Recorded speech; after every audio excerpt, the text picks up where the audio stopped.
kid, bad at every level, calling out the kings and the fish and lady devils. Paradise is burning down, words of paradise, burning down the town. He talks, he fights, he stays up through the night. Paradise is burning down, words of paradise, he wears a digital crown.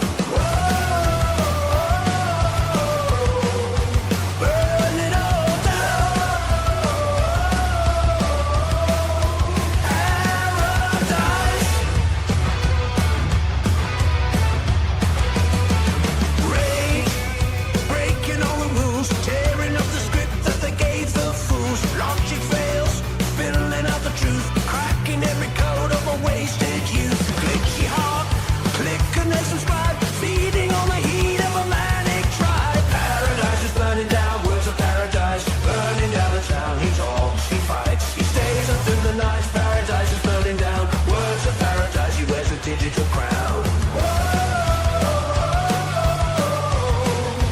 Burn it all down. Paradise. No more monsters, no more lies, no more games. Underneath the hollow skies, one man army against the flood, stealing that potato like it's fresh blue blood.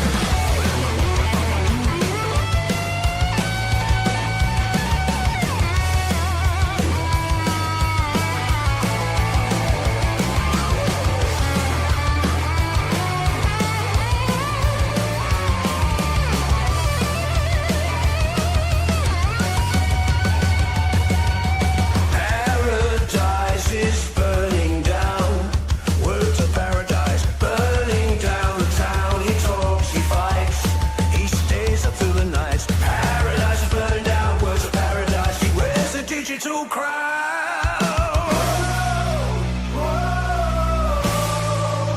Burn it all down. Paradise.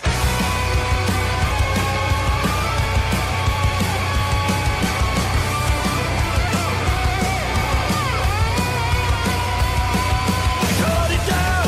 Log on. Just walk away.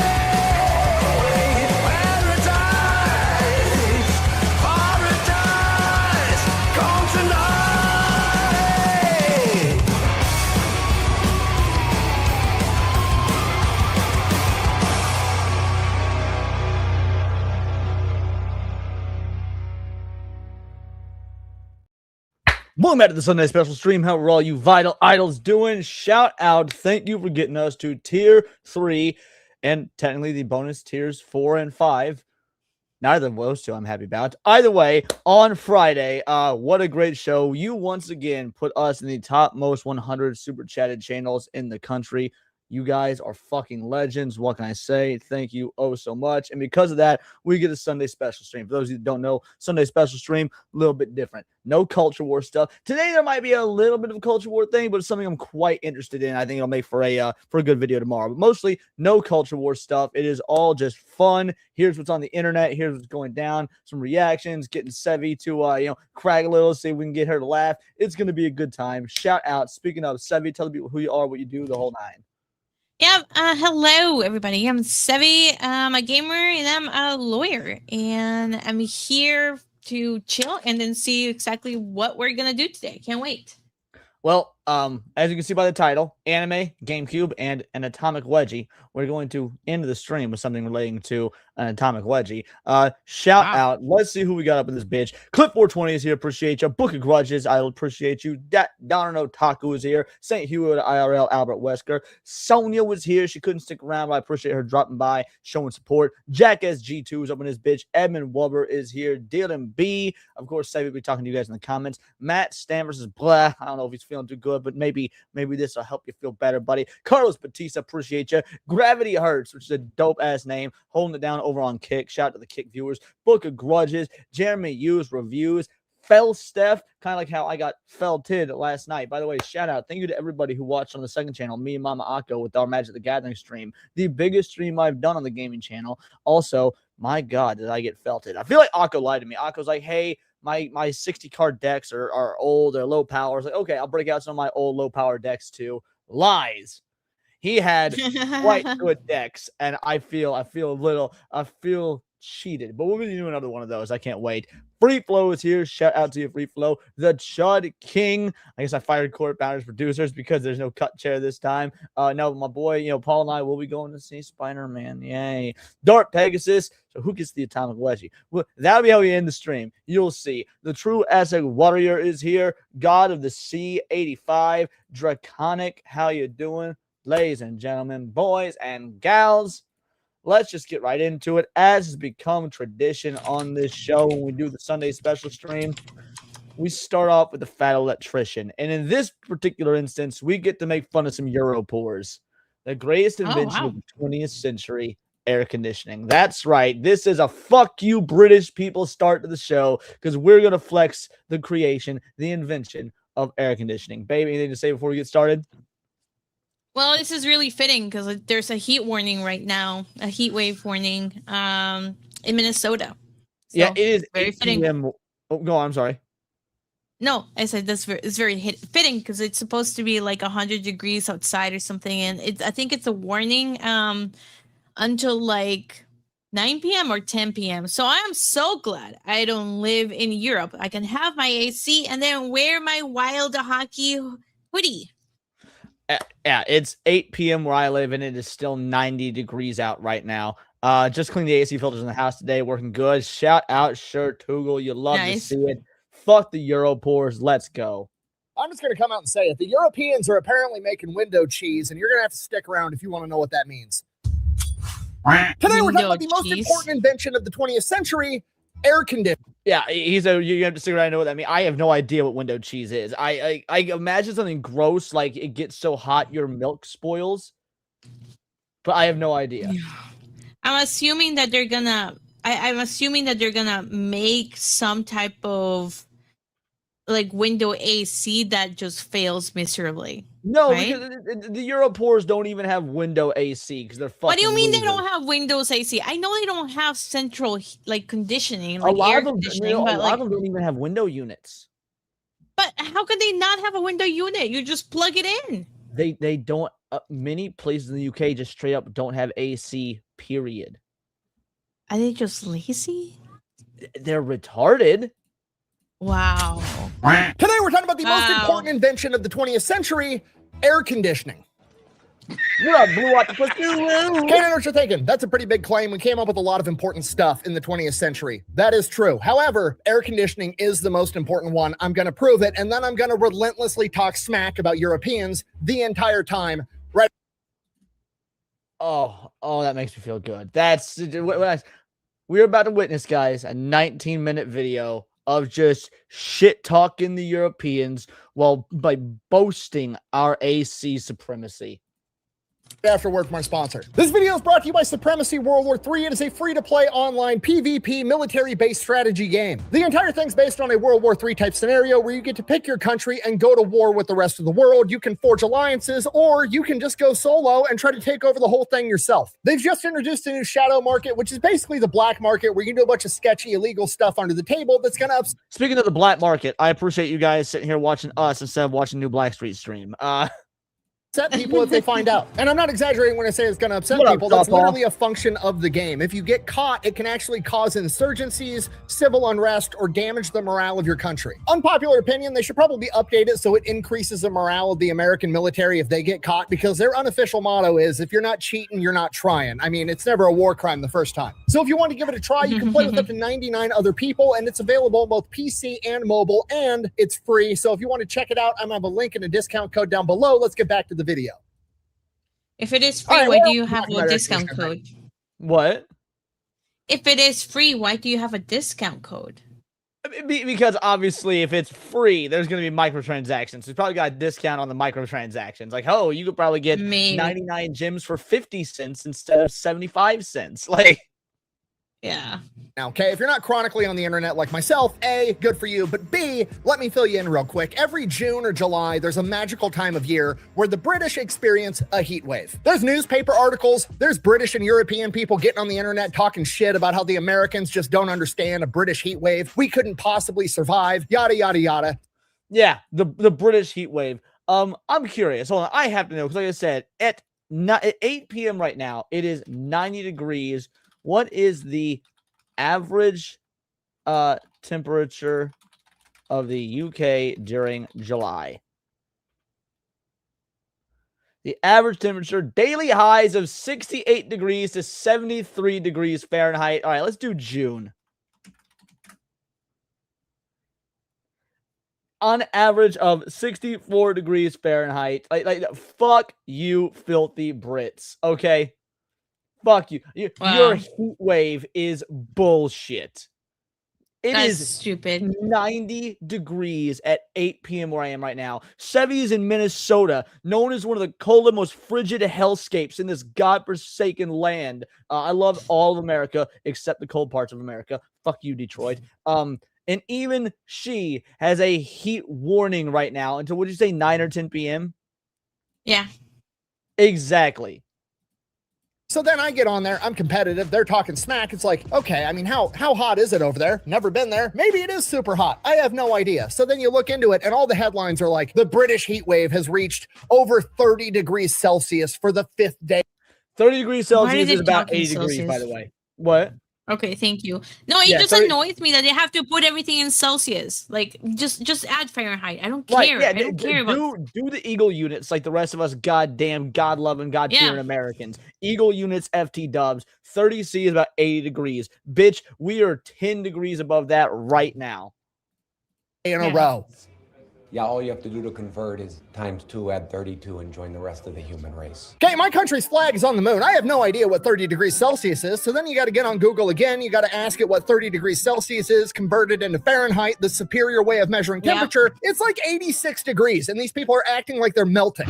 Buh! Actually, Celsius is better because it's a metric system. You know, that measurement system the entire world uses except for you guys. It's fuck metric.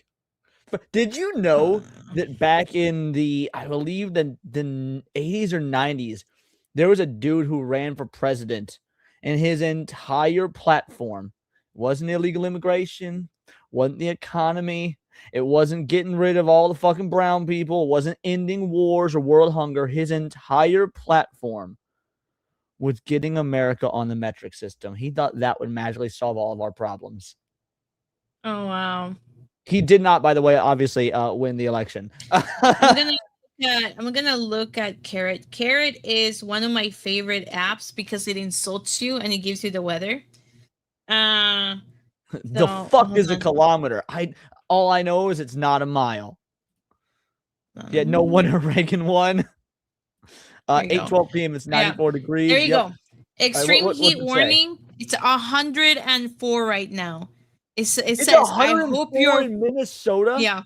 It says, I hope you're ready to sweat. That's what it says. I can't show it because it shows my location, so I'm not going to show my location, but that's what it says. I hope you're ready to sweat. Yeah, dude, maybe the liberals are right about global warming. 104 degrees in Minnesota is fucking insane. Yeah. You know, I'm going to run and get some ice. I'll be right back. You keep playing it. Hold on. Yeah, do that thing the Brits can't do. The best. But no, it isn't. It doesn't even make sense. Okay, Fahrenheit is the easiest concept on the planet. 0 is cold, 100 is hot, based on the human experience. The end. Celsius, on the other hand, is based on the freezing and boiling point of water, which doesn't even make sense because the freezing and boiling point of water isn't a constant. It depends on like 20 other variables, including altitude. Okay, when somebody asks you, how hot is it outside? Nobody's asking you, how does a glass of water at sea level feel about the temperature outside? No, I'm asking you, are my balls going to be sweaty if I go outside? Do I need to wear shorts? Do I need to bring baby powder? Is monkey butt a potential hazard? These are... I don't know about no monkey butt. But the fucking, like, the rubbing of thighs, like the raw chapping of thighs is an actual fucking problem. It does. I don't care if you. I've got a thigh gap, guys. I'm small. I'm thin. I have a thigh gap. It's still a problem in summer. I don't even understand how it's physically fucking possible. And yes, those were all good questions. But the Europeans, shout out Lethal Weeaboo. The questions I want to know. I don't give a fuck how water feels about it. Oh gosh, it's just too much. I'm sorry, I'm getting distracted. Anyways, this happens every year. The Europeans get on the internet. They complain about a heat wave, 86 degrees. They pretend like they're melting. They say the Americans don't understand. We couldn't possibly survive a British heat wave, yada, yada, yada. Well, this year, something amazing happened. The FIFA World Cup is in America, so a bunch of Europeans came to America and they got to experience American heat, and it became overwhelmingly obvious to them they are, in fact, just being giant pansy asses about. Bro, we covered so much of Europeans just bowing to the god that is America once they were here for the first time.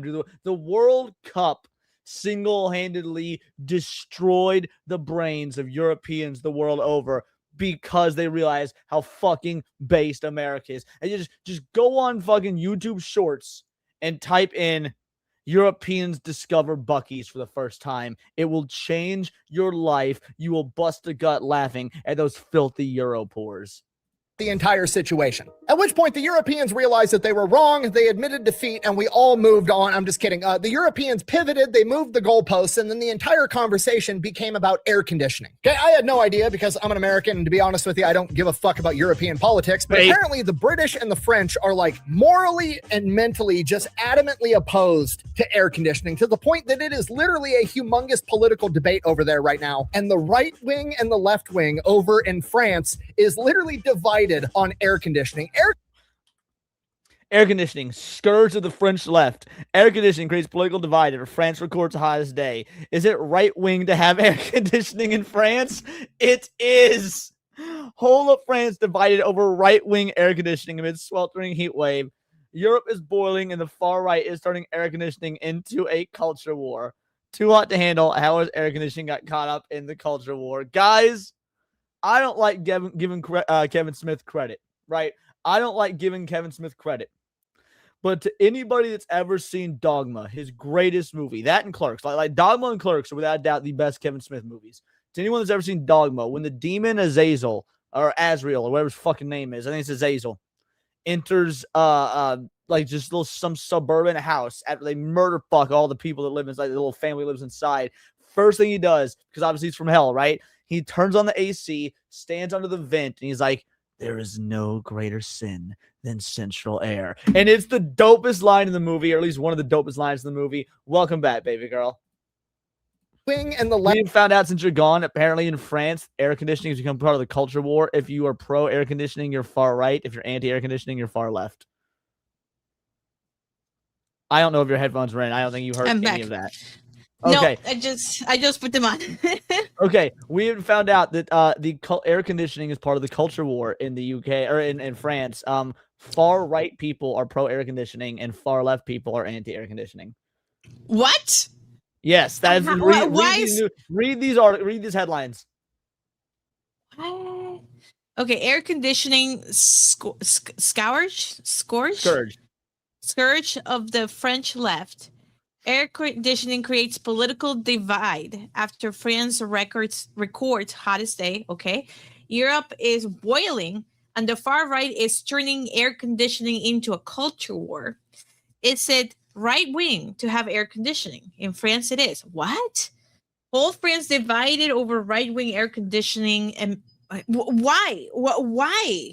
Oh my God. Yep.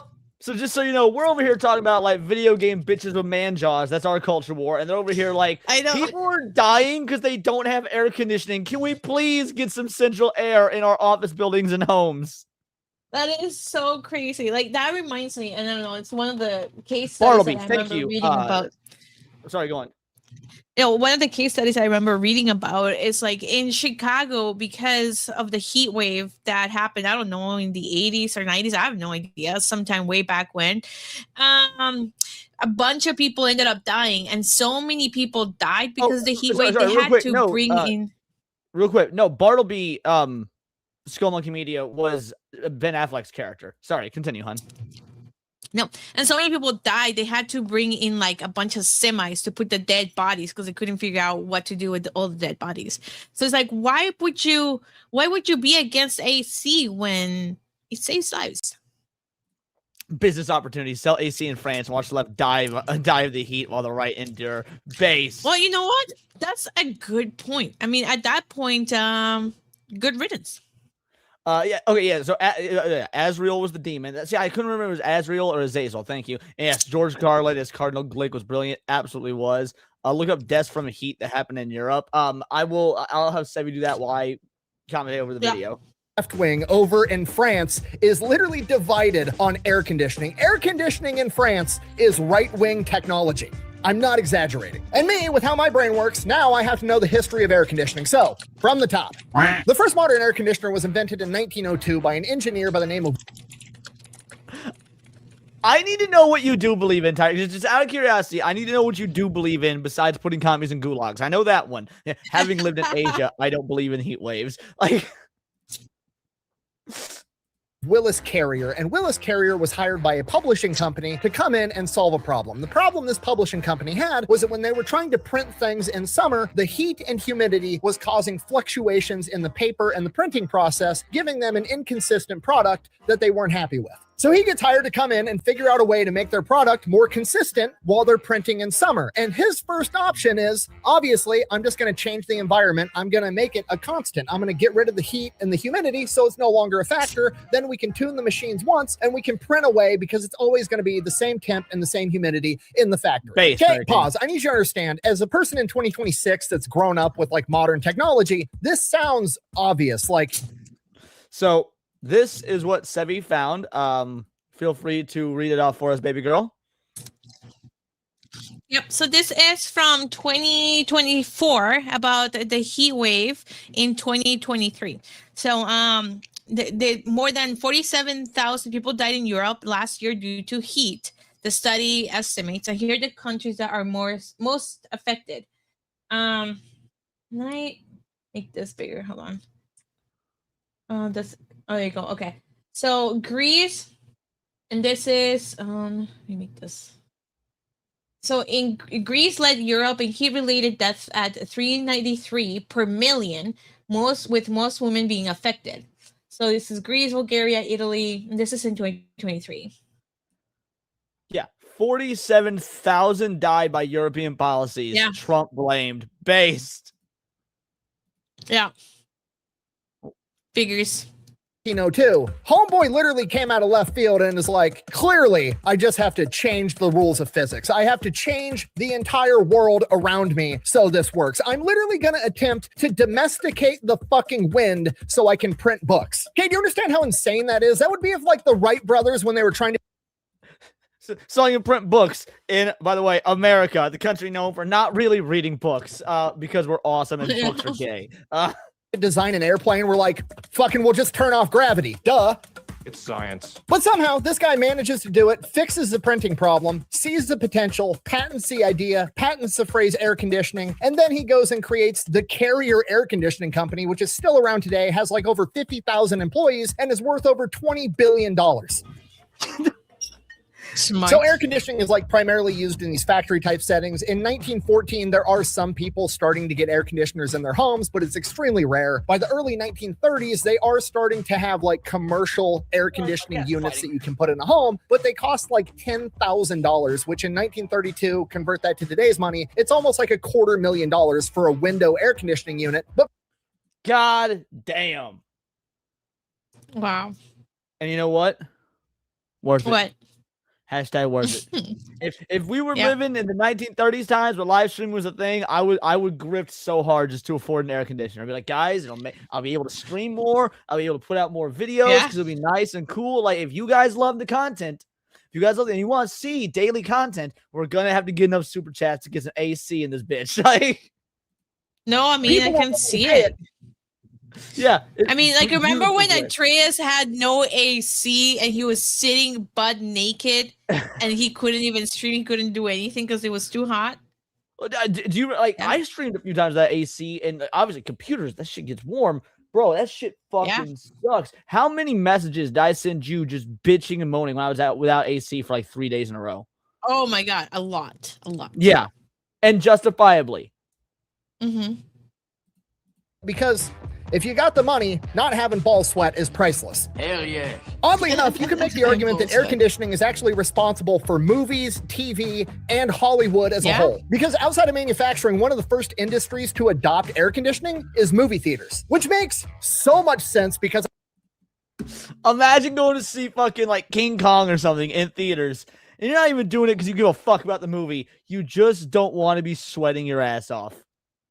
Yeah. Like that. Sebrew with a 2-banger. Obviously, I've not gotten the plug from Trey. I asked him yesterday. I will do the follow-up. We asked him live on stream. We But did ask him. Atreus is not Amazon. It's not next day fucking shipping. Okay, I'm operating on. I'm dealing with black people time here. Oh my god. Well, also you have to keep in mind too that maybe Atreus is not gonna part away from it. You know, that's the thing as well that you guys have to keep in mind, and we can't control that either. I feel like you're trying to speak that into existence because you do not want me to purchase a used Atreus butt plug. No, I'm just saying that because I saw his face yesterday. So I don't think that he will want. Of course, it's gonna be used. Leon is not gonna use it. Jesus. Yeah, I am not going to use this, mind you. It is purely for the meme. Shout out. Thank you so much. Appreciate you for the 2-banger. I cannot tell you how many times I've been shown like, oh, this is a silent film from 19 whatever the fuck, and oh, it was so funny at the time, blah, blah, blah, blah, blah. Nobody was going to movie theaters in the 1920s, the 1930s, the 1940s because they enjoyed watching silent films. They were going because that was the only place they could go to get air conditioning and get out of the heat for 2 hours. You can actually go back and read accounts from people at the time where they're like, yeah. Like, my mom used to say like she would go to the theater just because they had AC. Oh, right, because your mom grew up in a third world country. I forgot. Mm-hmm. No, we don't go to the movie theater because we give a shit about the movie. We just go so we can go there to cool off. So in a way, it's pretty likely, or at least you could argue that if it wasn't for air conditioning, the film industry as we know it today might not exist. Fuck. So as great as AC is, we also have AC to blame for the MCU. If no air conditioning, no theater industry, no MCU. Guys, would it but be there's worth some the trade? good movies though. There's some good movies out there. You can't kill all movies just because really bad movies like the Avengers came out. I know, but somewhere out there's an alternate universe where AC was never invented and we didn't have to deal with Tom Holland's Spider-Man, which means I wouldn't have had to go see it this coming Thursday. Hey, I'm actually excited to see it. I actually want to see it. Oh my god. Regardless, movie theaters were a lot of people's first encounter with air conditioning, and once they saw it, they're like, holy shit, this is awesome. I want to get it inside my house. But from here, the cost of air conditioners actually plummets because it's something that everybody can use and everybody wants. It's just like TVs. When I was a kid growing up, a flat screen TV was like $12,000. It was some absurd amount of money. And bro, you knew you were friends with the rich kid if they had home. Let me see if I can find them. Dude, apparently, while you're looking that up, apparently only 20% of European homes have ACs, whereas 90% of American homes have them. This right here. All right, open image, a new tab. You knew you were friends with the rich kid if they had one of these in their fucking house. I never had one of these motherfuckers. A friend of mine down the street did growing up. Played the Wii on this motherfucker. Yeah, you knew you were friends with the rich kid if they had one of these growing up. Our broke ass never did. today I can go to Walmart and buy a 70-inch flat screen TV that's better than those TVs when I was growing up for like $400. So air conditioning got incredibly cheap, incredibly fast when you compare it to pretty much anything else. And yes, I'm sure there will be at least some segment on Friday that will be about Spider-Man. The 1950s, they were starting to have literal experiments that they would call air-conditioned villages. Basically, they were new housing developments where all these new homes had air conditioning in them, and they actually had psychologists and scientists go in, and the families that bought these homes volunteered to be studied for over a year to see the impacts of living in an air-conditioned climate in your home and how it would affect you. People had no idea what would happen. Would they go crazy? Would they not be able to handle going outside anymore? These were all huge unknowns at the time. And you want to know what the psychologists and the scientists concluded about living in air conditioning? It's pretty that people were happier. I'm going to wager a guess that they concluded that, oh wow, people are happier. They're more productive. They're getting shit done. They're not like the dude isn't beating his fucking wife when she burns the pot roast. That would be my guess as to the conclusion. fucking awesome, okay? They found out that everybody slept better, and they also found out that the housewives were reporting back to the psychologist that their husbands, and I quote, had a better disposition, aka I was so joking. Husbands literally beat their wives less when there's AC. Well, see, there you go. So, hun, when we eventually move in together, we need AC. Otherwise, you know what's happening. Like, you know what's coming. I'll use an open hand like a gentleman. Otherwise, we need AC. Oh, whoa. I don't know. I think we have established the girl in the relationship. You can't even. Oh, fuck. That was not a point in my favor. You know what? We're moving on. Hey, their husbands weren't as fucking grumpy all the time. You can literally go back and read the articles. We'll read one right now. Headline. Book of Grudges with a 10-banger says, here in Hawaii, almost nobody has central AC. Some have window units, but that's it. The only reason I have it is because I live in military housing. Couldn't pay me to live out in town. Yeah, I've heard that once you get about 10 miles inland to Hawaii, it fucking sucks. I don't know if that's true. You can feel free to quote me or correct me or whatnot, but that's just what I've heard is the general belief amongst people. Once you get about 5 to 10 miles inland, fuck living in Hawaii. Shout out, thank you for the 10-banger, homie. Let's give you a clip. What did you expect? Welcome, Sonny. Make yourself at home. Marry my daughter. You've got to remember that these are just simple farmers. These are people of the land. The common clay of the New West. You know. Morons. I don't play that clip super often because it's super long. She was saying, what the fuck is this? Because, yeah, I don't play that clip very often, but that's Blazing Bigots. That's me and Atreus, the bigot army, right? Blazing Sals. Yep. That was Blazing Bigots, y'all. And air conditioning helps with disposition. Women living in air-conditioned homes in Austin, Texas, the air-conditioned village, startled a team of psychologists and researchers by asserting their husbands' dispositions had somehow miraculously improved under the influence of air conditioning. Okay, when you're not hot, you're not grumpy. Fucking shocking, I know. Oddly enough, statistical data collected by these researchers indicated that it was Atreus. I took my face and superimposed it on Gene Wilder, and I took Atreus' face and superimposed it on the black sheriff, whose real name I don't remember. But yeah, so that was Atreus. That was me and Atreus in Blazing Bigots.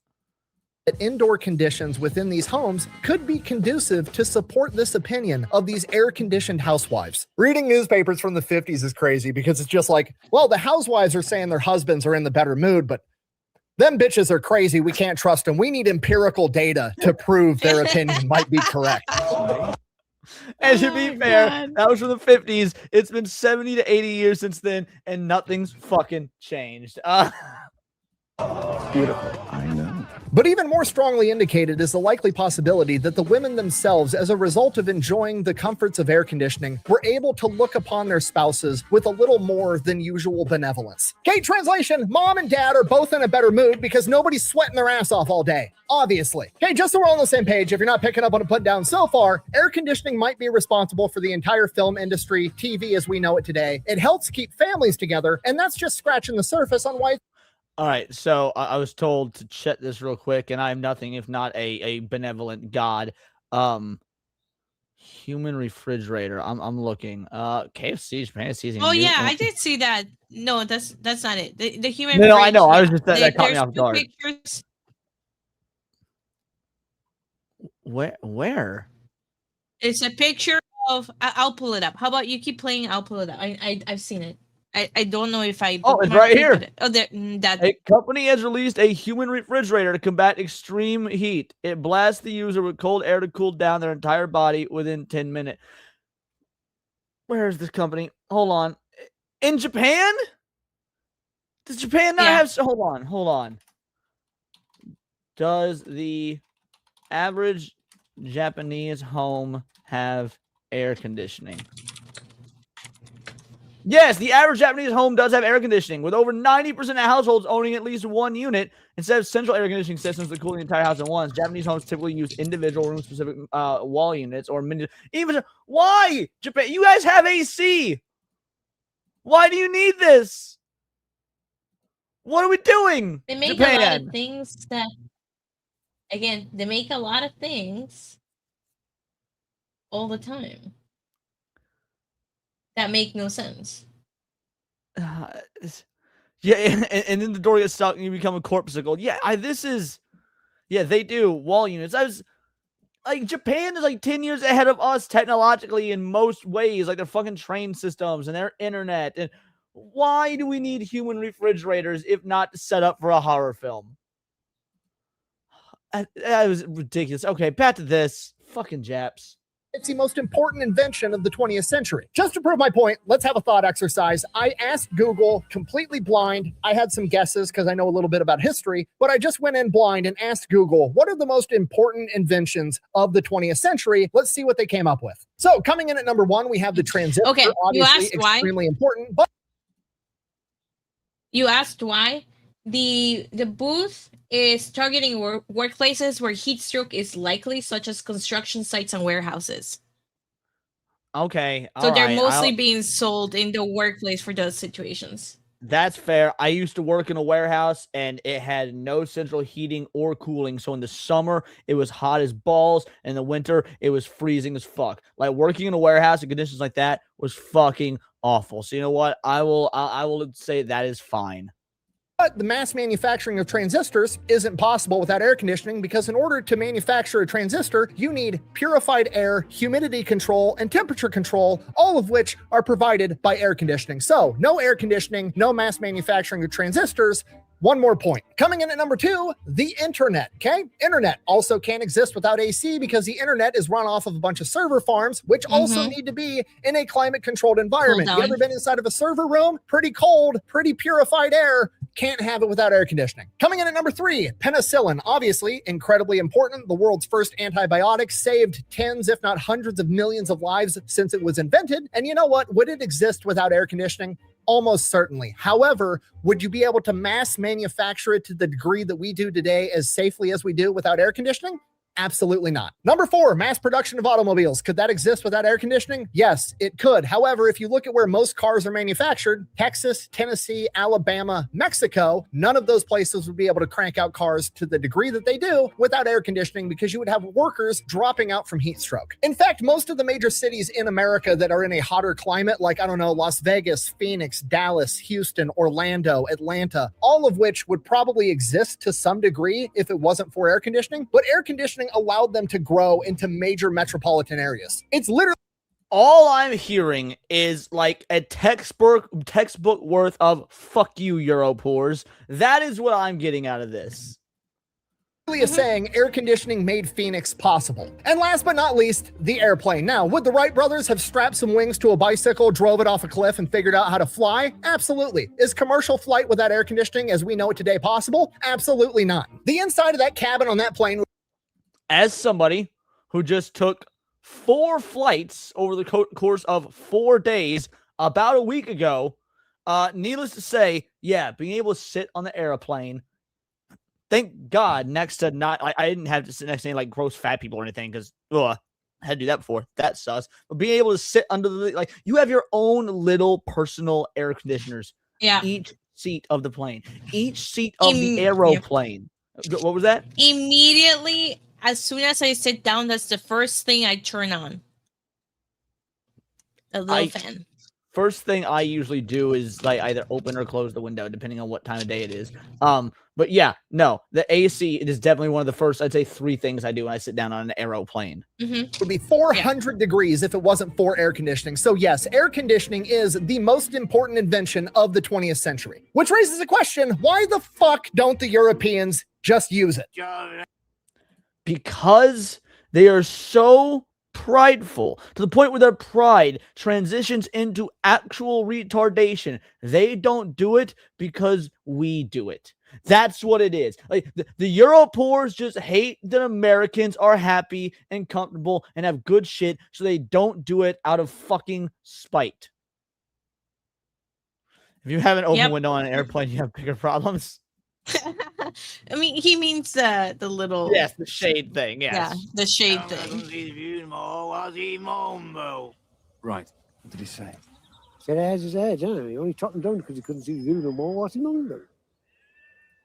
And the answers to that question might be the most infuriating answers to a question I've ever gotten in my entire life. Answer number 1. Europeans don't need air conditioning because the climate isn't as hot as America. Now, setting aside the fact that that proves the initial point that America is hotter and we could survive a British heat wave, we'll just set that off to the side real quick. The Europeans say shit like, well, we wouldn't run them that often and we would only need them for like 1 month a year. Cool. Do you know how much shit I own that I don't need very often? I've had a spare tire in every car I've ever owned my entire life. I've never had to use it. I've still fucking got it just in. I've had to use spare tires, I think, because I also have a spare tire in every car I've ever owned. I think I've had to use spare tires twice, and I've been driving for 16 years, 17 years. Have you ever had to use a spare tire, woman? I have AAA for that.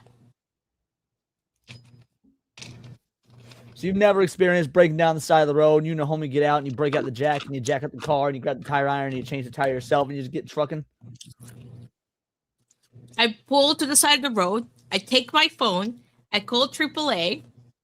And I say, hey, oh, by the way, and I say, hey, I need somebody to come and fix my tire. And then they send somebody and they fix the tire. Also, they come if you want to know and give you fuel if you run out of fuel. Actually, I'm not even surprised about this. You were driving on an empty tank for like 3 days straight. It was stressing me the fuck out.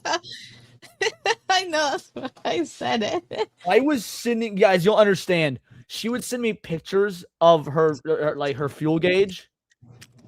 And I was livid. I was angry texting this broad to go to the fucking gas station.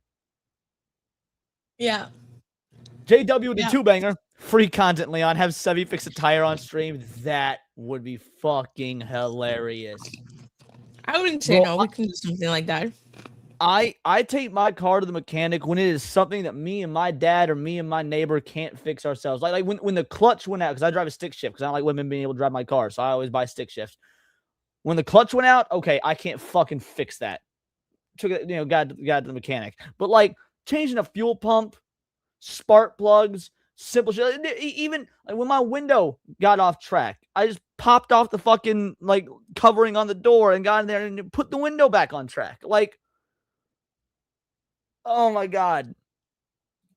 In case. If there was something that I only needed to use 30 days a year to make sure my balls weren't hot while I was trying to sleep, you best believe I'm gonna fucking own it. Oh, well, Europeans are tougher than you Americans. We'll just grit our teeth and bear it. Are you? Are you really? Because last I checked, 175,000 fucking people died from heat stroke because you're too fucking stupid to buy an air conditioner. Do you understand how insane that is? If there was Go off, King. Like any other event on the planet that killed 175,000 people, there would be memorials and statues commemorating what a tragedy this was. But because it's just you guys being like, well, the Americans invented a machine that can domesticate wind, but we don't want to admit they're right. So we would rather let all our young and elderly die of heat stroke than give them the W. And women, because apparently women were the ones that were dying more.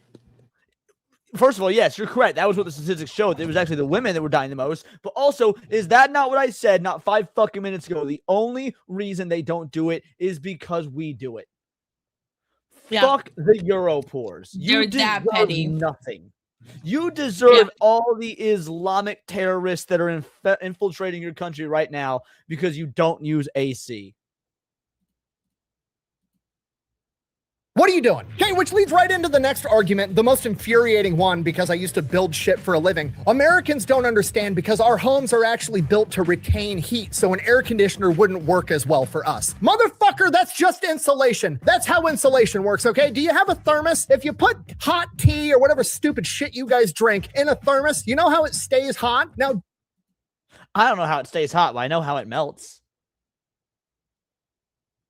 A thermos? Because I have not melted a thermos. That's true. You melted a tea kettle. Fair enough. Yeah. Dump it Not out a and thermos, put fucking the ice water in it. The ice water stays cold, okay? Your house isn't specifically designed to be hot inside. It's designed to have a controlled temperature regardless of what's going on outside. So if you buy an air conditioner and you cool off the house, it stays fucking cool. Well, air conditioning's really expensive. No, it isn't. You can buy a window unit for $169 to cool off the room that you sleep in or your living room or whatever, okay? The average minimum wage of Europe is $8.43 American. I have like this side. Let me see. Hold on. Let me move this. Hold on. Let me move this.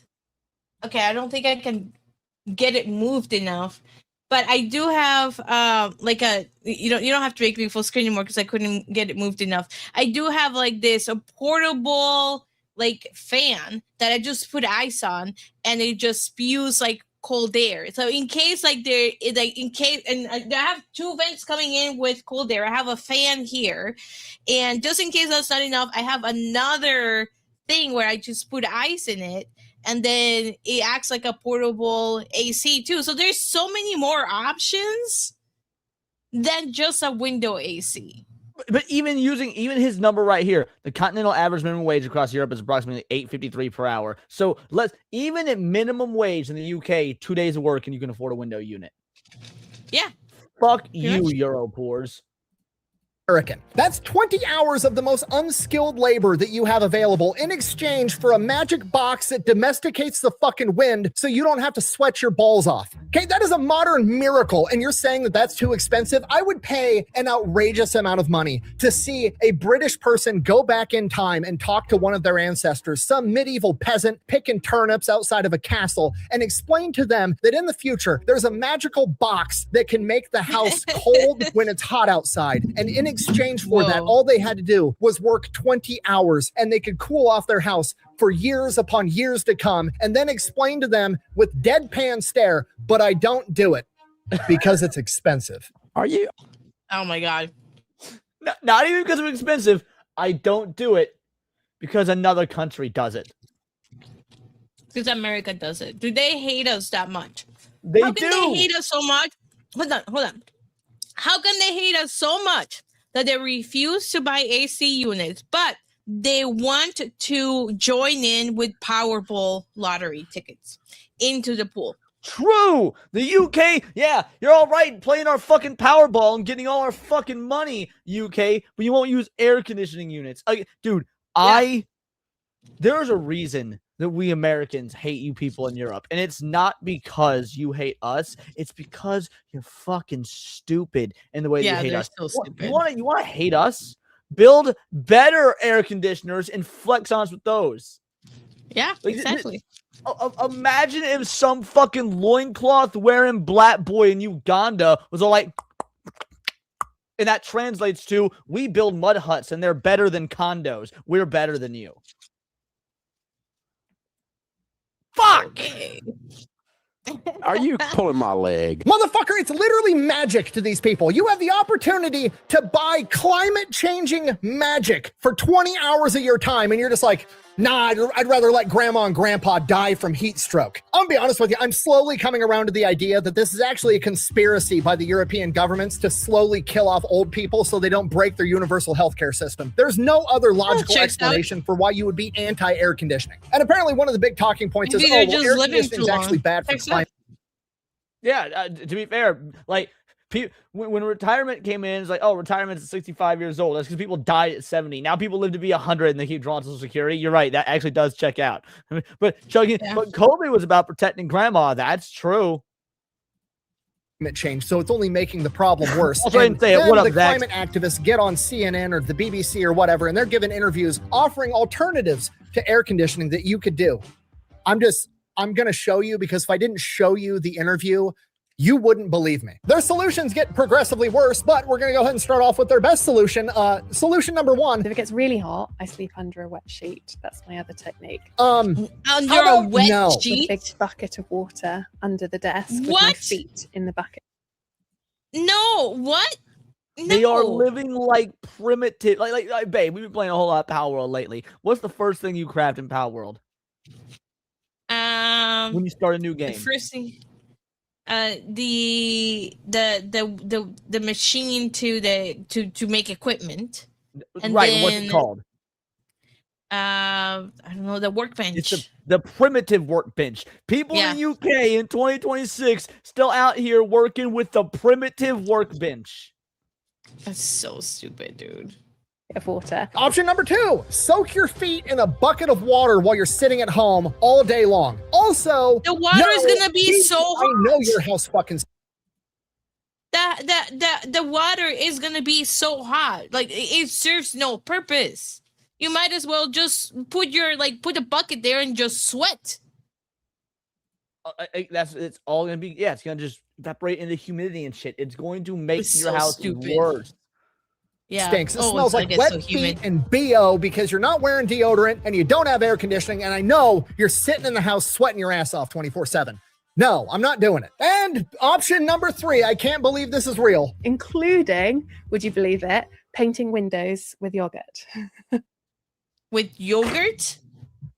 Did she say painting with yogurt? Painting windows with yogurt.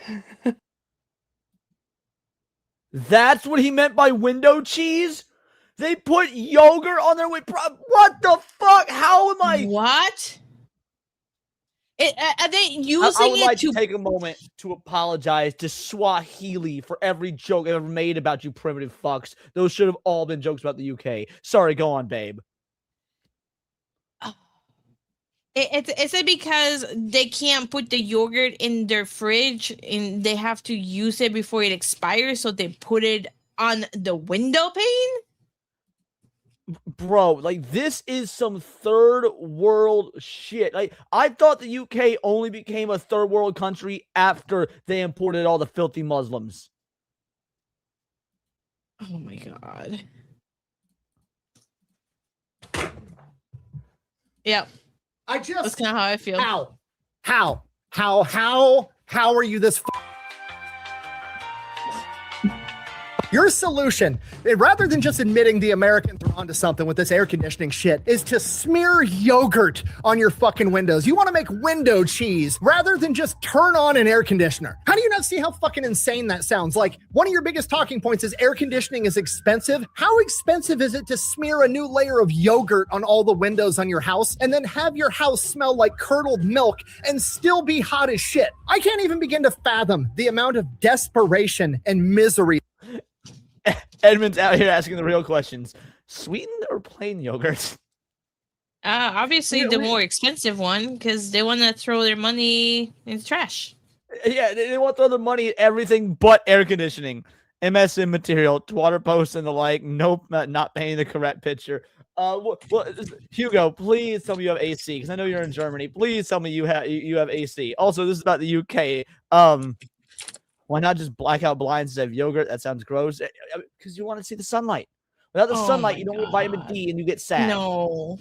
The person that figured this out was experiencing. Do you know how fucking hot? Did you find something?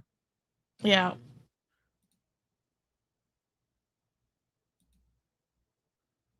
Experiment finds yogurt can lower house temperature. Read this.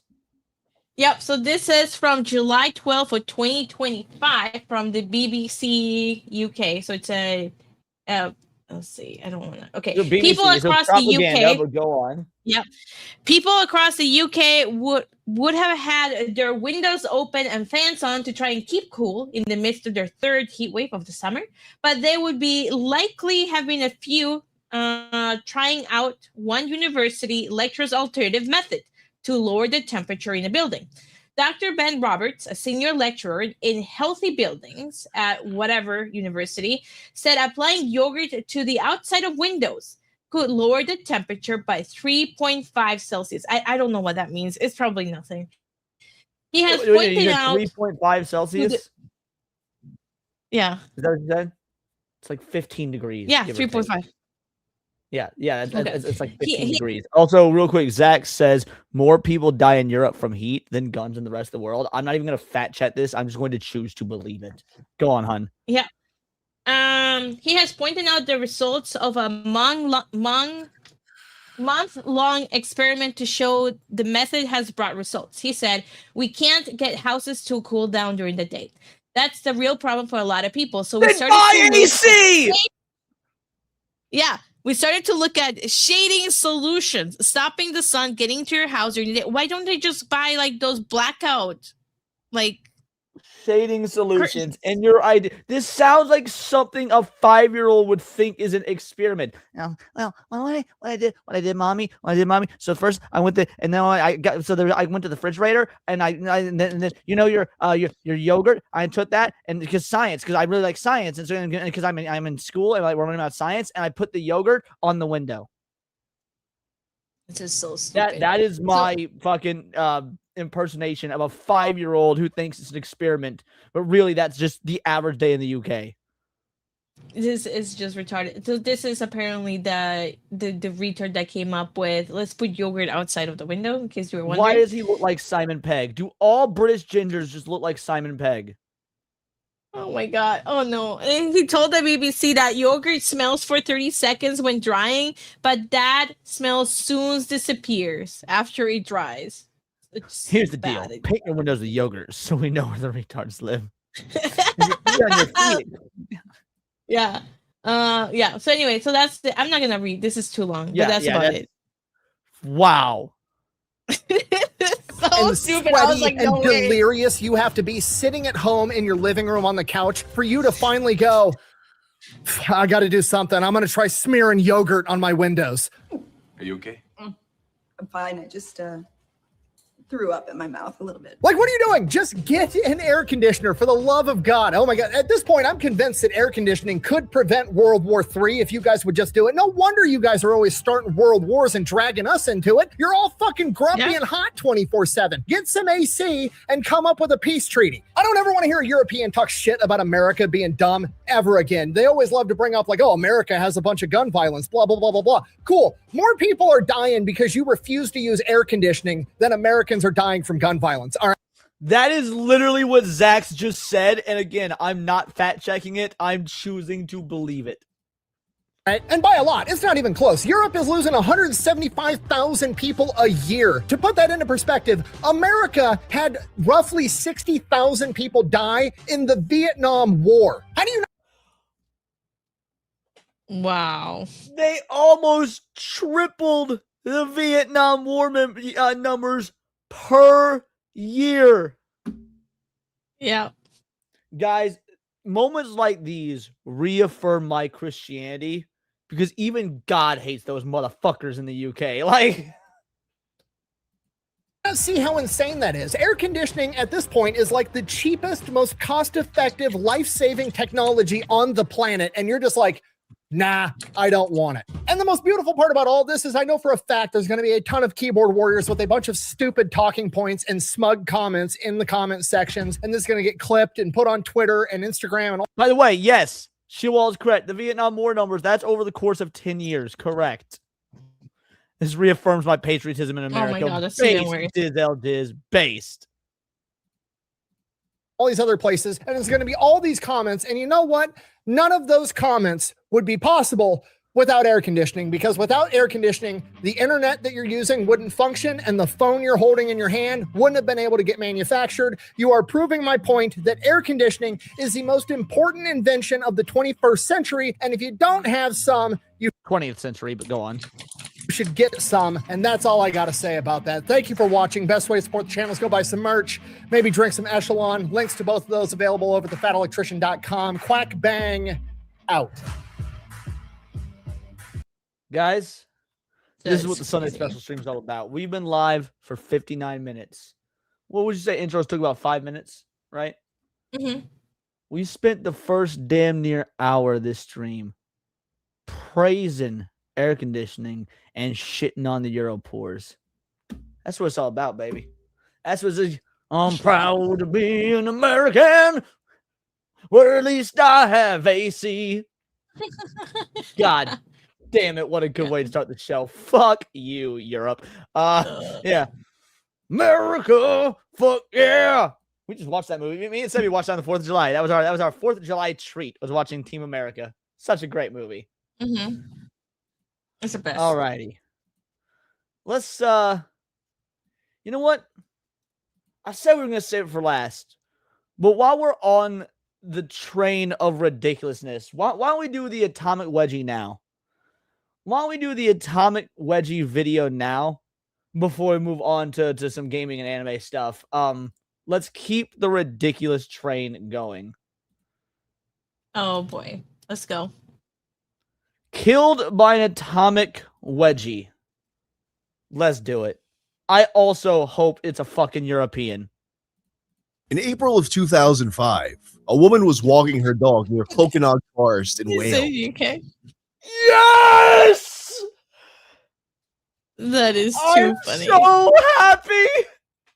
What were the odds? I know. Well, let's face it, they're pretty dumb. So, hi. Catch you later, Draconic.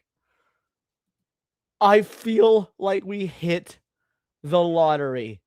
Fuck you, Europe. You didn't get it. As the walk went on, the woman realized that she was lost. That feeling of panic would only get worse. The dog did what dogs often do, and it found a bone. But this bone belonged to a human skeleton handcuffed to a tree. That September, BBC reported that these skeletal remains had been identified as Richard Sumner, a 47-year-old painter who worked as a scenic artist for the Royal Shakespeare Company. And Hold on. A schizophrenic artist who died after handcuffing himself to a tree after throwing away the key may have tried to free himself. An inquest is heard. The skeleton of Richard Sumner, 47, when he went missing 3 years ago, was found in a remote area of Cloconog Forest, Denbighshire, in April. What the fuck is with your name? We have normal names. You can't sit here and tell me Alabama is not a normal name when you got shoved like Denbighshire. Mr. Sumner from Crosby, Merseyside? What the fuck ever? May have changed his mind about killing himself, but could not reach the keys. The Denby inquest was told. a 47-year-old painter who worked as a scenic artist for the Royal Shakespeare Company. At a hearing about the case, it was revealed that Richard, who had been dealing with schizophrenia, had most likely taken his own life. However, the scene revealed signs of a struggle, that Richard had tried and failed to escape with the key just out of his reach. Although this could indicate foul play, his sister revealed during the hearing that he was dealing with severe depression and had made attempts in the past, including this exact same method. That time, guys, I do not feel guilty making jokes about this. The guy is a Euro poor. However, he was able to free himself. His sister told the court his idea was to kill himself, but he couldn't do it because he couldn't upset everybody, including the people who would find his body. She theorized that he did this inside the forest so that nobody would find him, and likely hoping to hear that he didn't suffer much. She asked how long it would take to die from such a thing. The pathologist responded, he could have been there for a few days. If you handcuffed yourself to a tree, Good for him. you would die fairly quickly, but maybe not as quickly as you would like. It was also suggested that he may have taken some kind of drug cocktail. This may have eased his pain, but it could have also contributed to his inability to free himself. I imagine that in that state of decomposition, it would be impossible for him to test and be able to know. But in any case, it was clear that, as is often reported in these kinds of cases, he regretted it as soon as everything was set into motion. It's a phenomenon that's often reported by people who survive attempts to take their own lives. So while I know that depression and various mental issues can kind of put you in a state of mind that's not entirely rational, understand that if you attempt something like this, there's a good chance you'll regret it after it's already too late. Like many artists, his art also took on a life of its own after his passing.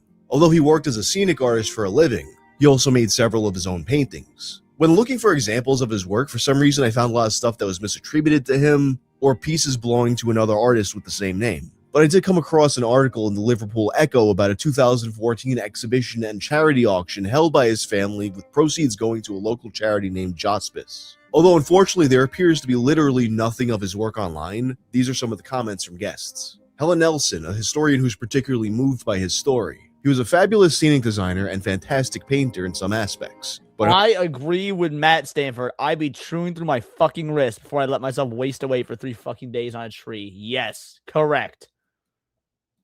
others, he was obviously so disturbed by his schizophrenic episodes that it was reflected in his paintings. It's impossible to separate him from his art. And Sammy Gibson, who helped organize the event. I'm very impressed. This guy was a brilliant artist, and you only have to look at Van Gogh for an example. He never sold a painting until after he died.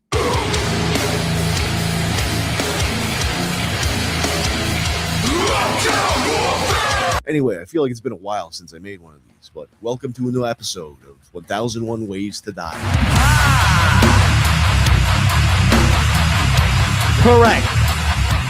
Devil is objectively correct here. The art critics are only saying good things about his art because he is dead. And that is, and I'm going to get so fucking flamed for this, that's why people love Heath Ledger's Joker. Look, we all like Heath Ledger's Joker. We all do. He was a good Joker. But he is not the best Joker, and he would not have gotten that fucking Oscar if he didn't die. Hey, I liked him before he was dead. I liked Heath Ledger his Joker before. Dead. Yeah, no, I mean, I like his Joker before he died. No, I'm pretty sure he died before the movie came out. Hold on. Did Heath Ledger die before Dark Knight came out? Yeah, he died before the movie even came out. So yeah. I'm not saying he was a bad Joker. We all like him, but I think that a solid 50% of the praise he got was because he fucking died. Got it. Well, I still think that he's the best Joker, in my opinion. Jack Nicholson begs to differ.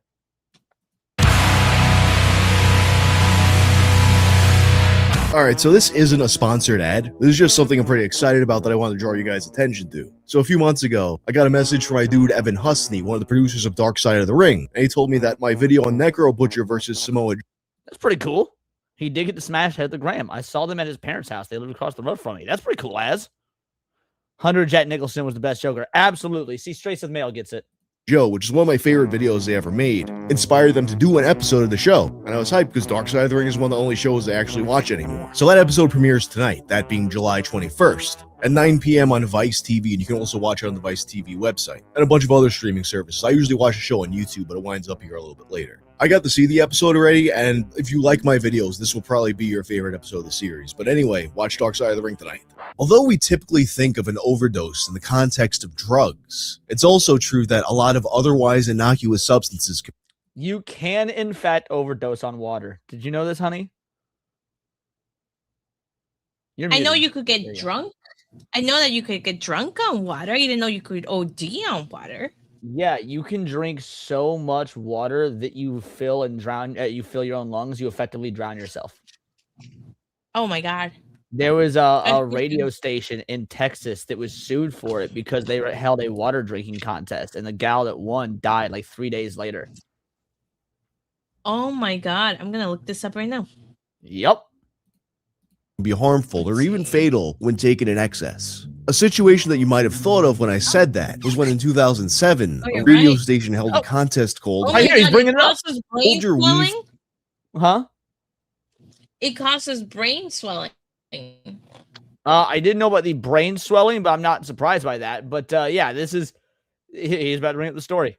For a Wii, competitors had to drink a bottle of water of increasing size every 15 minutes without going to the bathroom, and the last person standing would win a Nintendo Wii. Throughout the event, callers warned of how dangerous this is and how people have actually died from it. And sure, I really hope, because obviously she died, but she won the Wii. I really hope her kids are sitting there playing Smash Bros, being like, "Thank you, Mom."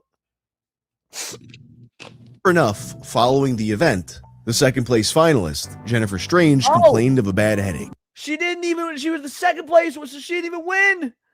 I didn't realize that bitch came in second. She didn't even get the Wii. She was later found dead by her mother. The station would ultimately have to pay $16.5 million to her family. And the national coverage made the general public aware that you could actually die from drinking too much water, albeit in quantities that you would basically never ever drink under normal circumstances. But lesser known are the dangers of other substances, like say, candy. I know you're thinking, yeah, no shit, man, candy's bad for you. But I don't mean like, oh, you get a little too much sugar in you and you go cuckoo. I am Cornholio. I need TV for my bunghole. Or, you get diabetes. No, this goes much deeper than that. The New England Journal of Medicine reported on a case that occurred in 2019. A 54-year-old construction worker from Massachusetts was sitting down for lunch at a fast food restaurant.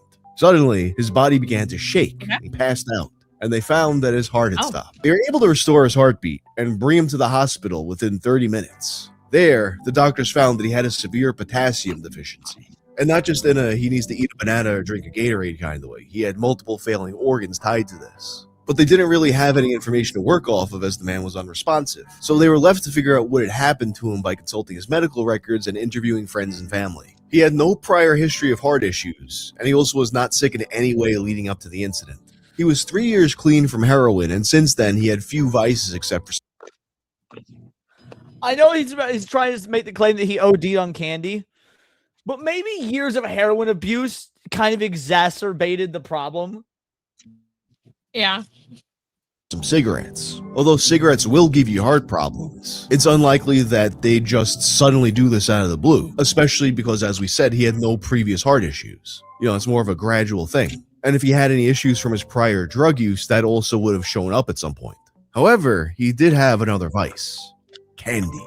The man loved his candy. Family members noted that he would eat 1 to 2 packages of red fruit-flavored licorice candy a day. But the Oh, wow. Look, that sounds horrible. Like, I don't like sweets. I just don't have much of a sweet tooth. It's never been my thing, even growing up, like not with a diet or anything. I've never had much of a sweet tooth. That being said, a couple times, 2-3 times a year, I get a hankering for a candy bar, and I'll get one. Right, 2-3 times a year, I'll get myself like a fucking usually Hershey's cookies and cream or a Twix, something like that. I like Kit Kat. But eating peach rings, my favorite candy is hot tamales. I eat those once a year around Christmas time. I get 1 box of hot tamales a year. My aunt or my grandfather always give me a box of hot tamales. I always eat them, usually within that first week after Christmas. But eating a king-size pack of licorice a day, every day. I bet there was other stuff on top of that. Well, I thought he said 2 of them. But yeah. Did he say 2? I thought he did. Candy. The man loved his candy. Family members noted that he would eat 1 to 2 packages of red fruit. Yes, 1 to 2. Yeah. Fuck. Flavored licorice candy a day. But the family also said that 3 weeks prior, he had switched to black licorice. Kudos to the doctors for getting this seemingly innocuous information out of his family. All right. I know there's a lot of black licorice haters out there. And again, I don't eat candy very often at all. But I don't get the hate. I like the taste of black licorice. I do. I don't like either. I'm good. Tristan Blaze, I hope everyone's doing well. Oh, we are killing it today, my friend. Thank you. Shout out. Because this actually changes everything. As soon as they hear that, they perk up like something out of an episode of House. You see, although red licorice is called licorice, it's not really licorice. It's just licorice in name and appearance. What makes black licorice real licorice is that it's derived from the actual root of the licorice plant. This root contains a substance called glycyrrhizin. Glycyrrhizin is what gives licorice its distinct flavor. It's said to be up to 50 times sweeter than regular sugar, which honestly, it's never tasted that sweet to me. Like, to me, it feels like a different sensation entirely, which for... So I've said this before, but I'll say it again. Because, yeah, you say that you used to drink 2 liters of Coke a day. Now it's all no sugar. I had a period in my life about 13 years ago, and it lasted for probably 6 months to a year. I drank a 12-pack of soda a day. A day? Oh my God. I would go to Walmart every week or the grocery store of choice or whatever, and I would buy 7 12-packs so that I had a 12-pack for every day. And I did this for about 6 months to a year. Never had a kidney stone or anything, by the way. And this was like regular soda. Yeah. It was usually Coke, Pepsi, or Dr. Pepper. Oh my God.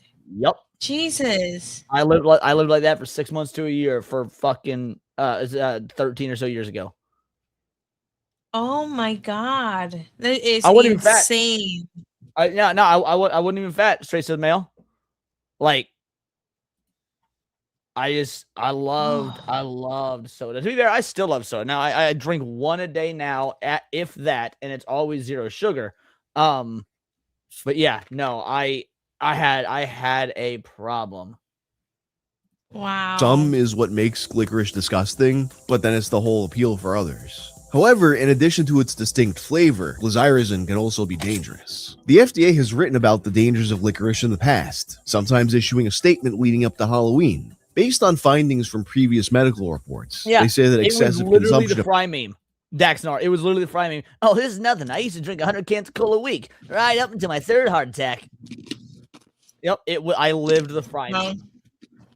products that contain the substance can lead to cardiac arrhythmia, high blood pressure, swelling, and heart failure. That's not to say you should never eat it, but you need to exercise moderation, specifically if you're older. Which is kind of a shame because I feel like licorice is one of those things that you don't really like when you're a kid, but you start to appreciate as you get older. And something that feels oddly prophetic in a report they made 10 years prior, they specifically write, if you're 40 or older, eating 2 ounces of black licorice in a day for at least 2 weeks could land you in the hospital with an irregular heart rhythm or arrhythmia. And here we have a 54-year-old man eating an entire bag or more for 3 weeks. An entire bag, as far as I'm... Remember this 54-year-old man that is 3 years clean from heroin. Now, we don't know when he started, but if he's 54, that means he got off at 51. I don't know about you, Sev. I don't imagine too many dudes start getting hooked on heroin at like 45. You know, heroin's usually a young man's game. And they're forever young because they fucking die. Yeah, I don't really think people usually. I don't think people get addicted to stuff that way late in life. I'm not. Well, I know people that get addicted to stuff way late. They get addicted to gambling that late. Gambling is a big one that you get later in life. That's the only one I can really think of. Murdoch with the 2-banger. I can't fully quit pop. I do sparkling waters now. Sparkling waters. I like sparkling water. So when I say I don't have a sweet tooth, the sweetest thing I do on average is a 0 sugar soda, and even that, like, that's the perfect level of sweetness. And Sev, you drink Diet Coke, which is not too terribly different. Yeah, like, I don't want anything sweeter than that. I drink Diet Coke and then lime bubbly. I know, like, I told my workplace to get me lime bubbly, so I could like go between like having Diet Coke and then lime water. So I didn't have to drink Diet Coke all the time. And they were nice enough to accommodate me because they didn't have any lime bubbly at all. They had other flavors. I was like, can you just get me some lime? So now a big portion of our fridge at work has lime bubbly water for me. So I'm excited. Yeah, I love lime or lemon in my soda. Like the way people do like lime or lemon with tea or water, I do it in my soda. I think it tastes real good. Oh yeah. I agree. Yeah. You guys ain't lived, so you've had Dr. Pepper with lemon. Dr. Pepper with lemon is great. And peanuts with Dr. Pepper or peanuts with Coca-Cola is great. Like you take the peanuts and you put them right in the Coca-Cola or Dr. Pepper. Yeah. And I would say though, like if you add lime to like Coke, like add a real lime, don't buy, because they like for a while they had the lime flavored Diet Coke. That's gross. So don't do that. I'm trying to drink 0 sugar Dr. Pepper, but it's not the same. First of all, I think 0 sugar Dr. Pepper is the 0 sugar soda that's closest to the original flavor, but also do the 0 sugar cream soda Dr. Pepper. Report back. You'll thank me later. Between 5 to 7 ounces. Although the doctors acknowledged that there were other possibilities, they were certain that the licorice was the culprit. So, as says when I visit the States, I drink heaps of iced tea. So I don't drink sweet tea because sweet tea is usually too sweet, right? Every now and again, my dad makes really good sweet tea because it's not overly sweet. It's always like ice cold, refreshing, and just sweet enough. But I usually drink unsweet tea. I usually drink unsweet green tea, but sometimes it's just regular unsweet tea. When we were in Siege, when we were at South Carolina, me, Sevy, Wizard, and the crew, we all went to a Chili's. I was feeling frisky, so I ordered sweet tea. And I took a sip of that, and I shuddered. And I was like, and a Wizard looked at me. He's like, "What's wrong?" I was like, "We're definitely in the South." Like, the South, sweet. What, babe? Iced tea in the South is filled with sugar. Like sugar has no business liquid being. Candy. Yeah, it has no. Like I remember asking, like at one point when I was in the South, it's like, "Do you have iced tea without the sugar?" And they said, "No, we don't make that here." Rudoka, I got a case of this, 12 packs, so half case of this a couple weeks ago. I did not like it. I forced myself to drink it slowly. That way I didn't waste the money. But yeah, I did not like it. I will not be getting it again. Despite their efforts to replenish his potassium levels, they could not save him, and they wrote, He died comfortably with his family at his bedside, 32 hours after presentation. In 2022, the American Heart Association spoke with one of the doctors who treated the man, Christopher Newton Che. Although the FDA encourages moderation when it comes to eating licorice, the doctor notes that it's not actually known how much black licorice is safe. It really hasn't been studied. He also notes that black licorice is sometimes sold as a health supplement, but like the dangers, the potential health benefits also haven't been studied. That's not to say that you should just never eat it. I mean, a piece here and a piece there probably aren't going to kill you. And the doctor even admits to having it on occasion himself, although not usually because, as he tells them, I don't particularly like the taste.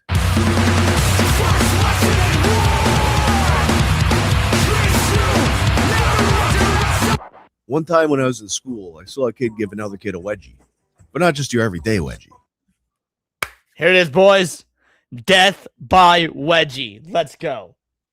He actually hoisted the kid up off the ground by his underwear elastic. And he was just dangling there in the air. On some level, you have to be in awe of the child to possess such strength to do this. And also at the strength of the underwear to not just completely rip in half. So when I first heard the term atomic wedgie, I assumed that that's what an atomic wedgie was, because, I mean, how much more atomic could a wedgie get? As it turns out, much more. In Wikipedia's article about wedgies, they list 4. I'm already in pain, like just recoiling at the pain of imagining this. Oh. 4 wedgie variations. What I witnessed would actually be called a hanging wedgie. Then you have the ripping wedgie, which involves tearing the underwear. You have the Melvin, which is a front wedgie. And then, of course, you have the atomic wedgie, in which the underwear is pulled all the way up and over your head. To me, that does not sound possible. And when I was looking for evidence that an atomic wedgie is viable, I came across... We're about to find out. This Reddit thread. Are atomic wedgies humanely possible? Now, when you read that title, you're probably thinking the same thing that the top commenter thought. They are not, in fact, humanely possible. It's pretty cruel to do something like that to someone else. Dumbasses on Reddit can't spell humanly. Oh, Reddit's such a cesspool. Misspelling aside, a lot of the comments seem to echo my thoughts that an atomic wedgie might not actually be possible. But the consensus is that if you want to pull it off, the person has to be wearing underwear that's a little too big for them. Or also if the underwear is made of particularly stretchy synthetic material. But even then, I'm not too sure. That said, I feel like you used to hear about wedgies more often back in the day than you do now. Although possibly I'm just thinking that because I'm like old as shit now and I haven't been in school for decades. I don't know, because someone younger than me tell me if wedgies are still a thing. But if wedgies are in fact going extinct, commenter Max Thunder 5 could be onto something. It can be done. 70s and 80s underwear was built different. Could it be that the decline in wedgies has to do with the decline in underwear quality? In any case, older underwear having the strength to withstand an atomic wedgie may have interesting... Hold on. I got it. Wrong one. Straight to the male, you can hate his hair all you want. When you play in a fucking death metal band, you're allowed to have hair like that. Like that's the exception to the rule. Death metal people are allowed to have hair like his. That's because it's all stage presence, baby. Ramifications for the story I'm about to tell, because one of them killed a man by his own son, like some kind of myth of ancient warriors. When I first heard about this story over a decade ago, I assumed it was one of those fake articles from a site like hustlers.com, or if you remember that era of, they're kind of like satirical websites, but they weren't really satirical, they were just like making fake stories. So I thought this was one of those, but as it turns out, this one is surprisingly sadly real. Not reported by a satirical website, but in fact, Oklahoma's local ABC affiliate.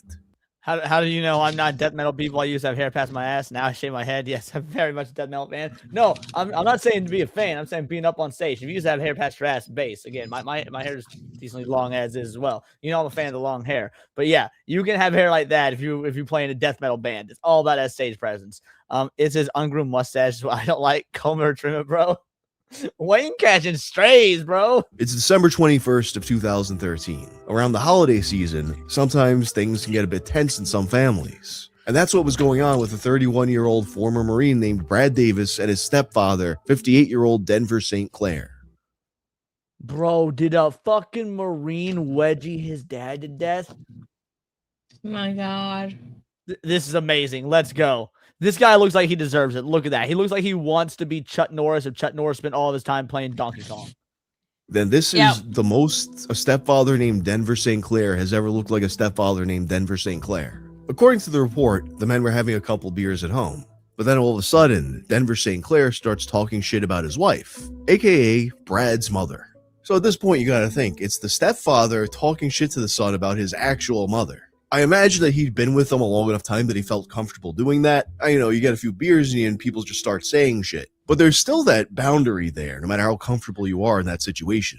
And later reports revealed that he had in fact filed for a divorce from his mother. So this is obviously an uncomfortable situation, and it turns into a heated back and forth.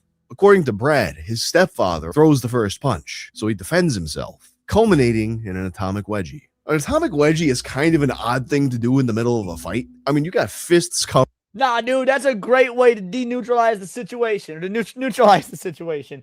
You like someone's coming up, they're throwing hands, like they're trying to get on top of you. You reach around, you grab the underwear, you pull it all the way up over their face. You got a couple things going on. You've immobilized them and you've blinded them. You put them into a state of confusion to where, like a Pokemon, they will start hurting themselves.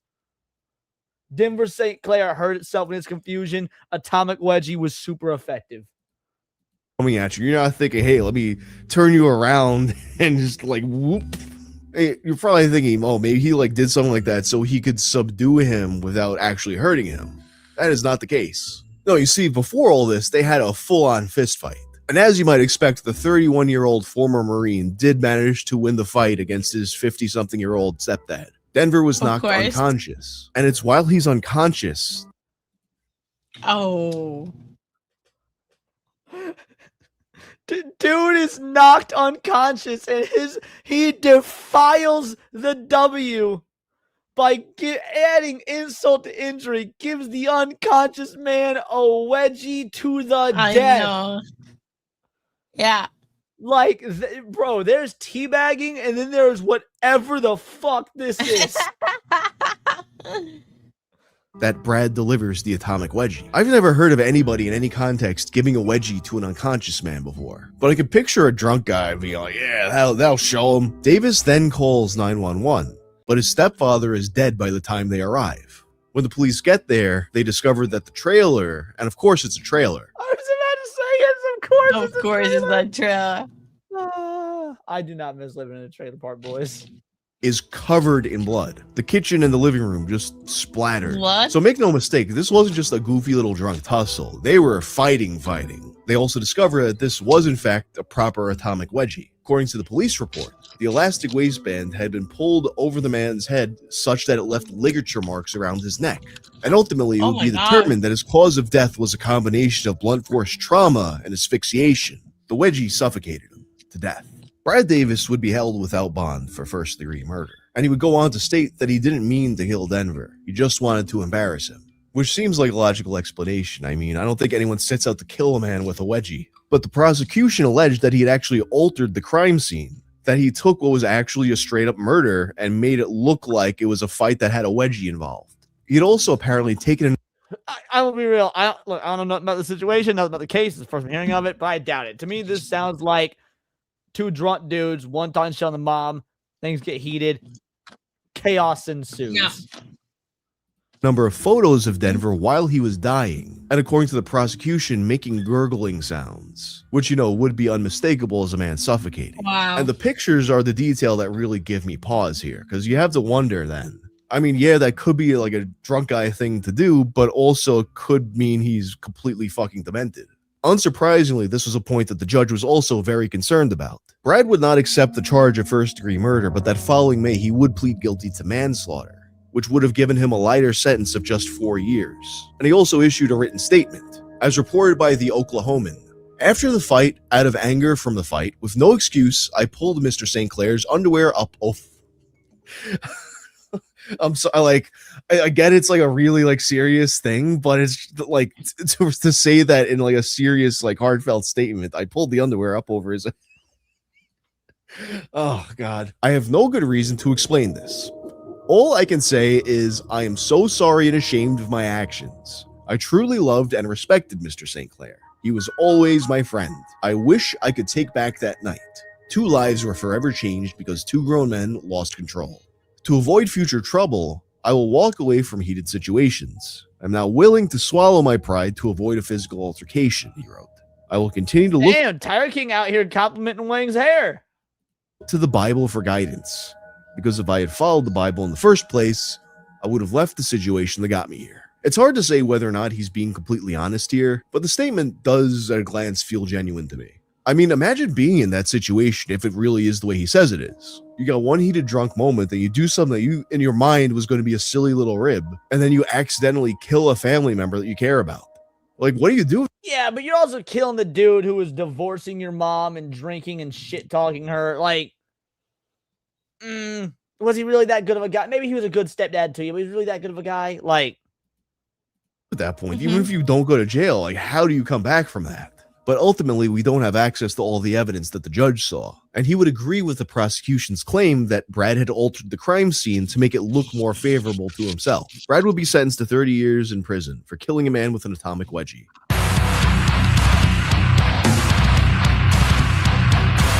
God damn. Death by wedgie. That is fucking wild. Don't do that, Tyler King. That's Let the crazy. hate flow through you. There's the link. Make sure to give it a like. Remember to always wedgie responsibly. You ever Checks try out. to wedgie me, it will also end in a manslaughter charge. I'm just saying. I'm not that strong. Let's be honest. Thank you for admitting it live publicly to everybody else when you privately are like, oh, I could beat you up, Leon. Oh, yeah, I forgot. I do that sometimes. Yep. Alrighty. Let's switch into some nostalgia, boys. Let's go into nostalgia mode. This video popped up on my recommended feed, and needless to say, I was curious. GameCube's forgotten lost media. I love lost media stories. I love the GameCube. I think this could be very interesting. Maybe some shit will pop up that none of us have ever heard of. And who knows, maybe someday some of this stuff will be found. But before we do, shout out UAF Omega with a 5-banger. Some people can't handle drinking, especially when you're the only non-drinker. Fought my stepdad several times. Zeb, you and I have never really had an issue as much as we drink around each other, huh? No, Knock on wood. not really.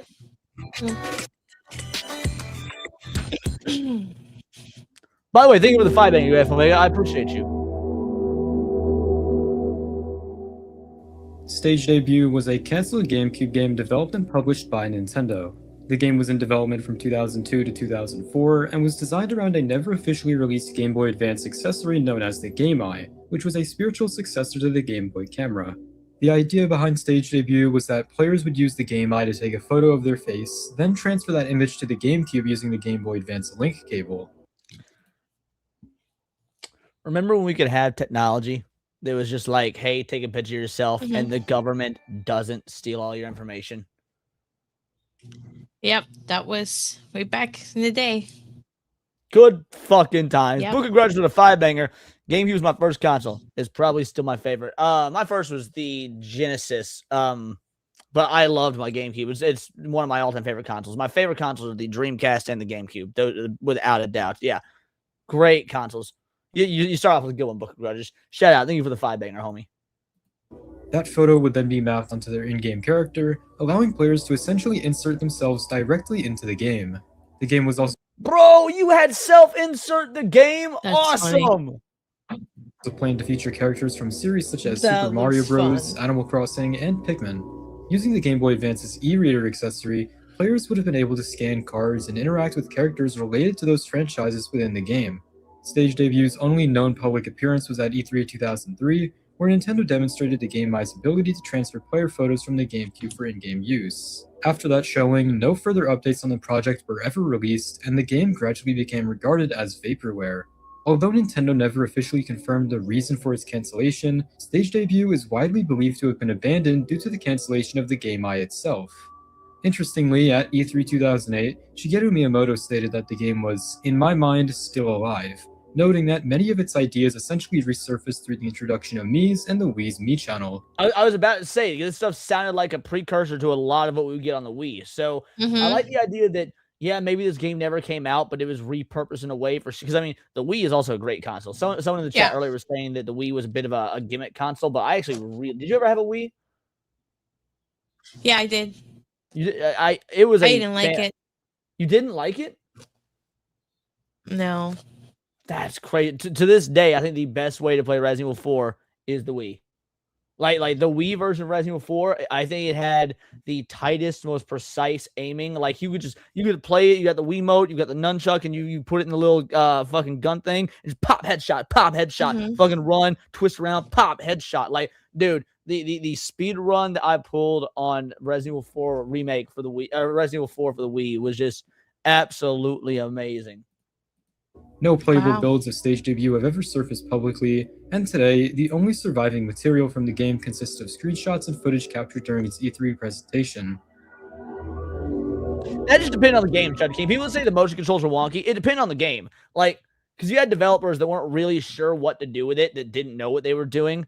And then you had people, Nintendo first party controls were oftentimes great.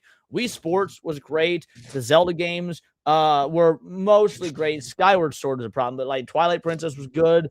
The motion controls in Naruto Clash of Ninja 3 was good. Again, the Resident Evil Umbrella Chronicles and Darkside Chronicles, if you had good, talented devs that knew what to do, it was awesome. But yeah, you had also a lot of third-party devs that didn't really understand the tech, and it did have wonky controls, like Escape from Bug Island. Fun game, but technically it's trash. Kirby Tilt and Tumble 2 was a cancelled GameCube sequel to the Game Boy Color game Kirby Tilt and Tumble. First announced in 2001, it was one of the few games planned to take advantage of the Game Boy Advance to GameCube link cable. The concept was fairly unique. The GameCube would act as the display, while the Game Boy Advance itself would function. No, I did not play Sonic and the Black Knight. It's one of the only Sonic games I've never played. I played Sonic and the Secret Rings, and I didn't like it. I also don't know if I went back to it, if I would feel differently about it. But yeah, I wasn't a fan of it due to the fact that it was a very on-rails game. And even modern Sonic games that aren't on the Wii are on-rails games. But I heard Black Knight was a massive improvement over Secret Rings. I have my Wii, my original Wii sitting in box right over there. I mean, I hypothetically could break it out if I found a copy of it, of that game. As a motion-controlled controller. However, by 2002, the project had undergone a dramatic transformation. While the core concept and control scheme remained intact, nearly all traces of Kirby had been removed. Kirby was replaced with generic abstract shapes, the game's environments were completely redesigned, and the project itself was renamed to Roll-O-Rama. After that, the game seemingly disappeared entirely, and it's believed to have been cancelled. As mentioned earlier, Kirby Tilt and Tumble 2 would have used the Game Boy Advance and GameCube link cable to function, likely requiring both a GameCube disc and a special Game Boy Advance cartridge equipped with a built-in motion sensor. Bro, if I had the money. If I'd have had the money, I would have pulled the trigger on it, bro. When we were at Siege this past weekend, I saw a gal selling a factory sealed GameCube Game Boy adapter. Like, when I say factory sealed, so it obviously still had the disc. Because what a lot of people lost the disc, right? They had the thing that you would put on the bottom of the GameCube. But the discs are so hard to find, so hard to come by. The discs alone on eBay are like $400. Dude, she had a factory sealed one for $600. If I had the money, I'd do it, but I could not. I didn't even have that much money on me. But dude, there's no way I could justify $600. But boy, do I want to. One of the game's more interesting mechanics involved falling off of the stage. If Kirby fell from the main play area displayed on the television, he would appear on the Game Boy Advance screen itself. From there, either King DDD would toss Kirby back into the level, or players would navigate through a small bonus area reminiscent of stages of the original Kirby Tilt and Tumble. Very little is known about how the later Roll-O-Rama version of the game would have played, but it's generally believed that the gameplay remained largely the same, just without any of the Kirby branding. The exact reason for this game's cancellation has never been revealed. However, some fans have speculated that the hardware requirements may have been simply too complicated for what was intended to be a relatively simple game. To play it, players likely would have needed a GameCube disc, a Game Boy Advance, a special motion sensing Game Boy Advance cartridge, and a GameCube to Game Boy Advance link cable. Altogether, the setup may have been considered too expensive to manufacture and not something consumers would have wanted to shell the money out for. Oh, a sequel to Diddy Kong Racing? I do remember for a while this was in the works. It's like Monkey Ball with Kirby. That's exactly right, Tiger King. I totally forgot that at one point there was a planned sequel to Diddy Kong Racing. Was a cancelled GameCube sequel to the Diddy Kong Racing series of games. Developed by Rare, the game was first revealed at E3 2001 and was originally planned for release sometime in 2002. The roster of known playable characters included a bunch of different characters from the earlier days of the Donkey Kong franchise. The game was planned to feature a large interconnected world made up of jungles, plains, and oceans, all seamlessly connected together. Unlike traditional racing, I mean, it sounds to me like they were doing way back then what Mario Kart World is doing now. Everything's all connected together. Like this is what Mario Kart World could have been in 2002. Yeah, you're correct, Dark Magus. Oh, what could have been. Games with clearly defined tracks, Donkey Kong Racing was designed to blur the boundaries between the race course and the environment itself. Imagine something like Mario Kart World's open world feature, although honestly, I wouldn't have been shocked if this game's open world was more detailed than that shit. The biggest gameplay difference between Donkey Kong Racing and its Diddy Kong predecessor was the complete removal of traditional vehicles.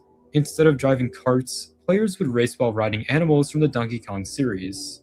Each animal was planned to have unique abilities based on its size and characteristics. Larger animals such as the elephant or the rhino would have been able to smash through obstacles, while smaller animals would have been more agile and capable of navigating tight spaces. Donkey Kong Racing made its first and only public appearance at E3 2001, where Rare showcased a teaser trailer and announced a planned 2002 release date. Many expected the game to reappear at Space World 2001 or the European trade show later that year, but it never did. Around this time, Rare's relationship with Nintendo was becoming increasingly complicated. According to reports, Rare's founders Tim and Chris Stamper approached Nintendo about acquiring the remainder of the company, but Nintendo declined. Of course, Rare sought other buyers, and eventually they were acquired by Microsoft in 2002 for $375 million. And I'm not upset about that because they then went on to give us one of the most underrated gems in gaming history, Grabbed by the Ghoulies. Did you ever see this game? Did you ever hear Grabbed by the Ghoulies, babe? No. All right, hold on. Guys, this game right here. Let's go images. This game was a masterpiece. This was Rare at their best, baby. Grabbed by the Ghoulies was a fucking masterpiece. And now you can do Desmo Race and Power Roll while playing Chocobo themes if you want to. Yeah, that is true. Just mod the shit out of everything. Bro, hold on. Let me see if I can find a trailer for Grabbed by the Ghoulies. This game was... It had a wonky ass control screen, but it was so scheme. It was so good. Grabbed by the Ghoulies trailer.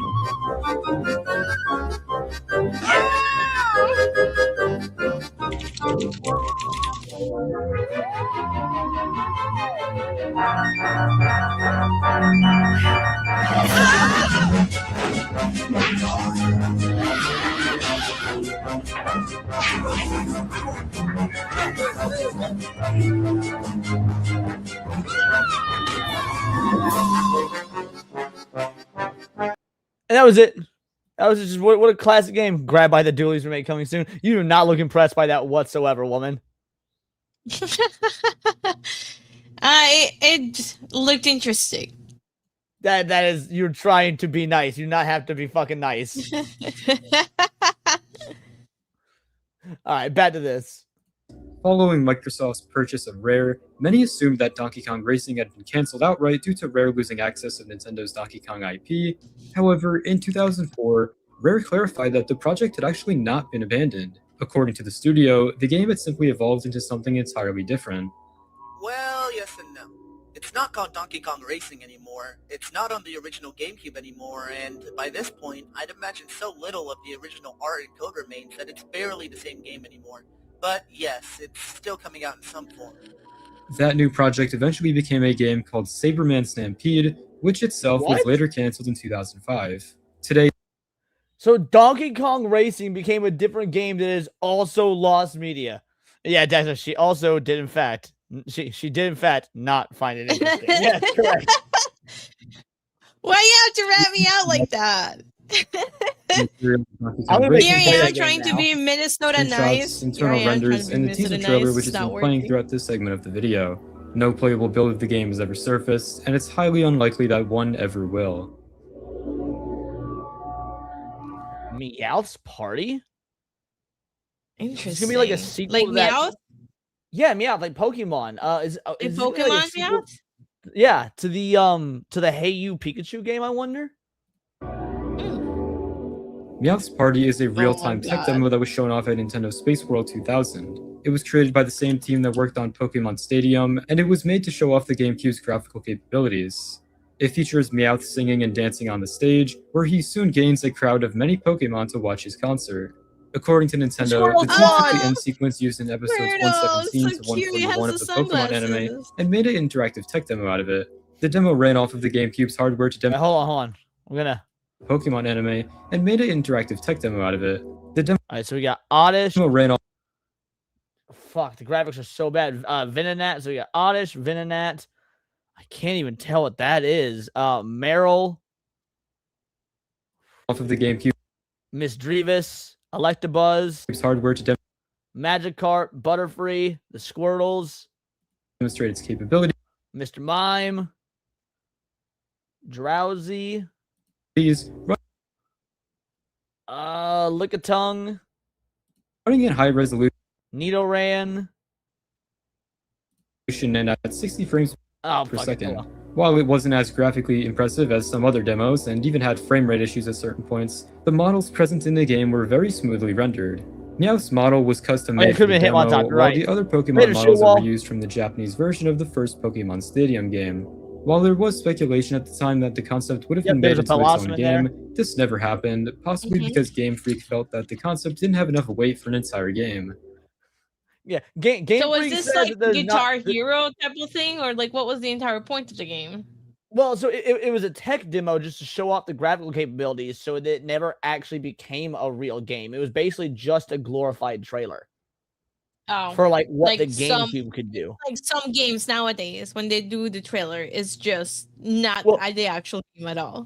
I love. He said the Game Freak never wouldn't have a game because it wouldn't have enough content or whatnot. I find that to be fucking hilarious because this right here shows far more creativity than anything we've gotten from Pokemon in the last 5 fucking years. Yeah, that's true. However, it was ultimately implemented into the GameCube game Pokemon channel. Oh. While a I version of the saw demo that does appear in game. this game, I saw that game in at Siege, and I almost bought it. Yeah, I never played Pokemon Channel because it was basically just a bunch of like Pokemon mini games, from what I understand. But it would be cool to own a copy nowadays. the original tech demo has yet to surface in any form. Apart from the ability to move the camera around, it's unknown to what extent of interactivity the demo had. All we have to go off of nowadays is a couple videos and screenshots. Yeah. Super Monkey Ball. I love these Super games. Monkey Ball Mini was a browser-based Flash game Never published by played this. Sega in 2001 as a promotional tie-in for the GameCube launch title Super Monkey. I won't say 10 to 15 years, Dax, because there have been some like Pokemon Snap was within the last 5 years, and I actually really liked Pokemon Snap. But new Pokemon Snap, like the sequel, but, like, because my favorite Pokemon game is Ruby. My second favorite Pokemon game is in fact Pokemon Snap. And so the fact that we got new Pokemon Snap within the last 5 years, I will say, like, that's why I say in 5 years, because that one I give that one a pass. Monkey Ball. For a Flash game released in the early 2000s, it was surprisingly advanced, I featuring don't, fully 3D you know. courses that players could tilt and rotate in order to guide II to the goal. The game included 9 playable stages, with a secret 10th stage that could only be unlocked by completing the first 9. Unfortunately, the game was eventually taken offline sometime in the mid-2000s, effectively rendering it unplayable. For many years, only the game's menu SWF file was known to survive, leading many to believe that the rest of the game had been lost. That changed on May You 18, need an online 2017, when connection? Apparently so. Wow. Lost Media Wiki user Pico discovered nearly the entire game preserved on the website Dawn Pixel. While this recovery included No way. So this is lost media that has since been found. You can play this now. most of the game's content, Wow. the secret 10th stage, ending screen, and ending music were all still missing. The search finally came to an end on March 12, 2020, when YouTuber Jez discovered a complete copy of the game. This version included the previously missing 10th stage, the ending sequence, and the ending music, resulting in the full preservation of Super Monkey Ball Mini. The discovery also led to the recovery of another Lost Flash title, Banana Blitz Mini. I love it when lost media gets found, bro. That's so cool. Dead Phoenix was a cancelled 3D shoot-'em-up game developed by Capcom for the GameCube and originally scheduled for release in 2003. The game was one of the 5 titles that made up the Capcom 5, a lineup. Yep, Capcom 5 that never came out. You had Killer 7, Beautiful Joe, Resident Evil 4. I think the Resident Evil remake was part of the Capcom 5, and then this, which never came out. Wow. Of GameCube exclusives intended to help boost the console's sales and establish stronger support from third-party developers. While the other 4 games, Resident Evil 4, Beautiful Joe, Killer 7, and Piano 3, would eventually be released, Dead Phoenix quietly disappeared and was seemingly cancelled sometime in 2003. In 2002, during a period when the GameCube was struggling commercially, Capcom held a surprise press conference announcing the Capcom 5. Of the 5 games revealed, Dead Phoenix was by far the most mysterious. Very little information about its story or gameplay was ever released beyond a trailer and a handful of promotional images. Based on the footage shown, players would control Phoenix, a winged warrior and a member of a mysterious clan. The game appeared to take place in a floating city populated by giant monsters, which players would battle using an assortment of heavy weaponry. The reveal trailer ended by stating that Dead Phoenix would launch in 2003, with reports later indicating that it would debut in Japan before receiving a worldwide release. However, this is one of those games, like, if ever because obviously this game was never finished. If it was finished, it would have come out. But if even an incomplete build was ever found, like in some back office archives of Capcom or something and dumped online, people would lose their mind for the fact that this has something out there. This was a huge deal to get canceled. When E3 2003 arrived, Dead Phoenix was nowhere to be found. Its absence immediately led to speculation that the game had been cancelled. Although rumors of its cancellation had circulated before E3, Capcom had previously insisted that development was still ongoing, making the game's disappearance all the more confusing. To this day, Capcom never officially explained why Dead Phoenix was cancelled. That's weird. You're probably aware that Super Paper Mario is a Paper Mario game for the Wii, released in April of 2007. However, the game was originally going to be released for the Nintendo GameCube, and a GameCube build of the game was I shown do off love at E3 Paper Mario. 2006, Oh, see, look, hold on. See, I have this game like in every single media I can. I have it for my Switch too, as well. The 1,000-Year Door, probably the most famous of the Paper Mario games. That is oh, I know. The new version I don't like, but I love this one. I've replayed it so much, it's insane. Yeah, Paper Mario 1,000-Year Door was an absolute classic. Yeah. That game made me rage as a kid because it was so much harder than most Mario games. Oh, the game is so fun though. I loved it. I loved due to the release of the Wii. I love the time where you get to be like the fighter in the arena, to be like the champion and just like rising up through all of this stuff. Oh, I just love it. It's so fun. I did not know that the sequel was originally also going to be on the GameCube. This is completely new information to me. In the discontinuation of the GameCube, the game was reworked for the Wii and was delayed until April 2007. Like a lot of earlier Wii games, Super Paper Mario was originally going to be a GameCube exclusive, although later into development it was at one point considered for release on both the GameCube and the Wii.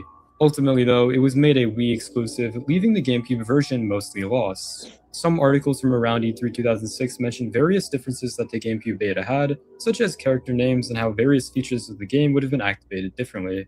A copy of the GameCube build has not been leaked in any form, as only 2 known videos of real gameplay footage of the GameCube version have surfaced online, as well as the game's E3 2006 trailer. Wow. BattleBots, bro. So my roommate during COVID was a guy named Gloria, and she had an obsession with BattleBots. We streamed so much BattleBots over the course of COVID, and then she would like go on eBay and she would order the destroyed parts from the bots. So she had this collection of like this assortment of broken BattleBot pieces in her bedroom. Like, are you serious? I'm dead serious. She loved BattleBots, and she would buy the broken Wow. pieces of them after they got destroyed. Yeah. Wow. BattleBots was a cancelled video game adaptation of the Robot Combat TV series of the same name. Developed by Warthog Games and planned for release on the GameCube and PlayStation 2 by THQ, the game was originally scheduled to launch in 2003. Development began after THQ acquired the BattleBots license in 2001, with the game making public appearances at both E3 2002 and Gen Con 2002. The game was set to feature around 80 robots, including 40 from the television series, across 20 arenas and multiple different game modes. Despite reaching an advanced stage of development, the project was cancelled following multiple delays, likely due to the cancellation of the BattleBots TV series and ongoing development issues. Although the game was never released, several prototypes did survive. Over the years, screenshots, concept art, and gameplay footage would surface, and in 2022, a playable GameCube prototype was finally uploaded to the Internet Archive after being preserved privately for years. The PS2 version, however, still remains lost. Air Ride prototype? Kirby Bowl 64 is the unreleased prototype of what eventually became Kirby Air Ride for the GameCube. So That's Nintendo exactly first what I was released gonna ask. Bowl, Yeah. With what? If it was gonna be Kirby Ride or Yeah, the newer one that you like from the Switch 2 as well. I think it is. I don't know if it's Kirby. No, I think it's somebody else. But it's Yeah, basically the, the same format. Yeah, Kirby Air Ride, the original one was on the GameCube, but I did not know it started off as a different game. Known as Yeah, I did Kirby's not Dream know that Course in either. Western markets for the SNES in 1994 and 1995 respectively. Later in 1995, a sequel was announced alongside Super Mario 64 and Pilot Wing 64 for Nintendo's next console. Kirby Bowl 64 was covered in magazine previews and had some early footage debut at Nintendo's 1995 Shoshinkai trade show. However, when the Nintendo 64 launched in 1996, Kirby had simply vanished. Eventually, the game resurfaced after being retooled into Kirby Air Ride. Footage and previews confirmed that Kirby Bowl 64 was a 3D evolution of its predecessor, where Kirby assumes the role of a golf ball. In the Shoshinkai footage, Kirby dons a surfboard at one point and slides across the level. Oh, that It is highly so likely cool. that this new ability is what inspired the developers to alter the gameplay into the racing title Kirby Air Ride, where characters use similar items to race each other throughout colorful courses. To this very day, no playable version of Kirby Bowl 64 has ever surfaced, and little footage of the gameplay is currently available. Stunt Pigs? Stunt Pigs is an action-adventure racing game developed for the GameCube by M4 Limited, known I for love making this Resident art Evil style. Gaiden for the Game Boy Color. The game would let players That drive looks around the cool, city to but perform I've crazy never- stunts for Hollywood I don't remember blockbuster hearing about movies, this game having at all. frantic gameplay, Same. dark humor, and a lot of destruction, according to an article on the game. According to one of the developers, the game was cancelled due to M4 closing down. In their words, they said, "We finally threw in the towel because we couldn't sell our original titles to publishers, and that was the whole reason for starting our business in the first place. I then got on my motorcycle and started going around the world making my little films about indigenous games. Sadly, no original M4 titles have made it to the shelves." As of today, no build of the game has been dumped online. Wow. Oh, early Mario Sunshine build. Okay. Probably one of, Okay. if not the most iconic GameCube title, was none other than Super Mario Sunshine.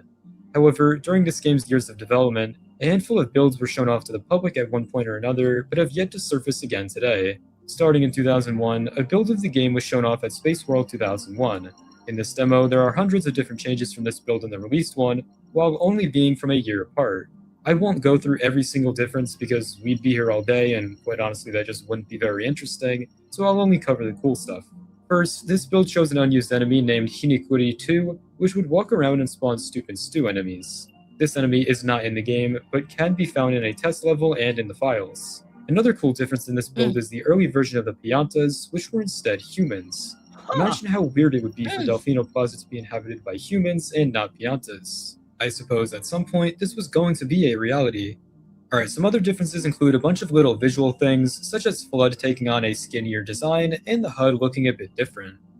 The next lost build of Mario Sunshine was shown off at E3 2002, which of course contains a few notable differences as well.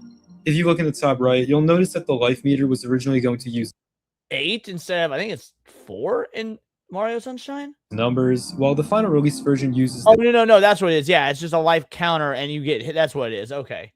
the sun-like design. The booths in Hotel Delfino also have a bit of a different design from their final counterparts. Last, Those are kind of freaky looking. Hold on. the Booze and Hotel Del Yeah. I'm not used to Booze having such dead little eyes. Like I like that. That's cool. Delfino also have a bit of a different design from their final counterparts. Lastly, the title screen for this E3 demo is noticeably different and lacking in detail compared to the final one. There is a third build of Mario Sunshine which is assumed to be lost because this screenshot was found which is believed to be from an earlier build from the Space World 2000 one. The thing is though, we don't know if this build is older or not for sure, so this third build's existence is unconfirmed. As for the other two builds, both of them are not playable today, and only a handful of screenshots exist for each. Yeah, I would love for someone to dump files like that and get a ROM hack version of early builds. That would be so cool. Yeah. Super Monkey Ball 2 was the sequel to the original GameCube puzzle game Super Monkey Ball. Back in 2001 and 2002, the last time I played Sunshine was at McDonald's back in the day. Wow, it's probably been 25 fucking years since McDonald's had since McDonald's had video game systems in them. Yeah, there was a period of time when McDonald's had GameCubes, they had Nintendo 64s, they had PlayStations. I remember those days, son. Japanese Super Monkey Ball 2 promotional website would upload wallpapers for every month of the year. So far, 14 wallpapers are known to exist, however, only 8 have been found, with half of them being in low resolution. These wallpapers were rediscovered and posted to Twitter by the user Glitterboy on June 23rd of 2020. Agreed, Tiger King. Later, on November 8th of the same year, the user Ben SaxD would uncover some more wallpapers for the game. That being said, the wallpapers for June, July, and November are completely lost today, and it's unknown how they may be recovered. Can't believe nobody archived those. Similarly to Super Mario Sunshine, the GameCube exclusive Wario World platformer also had an early build which was shown off at E3, although this build is yet to surface and be playable today. In this build, a handful of interesting differences were present, mainly in the game's visuals. For one, the wonky circus location was noticeably very different visually, and luckily there is minutes. I wasn't really a big fan of it, if I'm being honest. The footage which shows this early version of the location. Screenshots of the original designs from the Horror Manor location, as well as some unique unknown locations exist too. This screenshot of the unknown location appears to be similar to Pikmin 2's Wistful Wilds level, featuring a relatively similar looking ground texture. Something interesting about Wario World is that earlier builds of the game were also discovered on one of those GameCube interactive multi-game demo discs. Additionally, there was also a special disc which came with the Master Quest remake of Legend of Zelda Ocarina of Time. Oh, I remember that one. I had the 2-game one. I have that. I had the separate ones, and I had I had like the separate ones, and then when they came out with the dual one, I bought the dual one just to have it. So you had the Master Quest. I need to ask my mom. Collector's Edition and the Master Quest. Yeah. I have to ask my mom to make sure she hasn't thrown away my shit. That's what I need to do. Dude, she better not have, because this motherfucker goes for some coin nowadays. Yeah. Found on these two discs I bought every single thing I found was Zelda and kept it. So hopefully she didn't throw it away. And yeah, I agree, Tiger King. Wario games always felt cheap. I don't know what it is. Final release builds of the game, but they still sport some very subtle visual differences here and there. While these two early builds of the game have been preserved and you have the collector's today, edition, the E3 2002 build of Wario World has yet to surface. I hope you all enjoyed this video. I suppose it's a bit... That was a cool little trip down GameCube memory lane with a bunch of stuff I had never fucking seen before. That was so good. There's a link. Feel free to give the video a like. What was that, hun?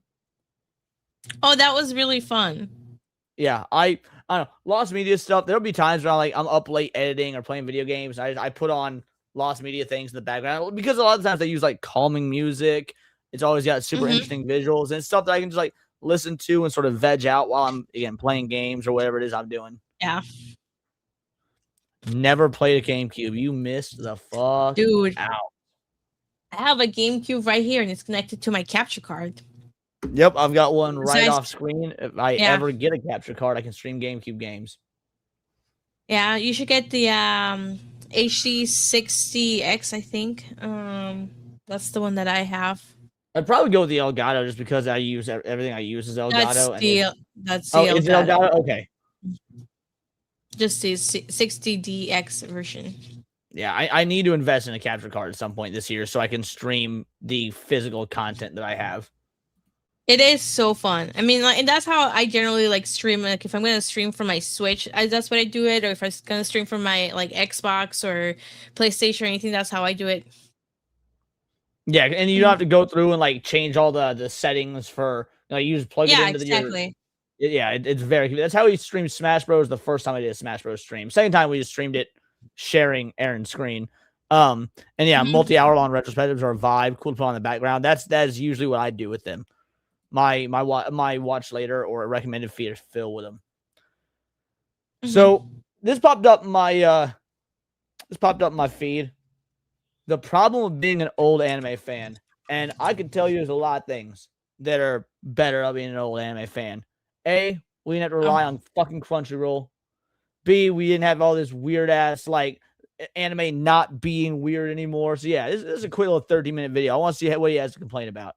Okay, can I be honest? Being an old anime fan is weird. I know. Listen, you're saying to yourself, "What? You're old? You look so good." I know. Thank you. I take care of myself. I don't. I was thinking about eating a whole thing of Cheeto balls recently. He looks Cheeto like the balls? type of dude that A, would have watched anime in the 90s and B, eat cheese balls. What were you saying, babe? It's just no. That's what I'm laughing at. Like this is definitely an anime fan from the 90s. I appreciate it. I saw him at Sam's Club. Anyway, I digress. No, I'm in my 30s, so I'm old. Born in the late 1900s. That's last century, by the way.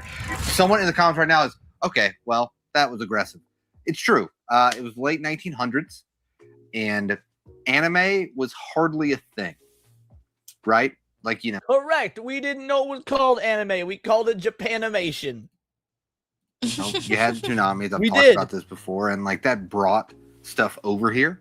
Like it was everyone. I feel like at least the people like making content on the internet or people that got into anime and stuff like that. Like Toonami was kind of your gateway, because you know what you definitely were not doing?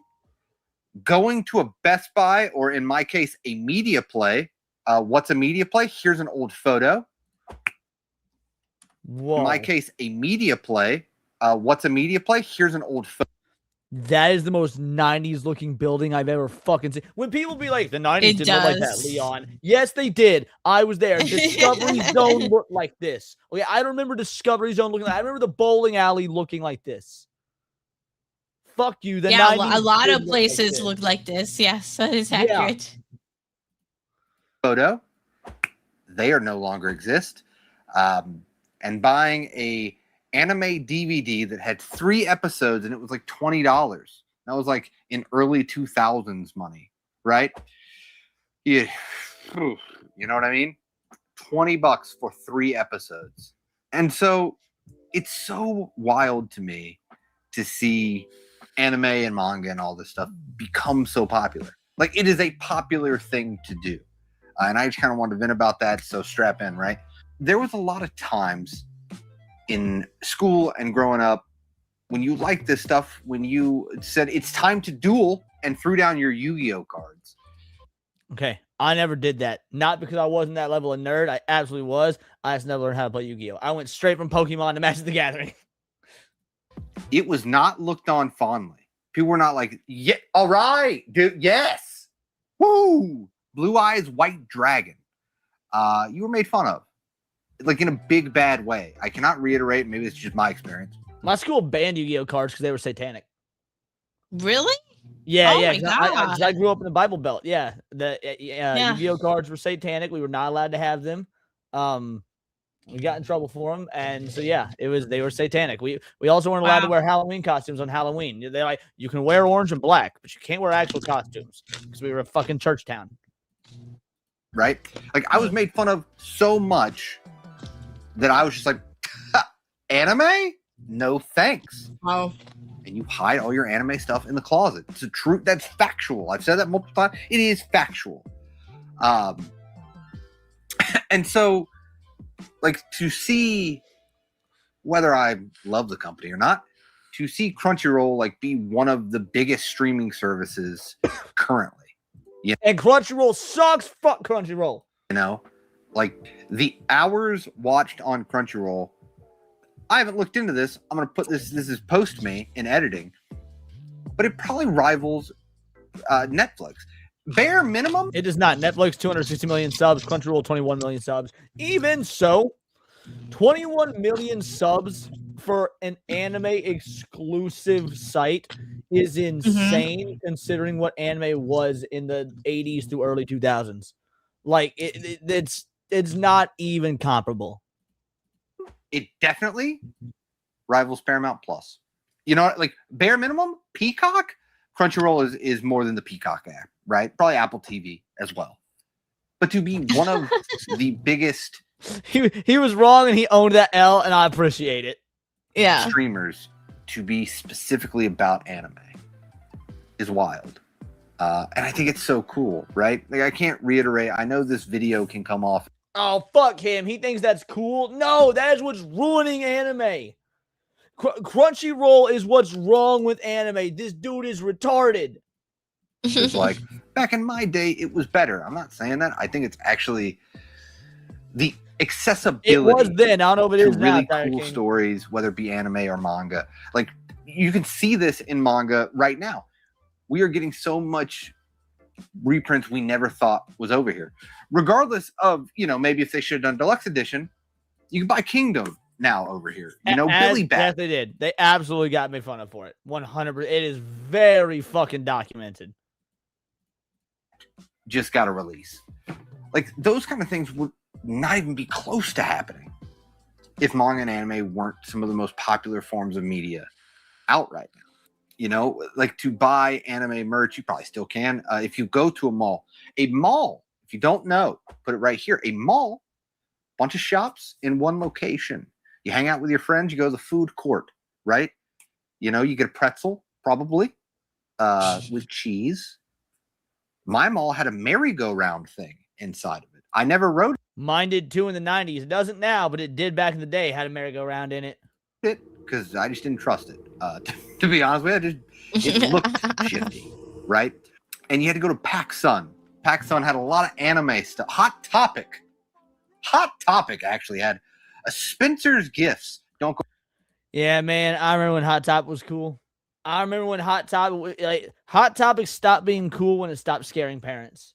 Like, do you remember the original Hot Topic logo, babe? I don't know if you had a Hot Topic in the fucking the third world where you lived.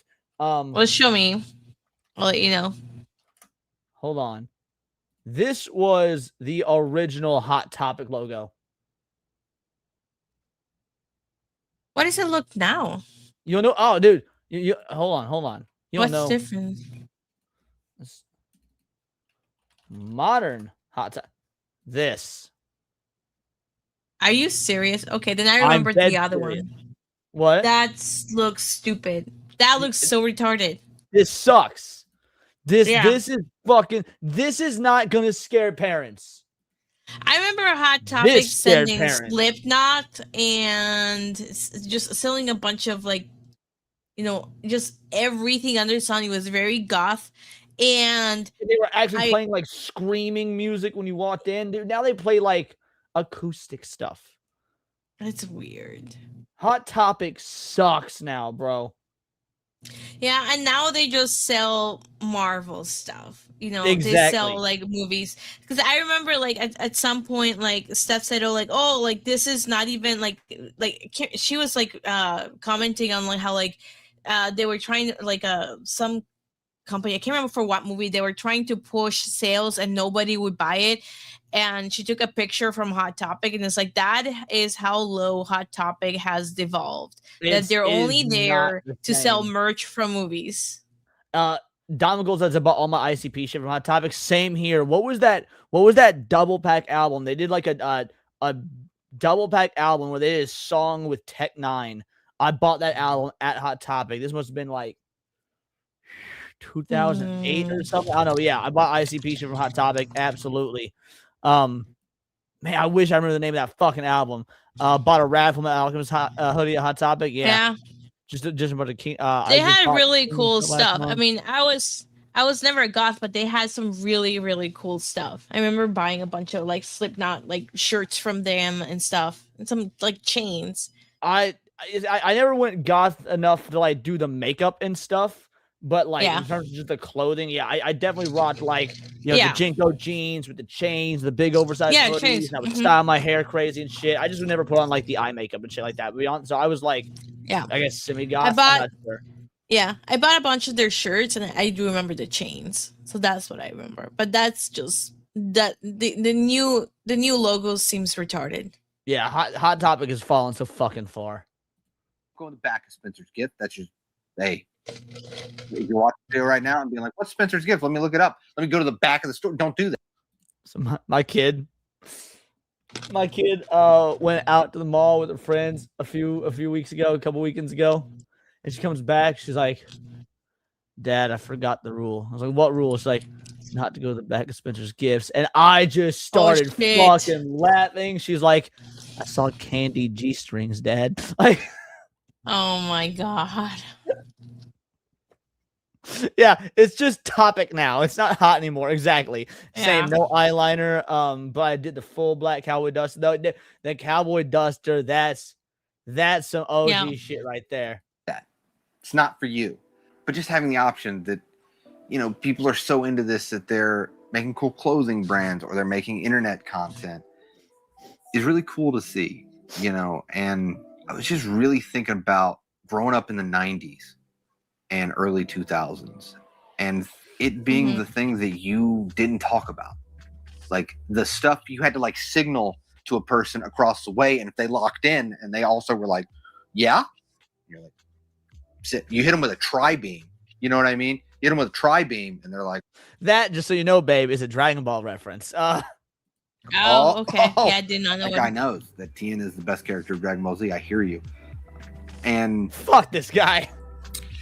That was like the way you kind of could discuss stuff Speaking you were of the Bag watching of on Fences, Konami nice. after school. Yeah, like Suncoast Video. So we had an equivalent to Suncoast Video called Hastings. Because we didn't have Suncoast Video where I am, but we had FYE, we had Hastings, because Suncoast Video was only on like the West Coast. But yeah, I had an equivalent, so I remember that very well. And Piccolo, I don't know. Obviously, I'm a Goku guy. Yeah, Tien eats ass for sure. GameStop is now a plushie shop. Yeah, or is now plushie stop. Yup. I hit him with a tricycle. Yeah. Forum Well, I think like wasn't GameStop even- made this statement. You know how like GameStop was talking about how they were okay with digital only content. It's because then they sell came out fucking and pop they were, figures and T-shirts. Yeah. Like, yeah, they said basically a lot of their merch sales are basically on collectibles and merch. It is not on games anymore. yeah. That's yeah, why I they think it don't said care. that physical games make up less than 20% of their revenue. Yeah. Mm-hmm. Like, Yeah. and mind you, they bought, I don't know if you remember this website or not, called thinkgeek.com. No. I'm gonna take that as a no. So the reason they became basically a physical merch store is because since nobody was buying the games. This is back in like 2015 or something. Like people were going to GameStop less and less. Not even because of digital stuff, because GameStop was egregious for their pricing. So they bought this company called Think Geek and basically transformed themselves into a physical merch store. Huge. Wow. They existed, but the way the internet worked, Mom, get off the phone. I'm trying to get on the internet. You hear the dial-up noise. I'm going to play the dial-up noise right now, and if you're of a certain age, it's going to give you PTSD, but here you go. Right? Yeah. I remember Neopets on the dial-up, baby. Yeah, you remember? Mom, get off the phone. I'm on LimeWire right now. I'm downloading this Vegeta. My mom had 2 phone lines installed in our house. That way you could be on the internet and Because- also on the phone. I wish my dad had done something like that growing up. No, we had dial-up. This is the sort of out in the country that I lived in. We had dial-up until like 2006. Like by that time, Wow. people switched to DSL. That's crazy. We had dial-up till like 2006. And I used that Yeah. shit every fucking day, son. Lincoln Park song. Wow. Mom, please. And to see it, some of the highest grossing films are making like hundreds of millions of dollars in the theater. When, let's be honest, not many people are going to theaters now. So just to have, like, just to be living in this world where you're like, how did this happen? One, people realized how cool it was. That's really how it happened. But just to live. No. People didn't realize how cool it was. He's wrong. People decided to start, like, normies started using it as an identity because just like the MCU, it is fake cool for a while. That is the difference. Like, we already knew it was cool. We were fans of it. We watched anime. We watched, again, I showed Sevi some underground shit the other day, Hyper Dolls. It was awful. I loved it. The people watching anime now and going to Hot Topic and going to see Chainsaw Man in theaters, they're not going to ever watch Hyper Dolls. Like, it is not cool to them. It is a fad. Through that. Yeah. Has been so interesting. Like, even making content on the internet about it in my small, very bubble of the internet that you have stumbled across. Or if you're subscribed, that's really cool and you've been like hanging out with me. But even in my small, I never thought that I would even have the opportunity to be like, you know what's really cool? Nana, you know, and talk, be like, you know what's really cool? Nana. Guys, I was showing Sevi my anime list the other day, right? I was showing her my anime list. I've seen about 400 anime. I've only given 18 anime ever in the history, a perfect 10 out of 10. This is one of them. Nana is a perfect 10. If you have not seen Nana, watch this shit. It is so you gotta love music anime, and you gotta understand like the music scene, or at least appreciate the music scene and like the punk rock scene and whatnot. But Nana is a perfect 10 out of 10 anime. So fucking good. I've never seen Excel Saga, Esra, to be fair. Yes, the anime is unfinished. Like, to be fair, the anime ends in such a way that does give closure, but it's not a happy ending because of it. Even the manga is unfinished. The manga went quite a bit further than the anime, and then the manga also ended up being unfinished. Hey, what up, Piplove? How you doing? And thank you so much for the jewels, dude. Truly appreciate you. Thank you. Yeah, the story as a whole wasn't finished, but I highly recommend that anime so goddamn much. You know, and talk about it to like 10, 20, 30, 100 people. Hold on. What is this? First of all, fuck you. Get out of here. Grimgar, Ashes, and Illusions. Alrighty, adding it to my watch later list. My man. Shout out. Thank you. Whatever, that's like, yeah, this stuff is sick. It's awesome. You know, and to so easily find people that like it. And don't get me wrong, and you guys know this because you're on the internet, like the anime and manga community, some can be, like, for lack of a better term, they suck. Lack of a better term, it could be horrible, right? I'm gonna need you to elaborate because I will either agree or disagree depending on what you mean. But I can speak from my experience dealing with, you know, comments and stuff like that. Like, just having the opportunity to do this, and bro, you don't just get to skate by on that. Nah, this is bullshit. You don't be like, hey, some what people happened? in the anime, he was like, and if you're on the internet, which I know you are because you're watching this video, some people in the anime and manga scene, you know, they suck. And he just moves on. Well, who? What type of people? You mean the tourists? You mean the fake fans? You mean the people that are trying to censor anime? Yeah, they suck. But you skate by. You just said they suck and move on. Tell me who said. I need to know what team you playing on. And I think that's like gross. Yeah, makes sense. I don't really care. You know, I like this stuff. I think this stuff is cool. He doesn't care that they suck. I make cool enough stuff. Not More this or less. video because there's not much going on in this video. But hopefully, I make cool enough stuff that people also think it's cool. You know, and I would have never done this back in the day. You know, when I was playing the very legal copy that I had, first off, on the computer of Legend of very Super legal Saiyan. copy. If you guys have ever played, it's one of my favorite games.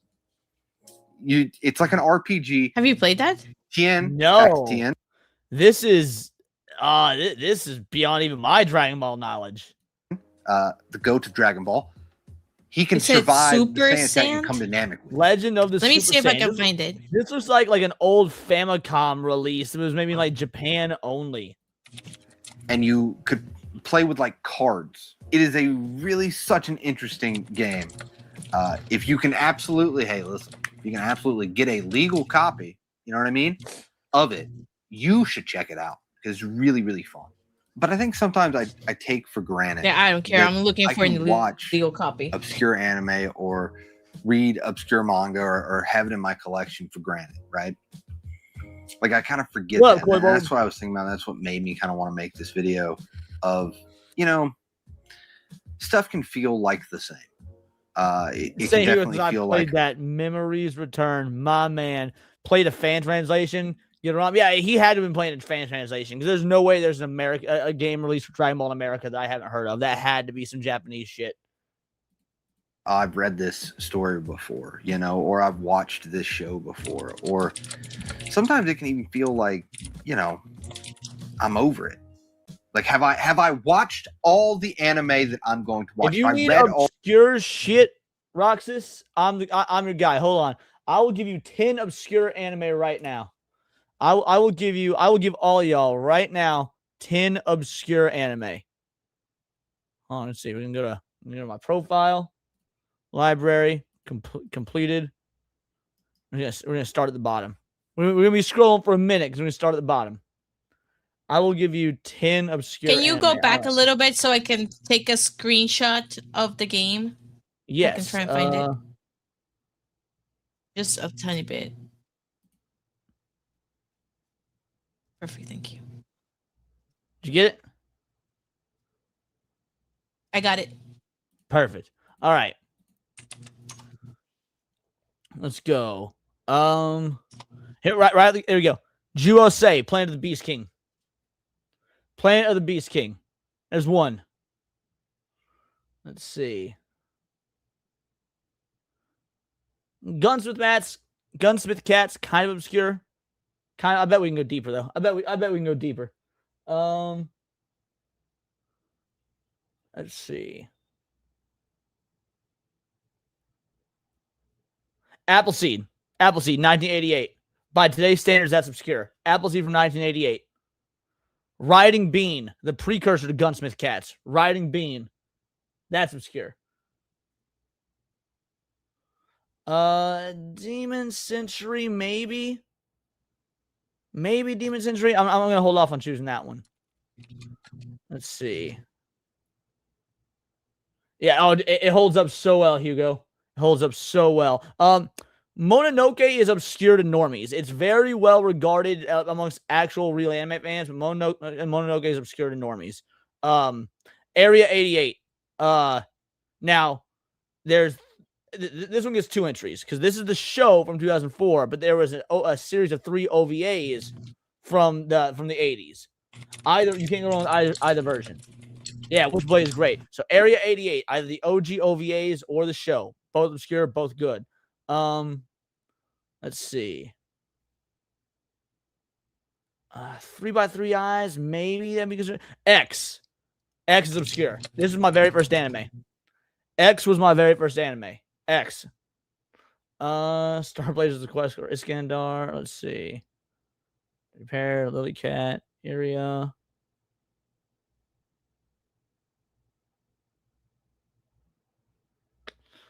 Madara is kind of obscure. Kinda. 2-episode OVA. All-purpose cultural cat girl Nuku Nuku. This shit's obscure as shit. There you go. That's 7. That's number 7 right there. All-purpose cultural cat girl.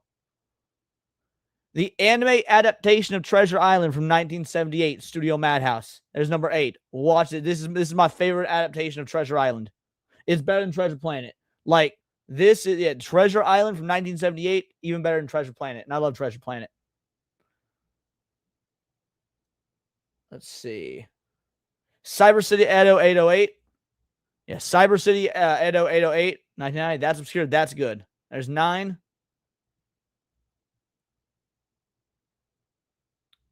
So Twilight the Cockroach. No, they were 11. They were 11's not that obscure. Someone in the chat said Goku Midnight Eye. We do. We have Goku Midnight Eye right here. I wouldn't call Goku Minai Ai obscure. I wouldn't call it mainstream either. It sits kind of oddly in the middle. But Goku Minai Ai is good. Robot Carnival 87, that's kind of obscure. Kind of.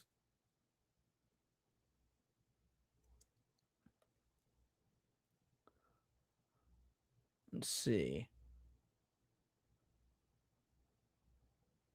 Project A-ko. There you go. That's number 10. Project A-ko, 1986. I've definitely said that's obscure.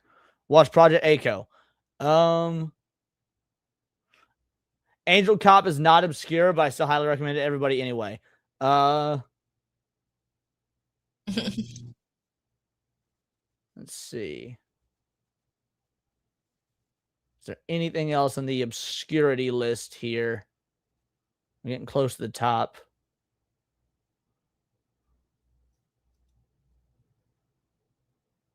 I don't know if you consider Boogie Pop Phantom obscure or not. 2000, that's one of the newest ones I've listed off so far. Boogie Pop Phantom, that one's not bad. And then again, the one that we just watched, Rakushou Hyperdoll, 1995. Bam. I just gave you a bunch of obscure-ass anime. You're fucking welcome. Yep.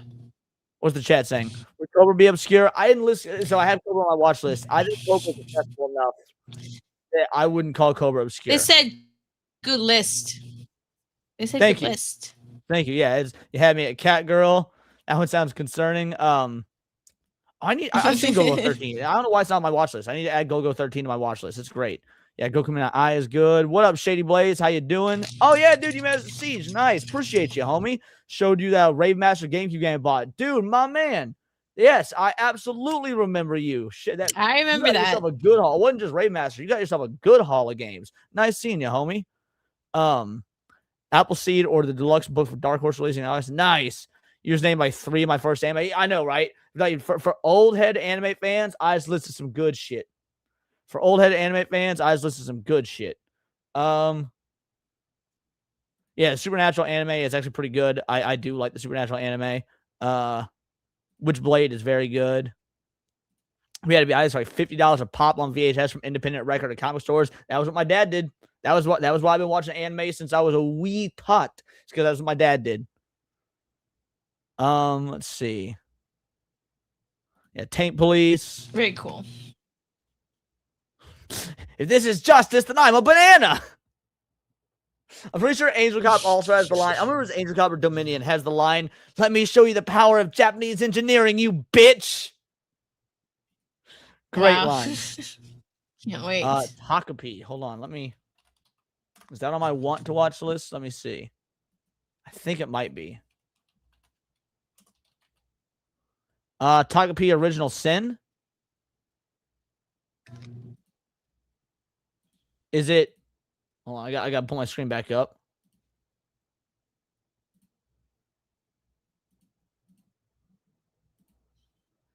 Is it this one right here, Tiger King? This says 2025. I don't think you'd be talking about something so new. Let me know if this is the one you're talking about. Otherwise, Sorcerer Hunters. I'll add this. Let's see. The Witchblade Tomb Raider crossover. Oh, it is this one. Okay, all right. Well, I'll add it to the watch list. Interesting. All right, I'm always down to discover new anime. I have anime DVDs. My dad as well. My uncle. Yeah. Yes. Don't forget Kite. And so I've never seen Mezzoforte, but yes, Kite is that's a difficult watch. Kite is a difficult watch. Takapi is recent. Yeah. Someone said Hunter Sorceress. Oh, that's the list as well.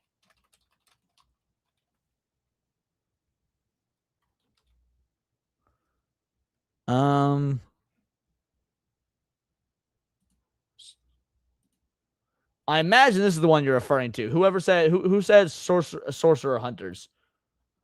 Is this the one? You can get through Takapi in under 2 hours. It's like a movie. Oh, sweet. For whoever said the hunter sorcerers, I assume maybe you just got it backwards. Yeah, here you go. Yeah, Dark Magus. Sorcerer hunters. Oh, you said it right. I guess I just read it backwards. So I assume. Well, fuck it. We'll add this to the watch later. That and the show are good. Yeah, so whenever I add something to the watch list, if I just go to franchise here, well, hello, Annie. It will also, it'll give me the TV show as well. Perfect. Perfect. Alrighty. That's enough waxing nostalgia about anime. Here is this guy's video. And we've got one more. We got one more. I know we normally don't do Culture War stuff on the Sunday special stream. Hey, shout out Juna Main with a 2-banger saying huge. But we have to talk about this.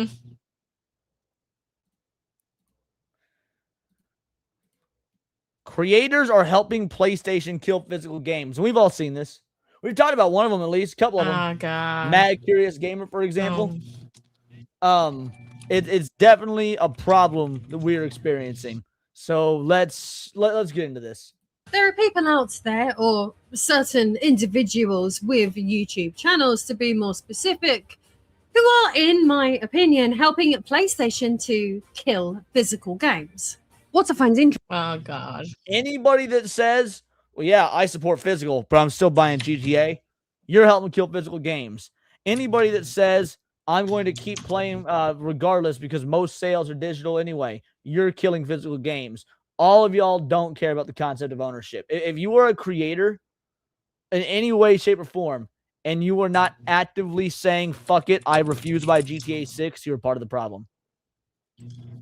Interesting, though, is that all 3 of the uploaders that I'm covering today would, without a moment's hesitation, tell you they are firmly on your side in this entire physical media debate. Jason Schreier, Alana Pierce, and David Jaffe have all put out videos in the last few days about the end of PlayStation discs. And every single one of them are industry shills. Alana Pierce, Jason Schreier, and David Jaffe are all industry shills. If you listen to any of these motherfuckers who take what they say seriously, may God have mercy on your soul. Look at this fucking... Has ever a face of a dude who thinks he can review video games look so apt? And all 3 present themselves as outsiders, independent voices, standing apart from the regular YouTube gaming ecosystem, simply reporting the facts as they see them, free of any agenda whatsoever. Yet, the deeper I looked into each of their backgrounds this week, the less comfortable I became with how confidently all 3... And that's you're part of the problem, and this is why I don't like you that much, but it's okay. What were we saying, hun? Oh no, I found the game. I sent it to you. Oh, you found the game? Awesome. You'll have to show me later. The fact that you were buying GTA 6 in a world where they're not giving you the actual ownership of GTA 6 is the problem. You are a consumer. You are a slop eater. Eat your GTA 6 slop, piggy.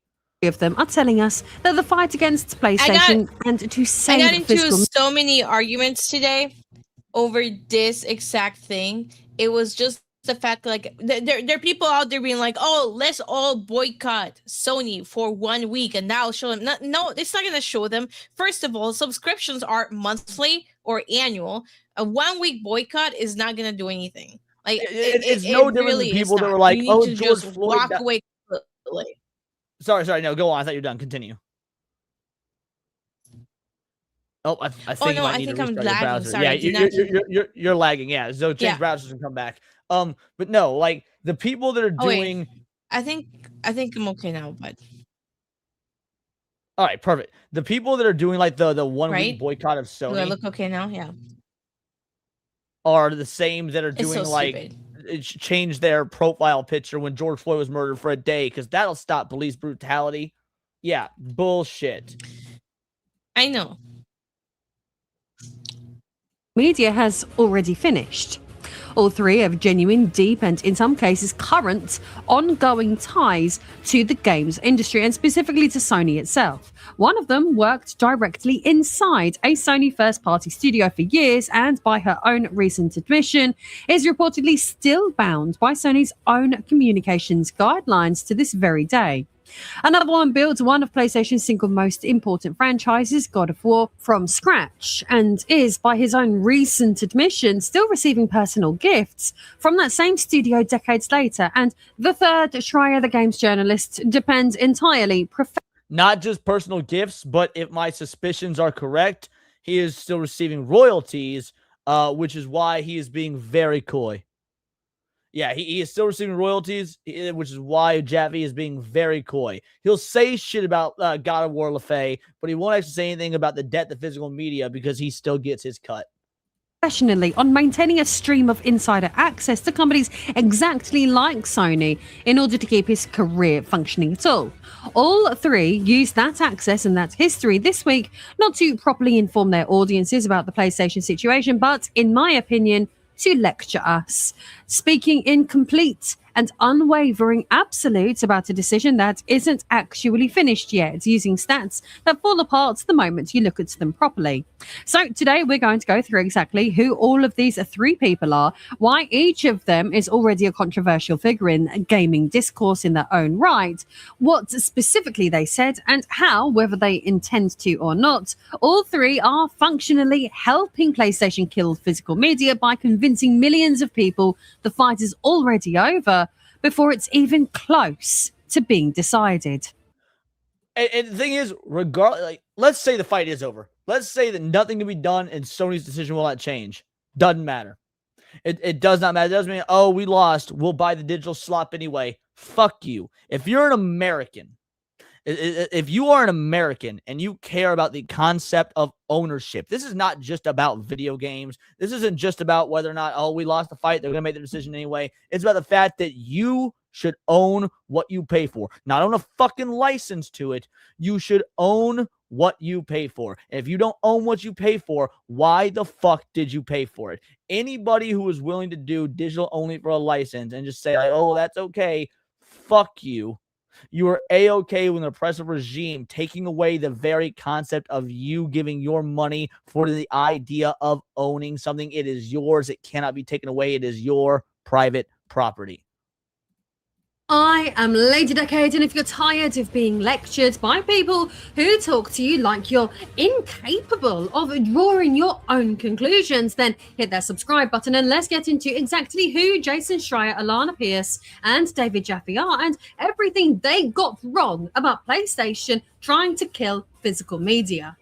PlayStation's current push to imprison players within their vile and predatory digital-only ecosystem is quite frankly disgusting, and no matter how many so-called insiders attempt to tell us that there's nothing we can do about it, it's not something I will ever, in a million years, put up with. Thankfully, not all digital platforms are equal, and others, such as Steam, for example, offer up far more freedom, autonomy, and fairness to players. For example, you can get the Double Helix Strider game for just $1, Sword Art Online Fatal Bullet for $4, the entire Lego Batman trilogy for $4, Final Fantasy VII Cool Original Flavor for just $5, or how about the amazing Link's Awakening inspired Mina the Hollower for just $15. Or if you're one of those who it was supposed to, we knew that was never going to be the case. Anybody worth their salt on the internet saw through that blockchain bullshit immediately. fancies something a bit more modern, how about 47% off Resident Evil Requiem or money off Assassin's Creed Black Flag Resynced? Use my links below to get big money off literally thousands of games. With PC gaming, you're not trapped in Sony's awful ecosystem either, as PC gaming has multiple storefronts and an abundance of more options. Each purchase supports this channel directly and my fight against the attempted erasure of customer choice. Or you know, the console gremlins are when she says the fact that PC offers more choice, they are seething. They refuse to admit it. They refuse to admit that PC gaming undisputedly has more choice. It is not even, it cannot be questioned. It is a verifiable fact. if you'd like to support me in a more personal way, access my behind-the-scenes cosplay library and more by backing my show on Patreon. Happy shopping, and I hope you enjoy this episode. Before we get into any of these three individuals, I think it's worth grounding this whole conversation in what Sony actually announced, because all three of these videos take Sony's own framing almost entirely at face value. Ezra, you were missing the point with a dumbass comment like this. It's not about whether something is physical or digital. It's about whether you own the thing. And PC gaming does offer you ownership. It's not a license. When you go to GOG and you purchase a game, you are purchasing the .exe file that you own and cannot under any circumstances be taken away from you. It is not about physical. It is about ownership. Use your brain. I know you can do it. Sony's official statement described the move as a natural direction for Sony Interactive Entertainment to adapt to consumer trends as the general preference for digital media significantly outpaces physical discs. That's the sentence all three of these creators build their videos around, more or less. And on the surface, the underlying numbers do genuinely support part of that claim. For example, according to Sony's own corporate reporting, it should matter to you because this is a dumbass argument. You can lease a physical item. If you're leasing the physical item, you still don't fucking own it. This isn't about whether it's physical or digital. If you think it is, you're a small-minded pissant. The idea is whether you own the thing. If I lease something, if I rent my apartment, doesn't matter the fact that this apartment's physically here.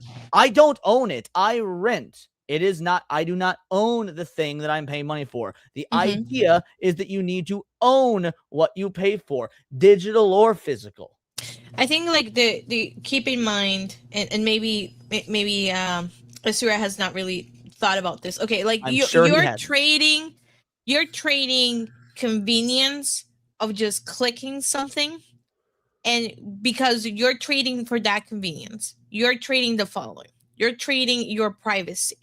You're trading your biometrics because PlayStation is going to be requiring biometrics. I'm sure if they could in the US, they're already required in the UK, right? Yeah, you're giving out your personal information. So, because they will get hacked because they have, the Sony gets hacked once every 6 months. Like, yeah, they will get hacked. And then if you think that, oh, I'm just going to have the game, forever. No, you're not, because Sony has already pulled the games and movies that people paid for, and they don't give a shit anymore. So when you come out and you say, I don't care if it's physical or not, I think you're missing the entire point, which it's not even about missing the point. It's about being like saying things like, oh, well, I do support physical, but I really want GTA 6 so bad that I'm going to throw away all my principles, all my ethics, all my morals, all my philosophical standings, everything that you just said about throwing out all of the objectively far worse negatives just to have the dopamine rush of playing GTA 6 like a good little piggy. And yeah, then Stop Killing Games is really pushing to kind of preserve games to make sure that they don't actually die off. So kudos to them in that movement, which I think is really important. Asura says, I'm not asking for digital. I accepted it, but I don't like it. But I like owning physical copies on my shelf. But you are still going to buy GTA 6. You're still going to shell out the $70 to $100 to Rockstar for them to piss in your mouth and say it's water.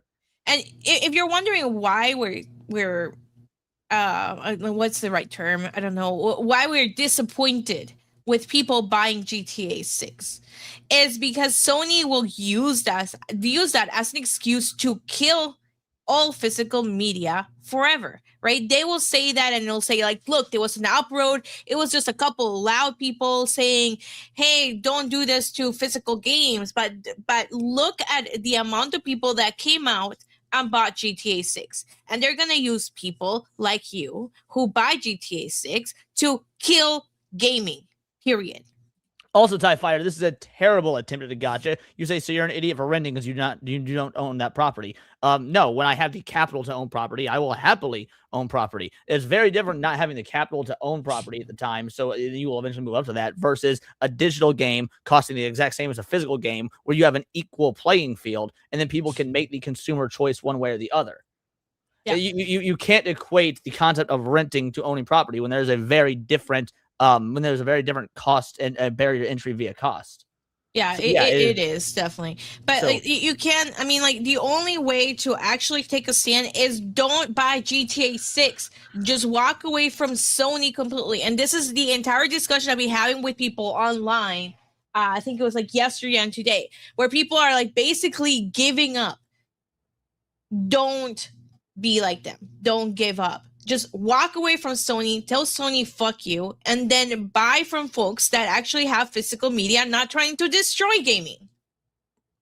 Yeah, games are advertised as a product. Renting a truck is not the same as buying a video game. Correct. Yeah, as you far as don't your have to PS3 buy. physical collection, it is still playable because you can still. First of all, none of those games are getting updated anymore. So if you've already got those games, got those updates, you can play them. And even if you can't get the updates anymore, you still have what is on the disc, and it is yours. It can't be taken away from you. Look, if you really want to buy GTA 6, buy it from GOG when it comes out, because at that point you'll own the game, right? Maybe. But also, like, you don't have to. I mean, I'm sure they'll have something with has to do with the online version and paying extra money, but you don't have to pay GTA 6. You do not have to pay GTA 6. There's plenty of other fucking games you can play. And this is also a dumbass argument. If everyone on our aisle don't buy GTA 6, that won't change anything. Whether it changes anything is irrelevant. The point is about the moral and philosophical consistency. By that logic, in a world where slavery is completely societally normal, let's say we live in a culture where slavery is completely societally acceptable. Would that make it morally okay just because it's societally acceptable? The obvious answer is no. So you can't sit here and say, like, oh, just because everyone else is doing it, we won't make a dent. It won't change anything. Whether it changes anything is irrelevant. I expect people to have actual moral standards. And one of the bare minimum moral standards should be owning what you pay for. If you don't even have a concept of ownership, you're not fit to be an American. Get fucking deported. Yeah, or a sense of privacy. Because you know that PlayStation is one of the major guilty actors who is trying to destroy privacy, who is trying to censor everybody. So, like, you have to pick a side here, right? And clearly you're choosing wrong. Physical software made up just 3% of PlayStation's total revenue in 2024, down from 6% in 2020. Digital sales made up roughly 80% of all full game software sold in the most recent fiscal year, up from a mere 13% back in 2013. Circana analyst Matt Piscatella has also shown that US consumer spending on physical games has collapsed from a peak of $11.5 billion in 2009 to just $1.6 billion over the most recent 12-month period.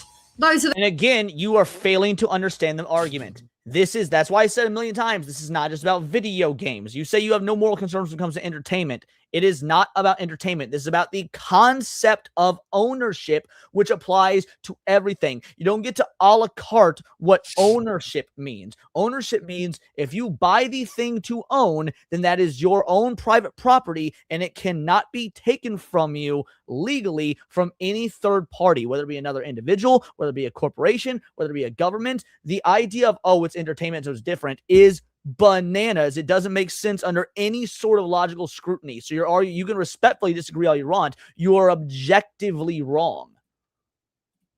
The real numbers, and I'm not here to pretend that they don't exist, but in none of these uploads was any attempt made to actually interrogate the data.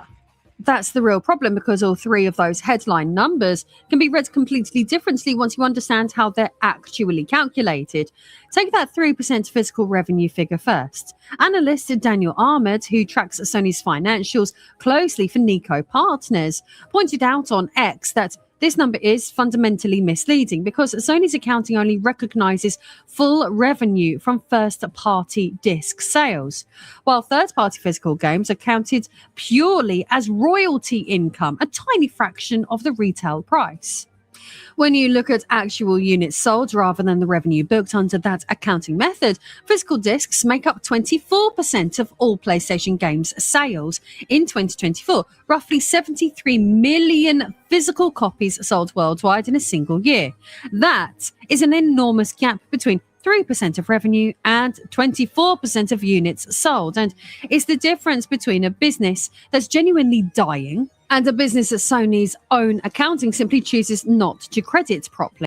And they choose not to credit. They choose to give you these flimsy bullshit numbers because most people will just see, oh, well, it only made up 3%. Yeah, it makes sense to get rid of it. Why would you do the cost of manufacturing discs and whatnot if it's only accounting, and not only discs, but the cases within them, there used to be instruction booklets. Now it's just little single page ads. The point is, there's no it's only accounting for 3% of the sales, except for it's not only accounting for 3% of the sales. They gave you those bogus numbers because it's when you look at the top games played on PSN, most of them are free-to-play games with microtransactions. There was never a physical game to purchase to begin with. You don't buy Fortnite physically. It was already digital only. That's the thing that's making the most money on PlayStation, and it was making money via microtransactions.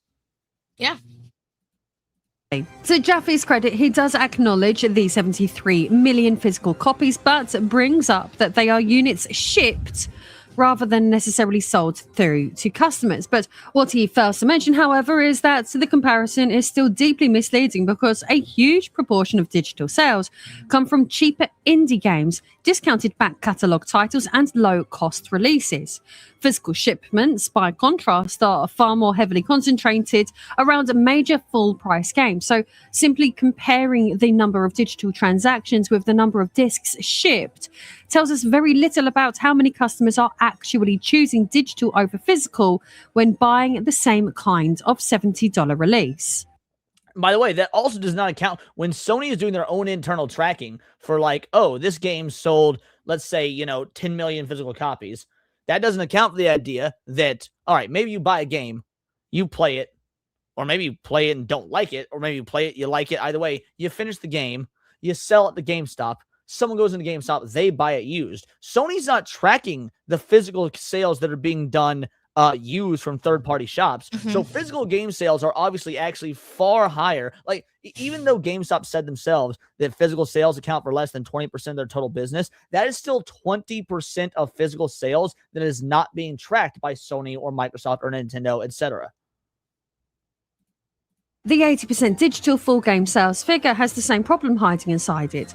Sony's own fiscal year 2024 report shows that of the 303.3 million full games sold. Oh, how little you know me, considering I've never seen your face before and it's your name before, and it seems like you are not familiar with my channel.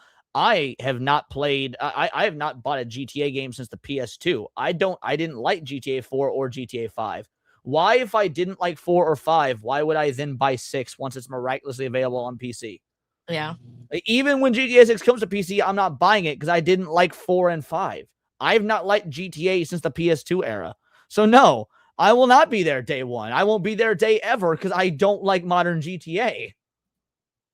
That year, only 9.5%, around 28.9 million, were actually first-party titles. The overwhelming majority of that 80% digital figure is made up of third-party software, indie titles, and games that frequently never had a meaningful physical release to begin with, alongside DLC and add-on content, which alone accounted for 29% of PlayStation's entire gaming revenue that year, nearly 10 times physical software's contribution. Bundling all of that together into one digital dominance statistic. Whether I'm the exception or not, fair enough. I might be the exception, but you said you'll be there day one. I'm giving you ardent proof that I will not be there day one or day any. There are, I'm sure, people are going to buy it when it comes to PC. That, again, they can make that choice. The point is they have the freedom of choice to do so. PlayStation is taking away that choice. That's what matters at the end of the day. Massively inflates the picture because you're comparing physical discs against a category that includes things that discs were never realistically competing against in the first place. And the Piscatella data that Schreier and Pierce both used works the same way. Yes, US consumer spending on physical games fell from $11.6 billion in 2008 to roughly $1.5 billion in 2025. And yes, that's a genuinely dramatic decline. But Piscatella's own reporting also shows that decline has been slowing sharply, down 28% in 2024 versus only 11% in 2025, and that Nintendo Switch 2 physical sales actually pushed total US physical spending up year on year for the first time since 2009, something none of these three videos mentioned either. A slowing decline that's brief. Wait. So none of those three videos by Alana Pierce, David Jaffe, or Jason Schreier mentioned about physical sales when it comes to accounting for pushing additional PlayStation IPs. It's almost like they're actually shills who are, if not paid by the industry, at least been given goodie bags by the industry or have something at stake within the industry so they can maintain their access or whatnot to continue playing alongside the party lines. This is no different than Ben Shapiro getting out there and shilling for Israel because, you know, he's a fucking Jew and he probably gets a lot of money from APAC if I had to guess. It is literally just the gaming version of fucking big donors in politics.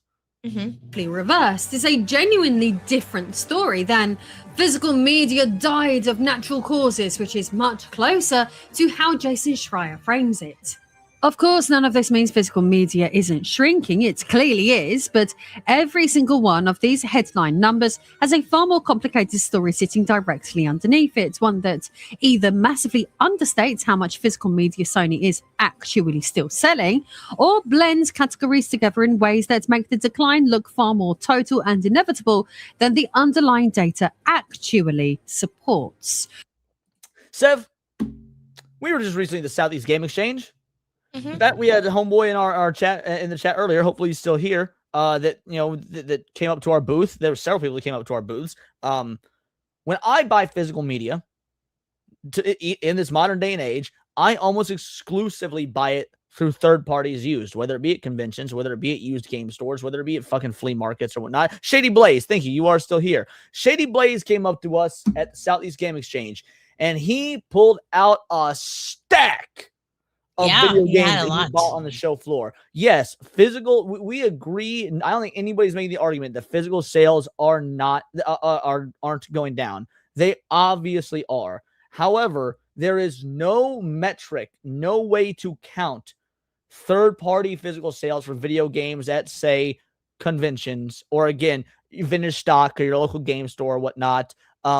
So when you say that the physical is going away, it also just means that it could mean that direct to consumer physical games from the companies has slowed down. Now, because I still go to my local game store and buy physical games. It's just always used games that are oftentimes classics that I want to buy.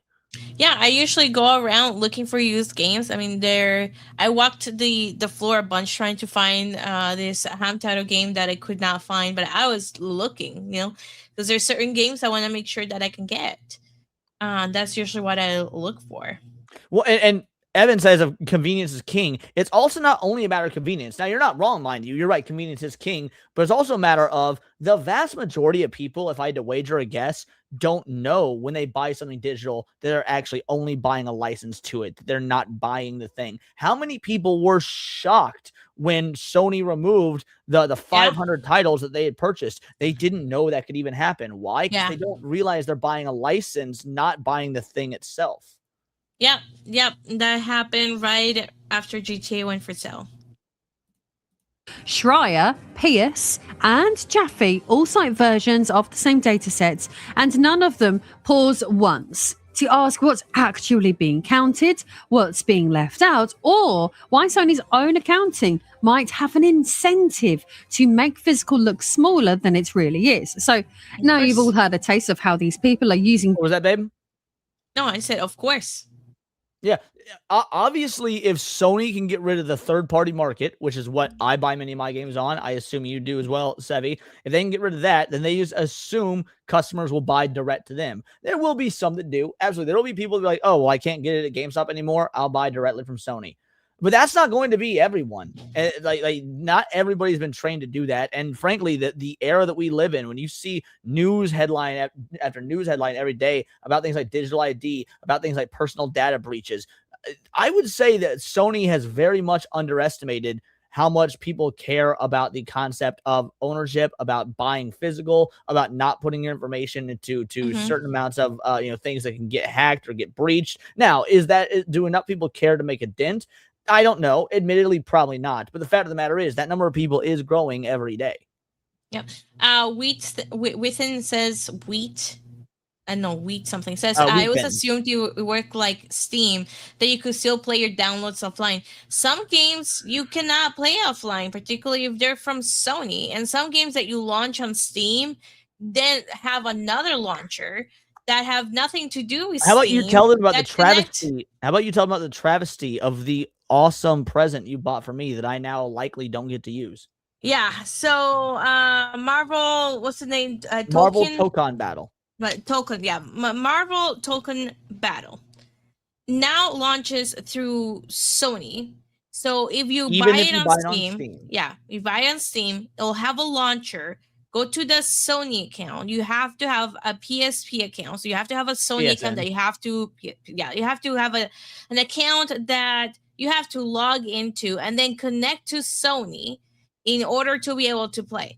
So again, Marvel Tokon Battle, even if you buy it at Steam, download it through Steam, you still have to log in through your Sony PSN account, and the game is not playable offline. Even just the regular arcade mode where you fight computer-controlled characters is not playable offline. Sevi gifted me the game before it was even out, because in Steam you can pre-order and whatnot. Sevi gifted me Marvel Tokon Battle, and now it is come like what, probably a month ago, baby.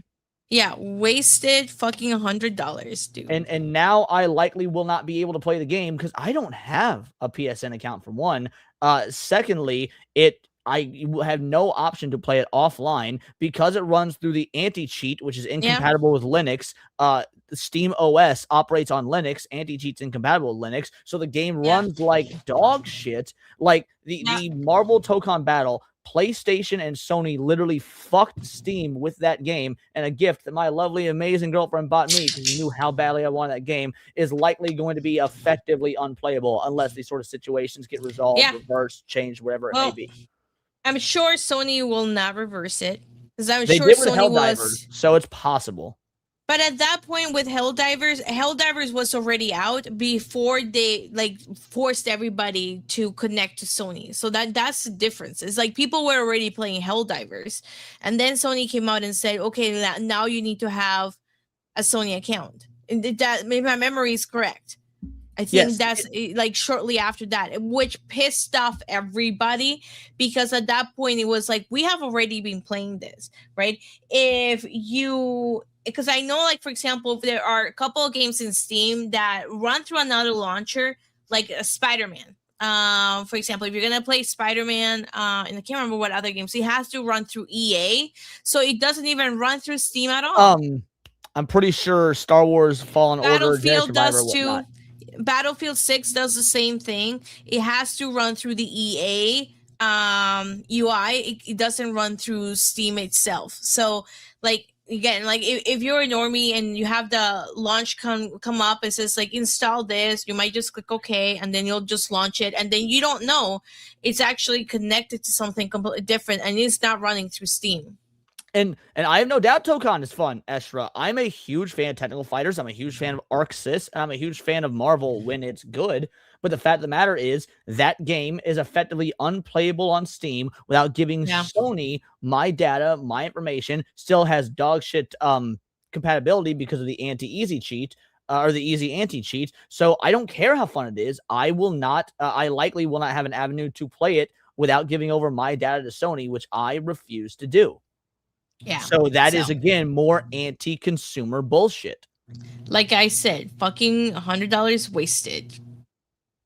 Hopefully not wasted. Hopefully I find a way around that, because, again, I do want to play the game, and I do want to, of course, play the game because you got it for me, and I don't want you to have wasted that fucking money.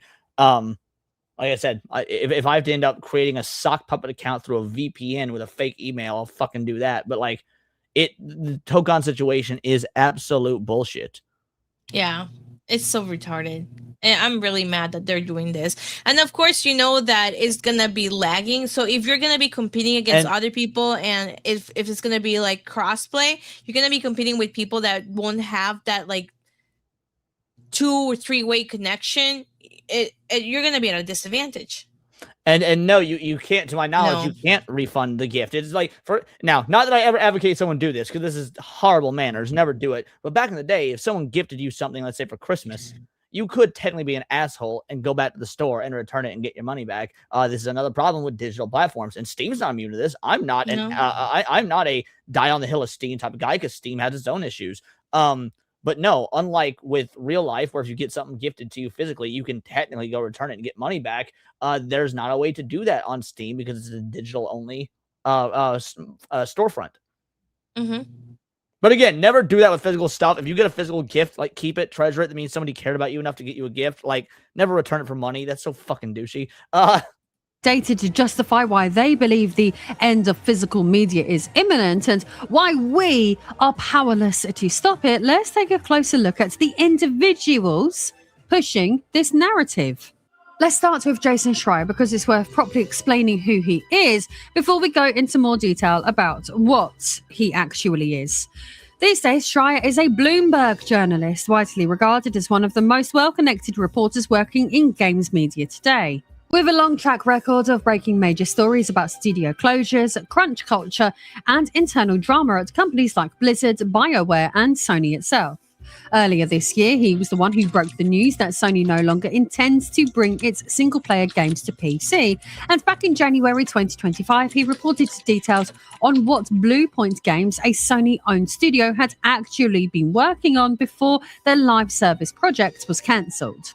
His reputation is genuinely earned in a lot of respects. Schreier has done real, valuable reporting, and I want to be fair about that before I get into my... Nah, Don't be look, fair. I get her want to be fair because at the end of the day, unlike us, or at least unlike me, she's not an outrage grifter. But Jason Schreier is a blind squirrel. A blind squirrel still manages to find a nut every now and again. Jason Schreier 9 times out of 10 does not do real reporting. He just has on occasion done real reporting. There is no reason to be fair to this absolute loser. Problems with his latest video, but Schreier is also a controversial figure for exactly the same reason that makes him so effective, and we can't pretend that tension doesn't exist when it comes to his work. His entire career, his ability to keep breaking stories month after month, depends on maintaining relationships. Look, Shady Blaze, you ain't gotta be PC in my chat. He looks like a cuck. Yes. Chips with sources deep inside these companies. Studios need to trust him enough to keep talking to him. Executives need to feel comfortable enough to leak him information without feeling like he's going to turn around and torch them publicly. And that dynamic inevitably shapes how a story eventually gets framed once it reaches your screen, whether Schreier himself is consciously aware of it or not. June last year, he publicly complained on Blue Sky that gaming outlets had completely taken his words out of context over GTA 6 delay reporting, accusing them of misleading readers and grimly summing up their coverage. That tells you something quite revealing about how carefully he manages his own public image and how sensitive he is to being portrayed as anything other than the calm, detached, purely informational voice in the room, rather than someone with any skin in the game at all. His video on... Well, since he's a Jew, it'd be foreskin in the game, but... the death of physical discs runs through a genuinely useful historical timeline of companies restricting used games and chipping away at the second-hand market over the decades. And on the history itself, I don't disagree with him one bit. Where I do disagree is in how he frames what's happening right now, treating it as though it's simply the natural, inevitable endpoint of that history playing out, rather than a decision Sony is actively, deliberately choosing to make in 2026 with an extremely clear financial incentive sitting behind it that he himself lays out in numbers. Schreier's own numbers, reported by Twisted Voxel and PC Quest, show that for a $70 first-party game sold physically, Sony keeps around $45.50 after manufacturing costs and retail margins are accounted. And you know what? That's fine. As a company, you should be happy with these numbers because that is profit. Yeah, definitely. Here's the thing about the free market. Yes, you can be a sleazy business person who wants to squeeze every little coin out of someone, and you're free to do that because it's the free market. But the smart business owner will take a little bit less money in the short term for longevity. If you take less money up front, if you take less money in the immediate, but people continue to buy your thing so you get more money in the long term, that will always be a more winning strategy. Yeah, I agree with that. accounted for. Sell that exact same game digitally, and Sony keeps close to the full $70, an increase of roughly 54%. For third-party titles, the jump works out to roughly 40%. That's not PlayStation doesn't benefit from used games, which is essentially the framing his video leans on early. That's PlayStation being predatory. You're wrong. Concord was closer to 800 million, but anyway. Wanting a dramatically bigger cut than it currently gets and choosing to remove the option entirely rather than simply competing for a larger share of it. Look, he never once uses the words greedy to describe that decision, despite his own numbers essentially spelling it out for him in black and white, sitting right there in the video he made. Oh, and then there's his pinned comment underneath the video, which I genuinely think is one of the single most telling things to come out of this entire saga, and it deserves reading in full. He wrote directly on his own channel, "I just want to be clear about something. If you are looking for rage and screaming about how evil corporations are, there are plenty of other YouTube channels out there for you. My goal is and will always be to report news, offer context, explain why things are happening, maybe make a dumb joke or two, and try to inform people rather than elicit strong emotions. If you think that's being a shill, feel free to fuck right off." Then explain to me all them PlayStation Insider goodie bags and events you get to go to and how you manage to get all the scoops before anybody else. You don't get that unless you're buddy with the people that you're reporting on, which again is definitionally a shill. Because he's doing all this stuff for access. That's what he's doing. Exactly. Smiley face. Essentially, such a pinned comment is Shady there Blaze, to I was gonna bring this up. Yo, how me and Sevi, we're not award-winning journalists or anything like that. We're just a couple motherfuckers on here who like to talk about video games because we're real goddamn gamers. How we got way cooler, better fucking backgrounds than Jason Schreier. Like, why do I trust a dude like reporting on video games who looks like he's filming in his fucking grandma's house, aside from the fact that maybe because he's a broke loser gamer, he can only afford to live with grandma. Yeah, no, that's true. I mean, like, you guys are only seeing a part of my collection because I have more a stuff. whole ass other shelf over here off screen. Yeah. Got Same stuff here. on the top of it. I have. Then I've got my Dragon Ball section, then my Star Wars section, then all my physical media on the bottom two shelves. Not all my physical media, just the physical media I decided to put there. I have a bunch of stuff over here that you're not seeing, and then Leon has seen this. I have boxes of unopened stuff that I have not sorted, and then in my basement, my basement has like a bunch of stuff too, all over the walls and everything. So it's like, y'all can't see where my camera is. Lining my where the ceiling meets the wall, like that entry point, I have action figures in their original packaging lining the fucking walls. Yeah, I got for sure. I got fucking handmade original Yu-Gi-Oh art on the walls. I've got so much shit that's dope ass nerd stuff that you guys just don't see because of this setup. Yeah, exactly. Same here. Like for me, like the stuff you kind of see is just like the cutesy stuff in the background that I think is kind of cute. But I do have the ray gun, which I love, which is over here. Hold on, let me bigger. Show it again. Oh, sure. Let me show the ray gun. Okay, I have a bunch of stuff that I really like, but this is my favorite, the ray gun. Nice. Yeah. So I mean, like, I have a bunch of stuff. I have. But y'all don't even see. We're showing stuff off real quick. Here, you keep showing stuff off.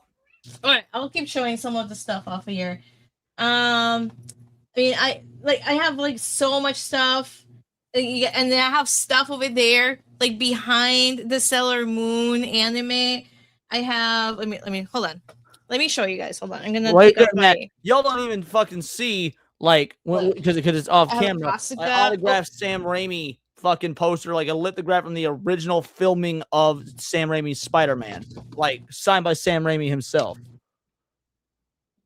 I have a bunch. Like I have a lot of Asuka's, like, because I love Asuka. She's like my favorite. Like a bunch of my stuff fell off.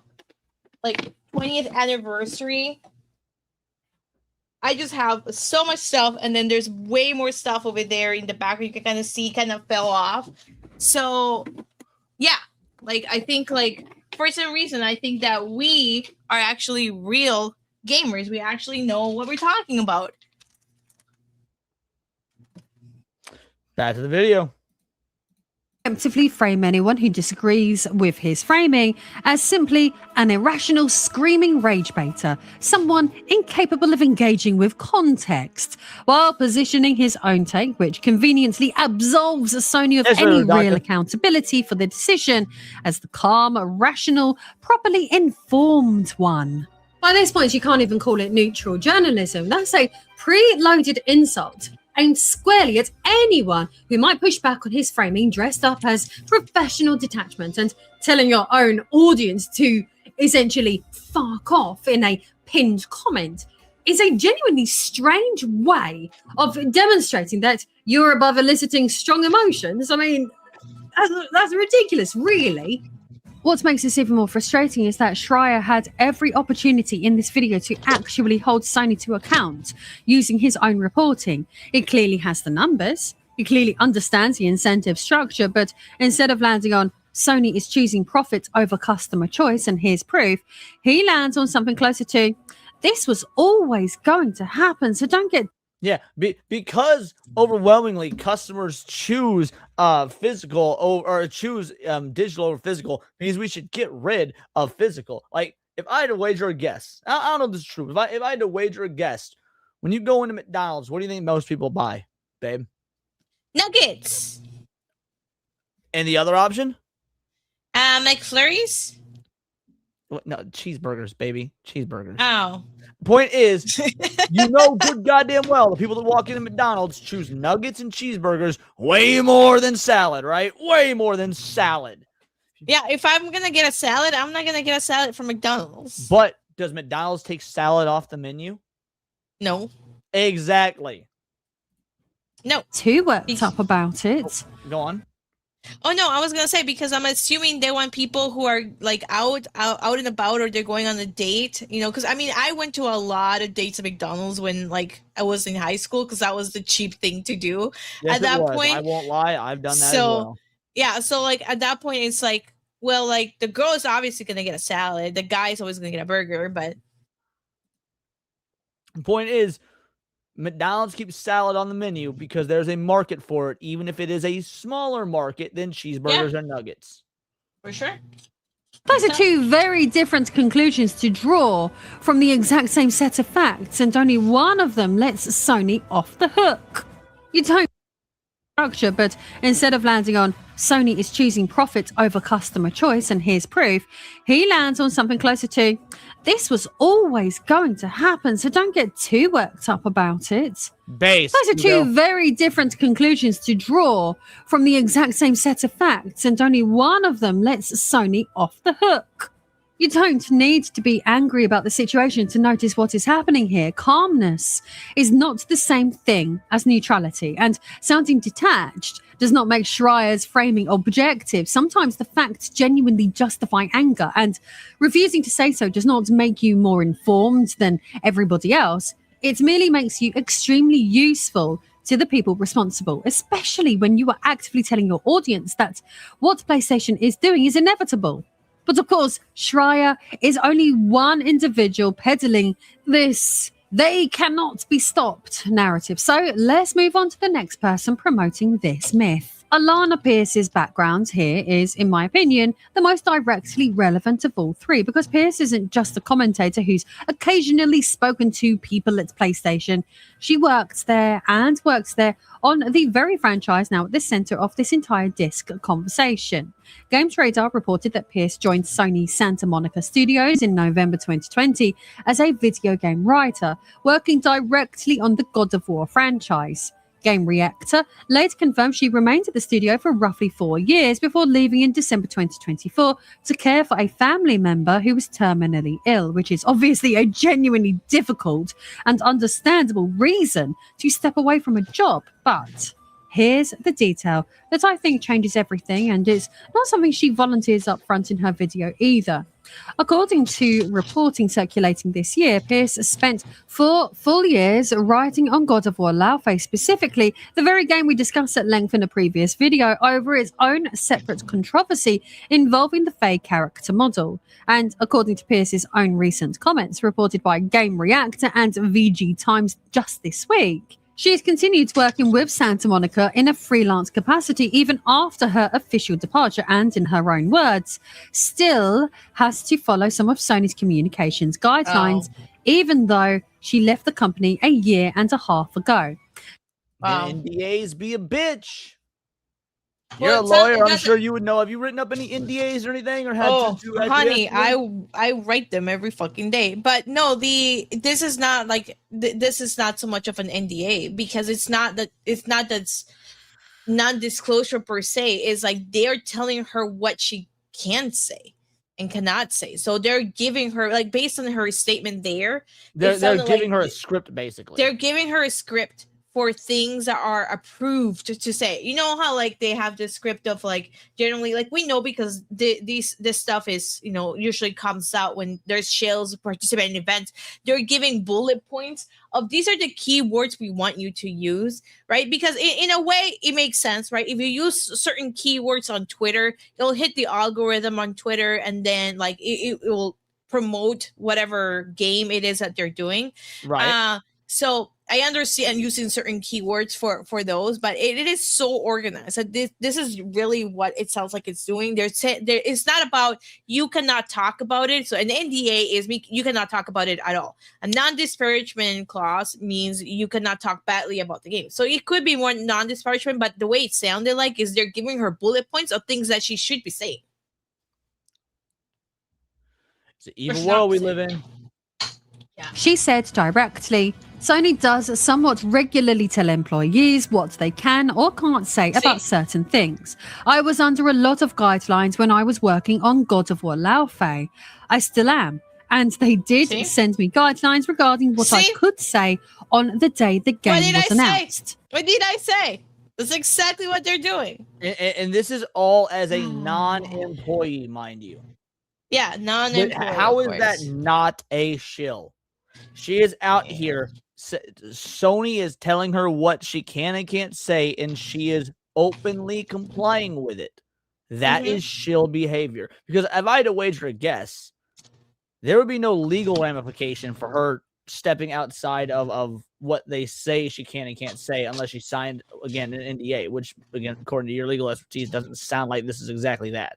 Well, if they attach money to it, like, say, for example, they did a severance package, and part of that severance package require her to be involved and help participate or promote something, or say, because if it has to be consideration, which is money. But I can see Sony, like, saying, like, if you're part of this and you are gonna be talking about the game, we'll give you some money for participating in the creation of the game and being part of a spokesperson's, role. And sometimes you have additional clauses in a contract that says this will survive the termination of your employment. So I'm assuming that's this means that whenever she talks about brands like PlayStation, she's not a former employee speaking from a comfortable distance. She is someone currently working with Sony, currently receiving communications guidance from Sony, discussing a decision made by Sony on her YouTube channel. Her video, titled with genuinely staggering confidence, "Everyone is missing the point," spends the whole runtime explaining that PlayStation knew this decision would be hated, knew the backlash was coming, and that none of the public outrage, none of the petitioning will ultimately change anything. Out of the 3 people in this video, this is the one that frustrates me the most, because she isn't just speaking in absolute, which I hate. She's doing it while explicitly positioning herself as the only person who actually understands what's happening here, and everyone else, by the video's own title, as clueless or too emotional to see it clearly. She uses graphs and stats flashed up quickly on screen throughout the video, with barely any explanation given for what they're actually measuring, because she probably where they're didn't sourced create from, them. or Oh She no, probably yeah, didn't she create took them. them from like a Forbes article or something. Or Sony gave the because usually, like, if you're gonna be talking about something and they have bullet points for you to do, they'll also attach graphics and for you to be able to use. I mean, how many times have you gotten an email from a game developer saying, "Hey, we want you to try our game, and this is our press media kit with a bunch of images and charts and like and things like they want you to be able to cover about the game when you review the game." Dongle says, didn't she do something stupid a few years ago? Recognize the name from somewhere. If you follow Smash JT, maybe that's what you recognize it from. She supposedly had his video straight up removed from YouTube for nudity when he showed a picture of her that exposed her knees. Yep, I saw that. Nothing else, just her knees. Yeah, just her knees. Smash appealed it and lost, and he had to keep the video removed because, again, of sexual content. So if you follow Smash, that might be what you're thinking. Yep, yeah, that's it, Smash. Okay, yeah, so yep, that's the one. Exactly. I remember laughing so many times. Like, every time my knee was on camera, I was like, "Oh God, this hopefully this is not pulled down for nudity because of that." Yeah, I've thought the same thing. Guys, I don't know how to tell you this. There's holes in my jeans. Don't flag the stream for nudity because I got holes in my jeans right now. Look at all that knee.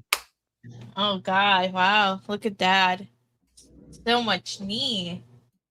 They cover. Pause the video and look closely, and several of them appear noticeably outdated. And at least one of them doesn't tell you where it's sourced from or how any of the data on it is being measured, which massively distorts any meaningful there was also comparison. the parent comment. She called being a parent a situational disability. I totally forgot about that. I remember about that. I totally forgot about that. I forgot she did that too. Oh my God, she's just so stupid. Source is about to flag right now. No. Person being drawn. I don't know about you, but I don't see that as informing an audience properly. That's presenting the illusion of hard, settled data in order to close a conversation down without giving anyone remotely enough context to actually check whether the numbers mean what she's implying that they mean. She does reveal one genuinely important detail in the video and credit where it's due, because it's a real scoop.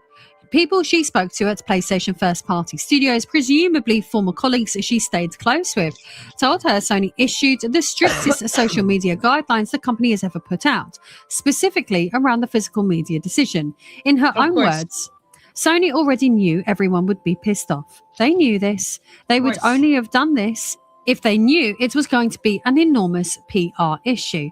This is no surprise to them.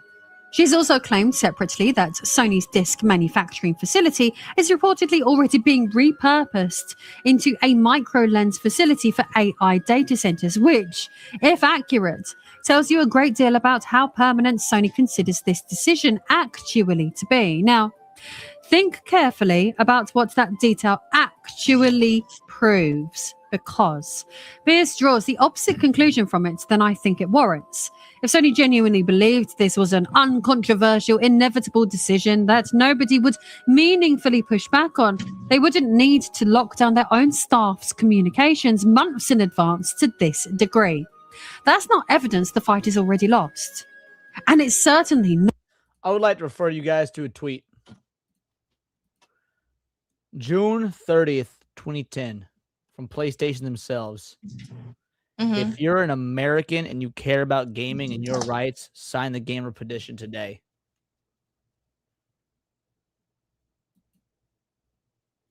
There was a period of time where Sony understood and gave a fuck about American values and the concept of ownership.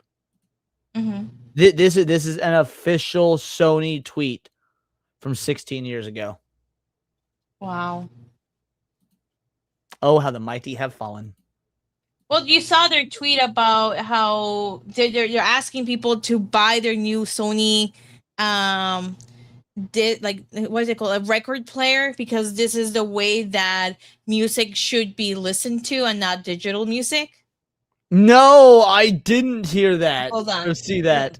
Because I tweet about it. I was laughing so fucking hard. Give me a second. And yeah, as I actually watched a YouTube doc a few weeks ago about how evil Machinima was. Well, you find out, I'm going to hit play. I just found it. Oh, you found it? All right, share your screen. All right. So this is it.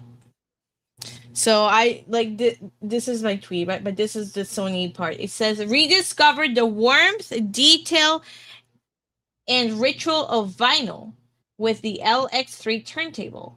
Drop the needle, press play, and enjoy music the way it was meant to be heard.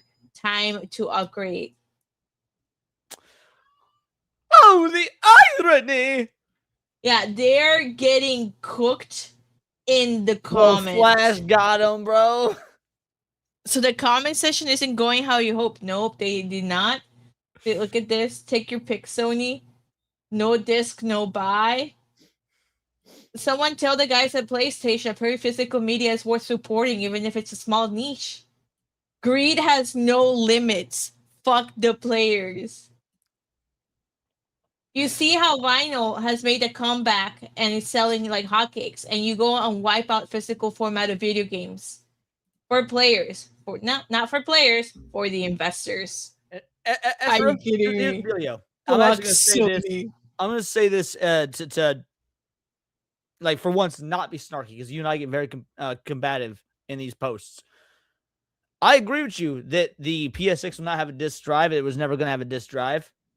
If Sony was smart, they were as greedy as we know they are, they would have made a disc drive a peripheral and then charge people an extra $50, $60, $100 even for said peripheral and continued to put out games on disc. Like, this is not only retardation by Sony. You can make a console without a disc drive. Google Stadia was literally exclusively cloud gaming. Obviously, that fucking failed. But it's because the technology wasn't really there for cloud gaming at the time. I argue it still kind of isn't. But the point is, the idea of making a digital-only console isn't really even unheard of, because you can then sell physical peripherals. We asked Nintendo about the peripherals. Nintendo was big on peripherals. Sega was huge on peripherals. Most of the time didn't work out, but like video game companies and peripherals is as tale as old as time. Sony could have done that. Yeah. They could have. This is just crazy. Anyway, so that happened. Won't change anything, which is the framing she lands on. That's direct evidence that Sony is nervous. And nervous companies are companies that can still be moved. Whether someone who's still doing paid freelance work for that same company wants to draw that conclusion publicly or not. Alana Pierce didn't present any evidence that everyone is missing the point, like her video title had suggested. In fact, if anyone is missing the point, actually, it's her. Still, of course, so there's only two of the individuals claiming that it's all over for physical. Now we about to get to it. Laffy Jaffe, creator of Twisted Metal and God of War, of course, had to shill for Sony. Of course, gamers, we have one more to get through. David Jaffe's relationship with Sony is arguably the deepest and longest running of all three people featured in this video. Jaffe spent 13 years at Sony Computer Entertainment America, joining in the early 1990s and staying through 2007, where he directed the original God of War, widely considered one of the single best PlayStation exclusives ever made, along with the Twisted Metal series that helped define PlayStation's early identity entirely. This isn't someone who... I hate to say it, Patrick. There's nothing to make fun of Jaffe for. Even Jaffe doesn't like God of War Laffy. He, in a rare moment of candidness, he was against God of War Laffy, strictly because, again, he had no control or creation or anything of it. He has not been attached to God of War since, I believe, God of War 3 was his last one. And he, did he walk? If he walked it back, I did not know that, because yeah, he was. We covered it. Me and Cinny. I don't know if Sebi was there now. Me and Cinny covered it. He was talking like kind of mad for about a minute and a half, 2 minutes. But he talked some shit. once worked adjacent to PlayStation for a project or two, Jaffe is one of the people who personally helped build PlayStation's entire creative legacy from the ground up, and he's spent much of the 20 years since leaving the company still talking publicly constantly about that legacy.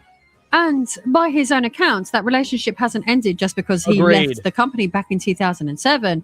As recently as October 2025, less than a year ago, he posted a video titled, "I helped make God of War, and look what Sony just sent me," showing off a 20th anniversary God of War retrospective art book containing the Greek saga, the Norse saga, and a full anniversary retrospective that Sony Santa Monica Studio, the very studio he helped found, had personally sent to him. He unboxed it on camera, calling it a love letter to the fans, the developers, and the mythology that made God of War iconic. That's not the language of someone with a purely historical arm's length relationship to this company. That is someone who, decades on, still clearly feels warmly enough towards Sony to be receiving personal gifts from them and to publicly gush about it on his own channel. David Jaffe is a man who opens his video about the end of physical discs by saying that if he simply told people what they wanted to hear, how you doing, homie? Appreciate you dropping in, brother. You and Tech Rap, we got so much of the OG cabal in here. Nice.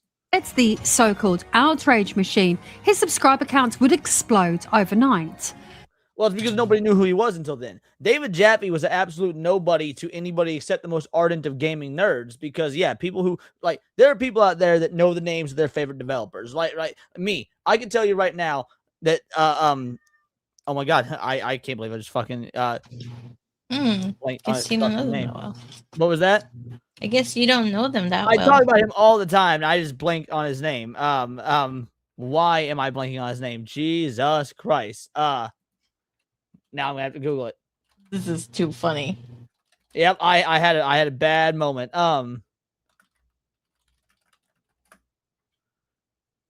Shinji Mikami. I kept wanting to say Shingo Yamamoto, which is not. Shingo Yamamoto, just so you guys know, by the way, is the only competitor, or at least for the longest time, was the only competitor to ever competed in every single Sasuke tournament in Japan. Yes, Shinji Mikami. Shinji Mikami is, in my opinion, the greatest game developer of all time. I'm a ride or die Shinji Mikami fan. Yes, that was a self-felt Tiger King. Shinji Mikami. If the dude puts out a game, I will buy it. Like I loathe farming simulators. I don't play farming simulators. I don't like them. But if Shinji Mikami announced a farming simulator tomorrow, my ass is buying it because Shinji Mikami makes such great fucking games. There's some game devs out there that like fans, they know them by name. They are like a celebrity to them. Point is, there are people that were probably fans enough of God of War, fans enough of Twisted Metal, they knew David Jaffe. The vast majority of the world, the internet, whatnot, they did not know who David Jaffe was. And then he puts out these videos basically stating, yo, I'm the guy that made it. And bingo, bango, bongo, he blows up. And then what's the first thing he does? Gets invested in the culture war. And he does it on the opposite side. Dude is a bitch. Mm-hmm. Describes the end of physical media as a brutal, unavoidable reality, the exact same absolute language as Schreier and Pierce, treating this as a fact that has already happened rather than a decision still very much being contested. He leans very heavily throughout on the framing that he's in the industry and we're not, so we should simply trust his read on it, presenting his own personal theories as settled fact. Or while brushing past it. Yes, I do think that Mikami still got it. And here's why, Tiger King. Because I actually think this is a pretty fair question. I know you'd be like, oh, I despise this, or oh, I hate that, or whatnot. But in all reality, I know a lot of times it's for the meme, or even not for the meme. But the reason I think Mikami still got it is his most recent game. Because in my opinion, you're only as good as your last game. And his last game was a banger. Hi-Fi Rush was a banger. He went from Resident Evil. Well, actually, he went from DuckTales. Fucking hilariously enough. DuckTales, or maybe it was Goof Troop. I think it was Goof Troop. Either way, he went from Disney afternoon games to Resident Evil, then to the Evil Within. In between the Evil Within, there was one called like Eternal Darkness or something that I only played a little bit of. I didn't really like it that much, but I've heard it's actually really good. So maybe I should go back and give it a try. It was on the 360. Anyway, he went from Disney games to Resident Evil to, I think, Eternal Darkness. And then to Evil Within. Then Hi-Fi Rush, which was just a feast for the eyes and ears. Hi-Fi Rush is one of the best games I've played in the last. If I was to rank like my favorite games of the last 5 years, that one would hit the top 10. I don't know where it would be on the top 10, but it would hit the top 10. And then it was announced his next game, he is partnering with Shift Up, the people behind Stellar Blade. We've got Shift Up of Stellar Blade fame and my favorite game director, Shinji Mikami, teaming up for Mikami's next project. I do think Mikami's still got it. Oh, you know, it wasn't the Eternal Darkness thing. You're right. Eternal Darkness was GameCube. Fuck, what was it? I'll have to look up. It was the game he did with Hideki Kamiya. Or, I mean, Suda51. It was Shinji Mikami and Suda51 on the Xbox 360. I'll have to look up what game it was. I don't remember. But anyway, I do think he's still got it because I think you're only as good as your last game, and his last game was a banger. Second-hand markets actual rolling, keeping people spending on new games in the first place. When you've spent 13 years inside of a company and decades more staying close to it afterwards, trust me, I know how the business works. Shadows of the Damned. That was the game. Shadows of the Damned was the game they released on Xbox 360 that I didn't play too terribly much of because I didn't really like. Yeah, Ezra was correct. Yep, Shadows of the Damned. I owe it another playthrough because, I mean, Suda51 and Shinji Mikami are both gods in the industry. I may have just been too young to appreciate it. DuckTales. Woohoo! Yeah, the Damned one. Yep, Shadows of the Damned. That still is fun. Sounding like humility and starts sounding like a very convenient way of shutting down anyone without your specific access. Gooch says, Sevi, we made it home Friday and it was awesome. We love Tennessee. Ah, so awesome! I hope Tennessee's you great. I hope you guys stop by the places I recommended. But you gave me quite a bit of recommendations for Tennessee. I'll text you guys. I'll text you guys later. So here's the pattern that connects all three of these videos, and once you see it, it's genuinely hard to unsee. Schreier, Pierce, and Jaffe all present themselves as outsiders, independent of the usual YouTube gaming machine, simply here to inform you. But all three have deep, ongoing ties to the industry itself, and specifically to Sony. Schreier depends on Sony sources to keep breaking stories and clearly manages his own image carefully to protect those relationships. Bro, look, nah. Look at this dude. He does not manage his own image. He does not. This guy looks. George Costanza could beat this motherfucker up. Like, what sort of pussy you gotta be to look like if George Costanza could take you into UFC? I'm just saying. You're not wrong. Pierce is currently right now doing paid freelance work for Sony Santa Monica on the exact franchise caught up in this controversy and is still bound by their communications guidelines. Jaffe is still friendly enough with Sony that he is receiving gifts from them decades after leaving the company. Yeah, I think with the sub there in Nostalgia Games Room. All three of them use that access this week not to empower their audiences with better information, but to tell them in absolute terms that any form of resistance is pointless. The sort of words that, if taken seriously by enough people, could be considerably damaging for the future of physical media.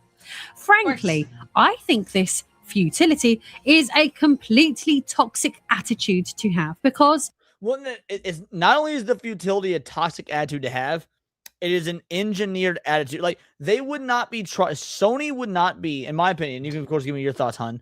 Sony would not be trotting out their most tried and true trusted shills that for whatever reason large swaths of the gaming fan base flock towards if they didn't think that this was actually a bad idea. Maybe the gamers do have a chance. They need to now trot out their PR team to say, guys, this was inevitable. This is going to happen anyway. Basically, is a soft power way of getting people to accept. Of course, this is exactly what they're doing. Day one, the fucking retards they're basically stand to benefit from Sony making this move, right? To having no disc because of the factories and everything that they're creating. The people that stand to have a substantial financial benefit came out and said, hey, trust me, I'm a researcher, and what I'm going to tell you is that you can decide not to support Sony all you want, but this is going to happen anyway, and you basically saying fuck Sony, I'm gonna walk away, is gonna do nothing. Immediately after that tweet came out and the article came out, I think my comment was, I bet they stand to have substantial financial gain out of this. Because who is paying this researcher? This makes no fucking sense. In what world do you have a quote scientist or a researcher come out and tell people, hey, give up. Just trust Sony. Just give up. Well, actually, I can give you an example of that because we saw it with COVID. Trust the science. I'm Dr. Fauci. I am the science. Exactly. And he stood to benefit. If you look at the emails and everything, he was the one who was his saying, lab. Yeah, it was his lab, and he was the one telling people, hey, telling the government, I only want you to talk to these 3 people. Don't trust everybody else. Only do them. Because, of course, he's trying to cover up. If you have somebody speaking just with such, I don't know, authority, and they come and say, and they throw their authority at your face, and then say, just trust me, bro? Just trust me? Of course Sony is behind this because they know that we can actually make a difference. So it is easier for them to basically tell everybody just give up and have it come from different sources telling them just give up. It's not worth your time because you're not going to win. So why bother? Just so you know, we've got 92 people watching on YouTube right now, 181 watching across all platforms, plenty of viewers on Kick. I might be the only one that appreciates this comment. Bernays be proud. That's fucking funny. I just want to let you know that I see you. I appreciate you. That's funny. But yes, no, this is catastrophic for Sony. Or at least it could be cash out for Sony, depending on how many dumb fucks they're actually able to convince with them trotting out their tried and true shills. Yeah, of course. I'll be right back, though. All right. It removes all autonomy from individuals and reduces us to passive spectators in decisions that directly affect what we own, how much we pay, and whether the games we purchase will remain accessible in the future. It tells people that corporations are simply forces of nature, that resistance is child. We just got a bigot army raid. Shout out to the bigot army. You love to see it. We're actually only going for a little bit longer, but you know what? I appreciate the raid nonetheless. We still got to hit the super chats after this topic. Thank you all so much. Me and Sevi are once again talking about the downfall of Sony, the removal of the discs. She stepped away for a moment. What's up, Lucky Boy? What's up, Mr. Melancholy? What's up, Alucard? I appreciate the bigot army raid. Hypno, thank you so much. Dish, and that the only mature response is to quietly accept whatever business model is imposed on us next. It is learned helplessness dressed up as industry expertise. And it is not the right sort of thing to be saying to gamers if we want a more positive future. The fact of the matter is, companies reverse decisions all the time when the financial costs, reputational damage, or consumer backlash becomes greater than the benefits they hoped to extract. And we have industry proof of this. I talk about it all the time, and it's not because I'm a biased fanboy. When Ugly Sonic was revealed to the populace in that very first Sonic the Hedgehog trailer by Paramount, all the way back in like 2018 or whatever year it was, the internet outcry was glorious. Bro, I've never seen a more unified internet since when Ugly Sonic was revealed and everybody eviscerated Paramount. And you know what Paramount did? Paramount said, our bad. We gonna go fix this shit now.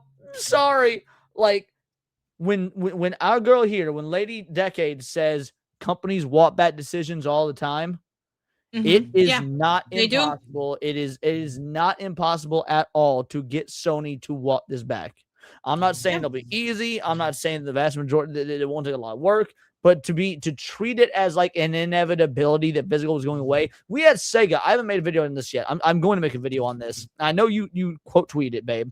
Sega came out saying we still value physical media. We're still going to do physical media. And I know there's a lot of hate towards Sega right now, understandably so, with a lot of the ways they've been doing things, treating VTubers like Mia, using things like Frogan to promote Sonic the Hedgehog. Sega been doing a lot of bad. So this isn't me capping for Sega. But when Sega says we still value physical media, we're going to be putting out physical games, you can't deny that's a good fucking thing. Yeah, and they came out in their own tweet, and they even said, like, we understand why Sony is doing this because they're gonna make a lot of money by killing physical media. That is the only reason. This has nothing to do with players are buying more physical or more digital. We may as well do digital. It is purely to line their pockets. Yeah, of course. 'Twas not beauty that killed the beast. 'Twas greed. They only released on Switch 2. That's still a physical release. Games don't need to be multi-plat. A physical release is a physical release.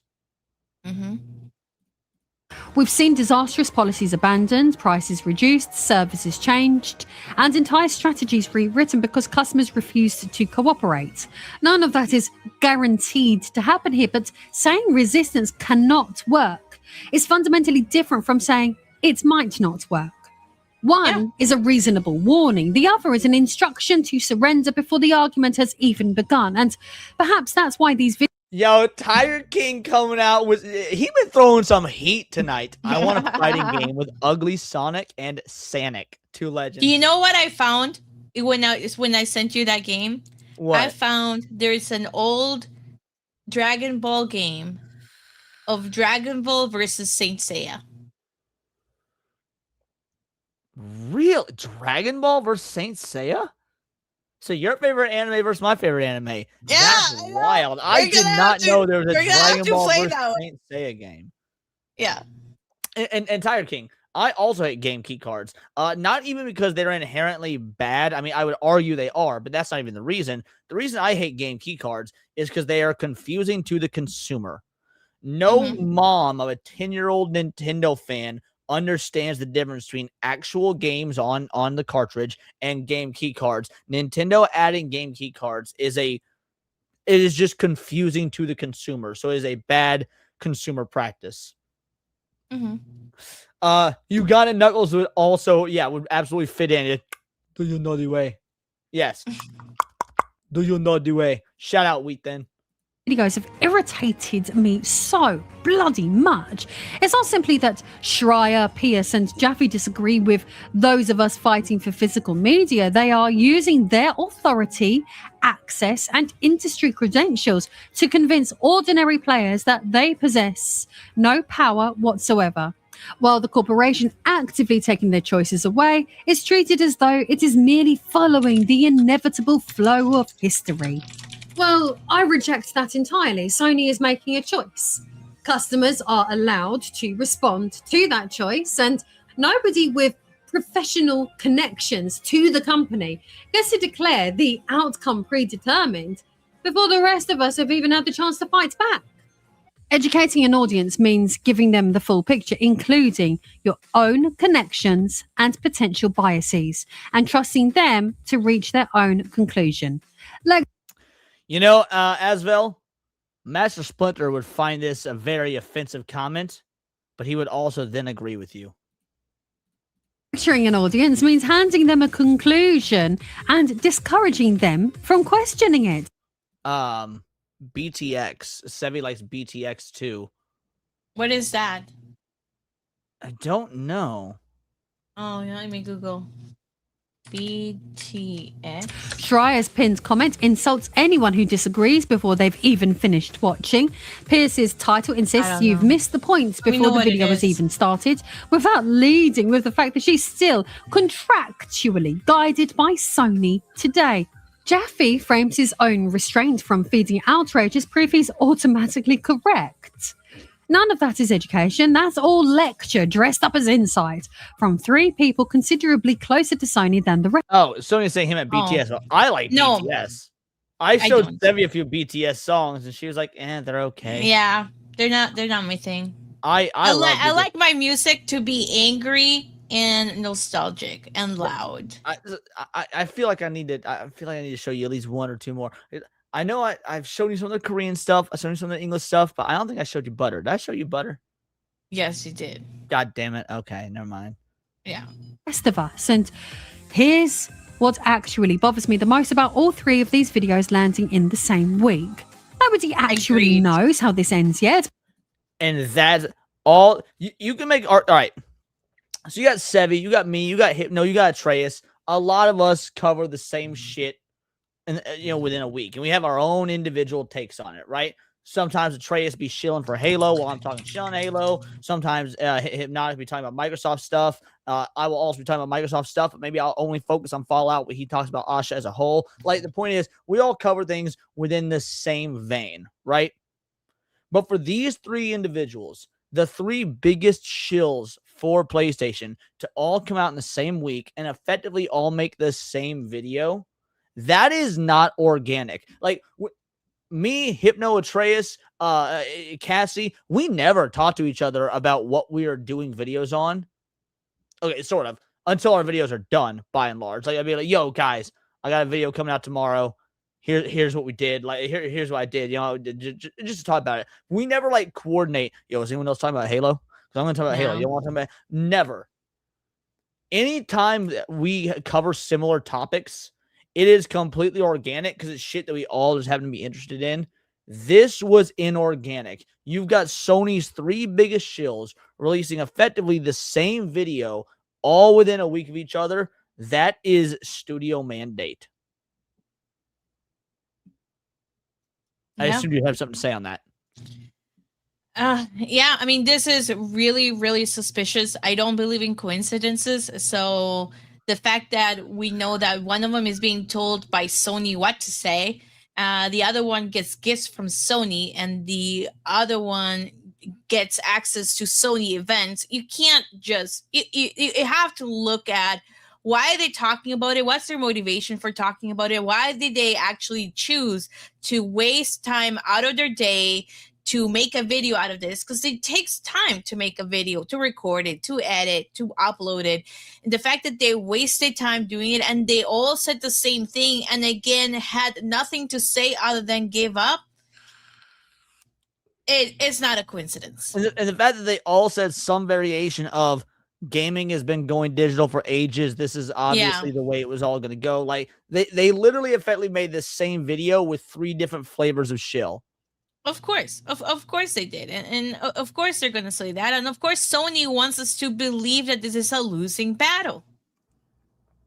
By the way, apparently BTX is another series by the creator of Saint Seiya.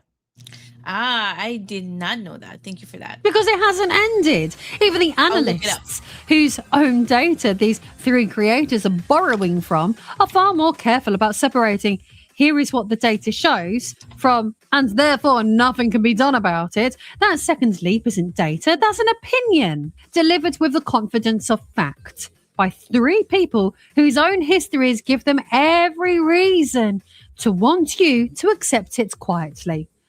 I mean, none of these three are actual villains, and none of them are lying. I completely disagree. I think all three are villains. I just don't think they're the big boss. Like Jason Schreier, he is the first boss you play in a fight in a video game, right? He is the first boss you fight in a video game. Alana Pierce, she's a mini boss. She ain't even a regular boss. She is a fucking mini boss that is optional that you farm for the extra XP. David Jaffe, he's like a mid-game boss because, like, yeah, his history with the gaming industry is important, and the way he shills for Sony is important, and the fact that he trains his kid is important. But, like, obviously the big bad evil guy, the BBEG, Sony, Nintendo. I used to say Microsoft, but it was like Asha might actually be coming in and changing shit up. So it'll remain to be seen. Funnily enough, Asha might be the person that like starts off in the game as a villain, but you recruit them to the party, they switch sides. She might be the fucking Zuko of video games if you're an Avatar fan, which would be fucking hilarious. Yeah, Jason is Glass Joe from Punch-Out. Exactly. These are all villains. Then I have the Alex Jones video game. I have not played it yet, but I do have it. To you outright, but all three of them this week chose to lecture their audiences into accepting giving up, rather than informing them fully and letting them decide for themselves. I don't think that's an accident, and I don't think it's harmless either. Hence why I chose to talk about them today. Look, just a reminder, this not over, is nowhere near over. Physical media only dies when consumers stop wanting it, and millions of us have made it abundantly clear that we're not ready to surrender ownership, resale, lending, and preservation simply because PlayStation would prefer a more profitable arrangement. And should PlayStation... You want to know what would be more profitable for PlayStation, babe? For them to walk this back and say, you know what, we heard you. Not even that. Not even that. What would be more profitable? Make games. First of all, make good games, but just make games. That's can ultimately decide that customers like us are no longer worth serving, then somebody else inevitably will. There will always be a company willing to take the money Sony has chosen to leave on the table. But until that happens, we cannot allow them to mistake silence for acceptance. We need to keep applying pressure week after week, video after video, comment after comment, until Sony either listens or makes it unmistakably clear that it no longer wants our business. It is only over when we decide it's over, not when 3 people with a genuine foot inside the industry tell us that the battle has already been lost. Based.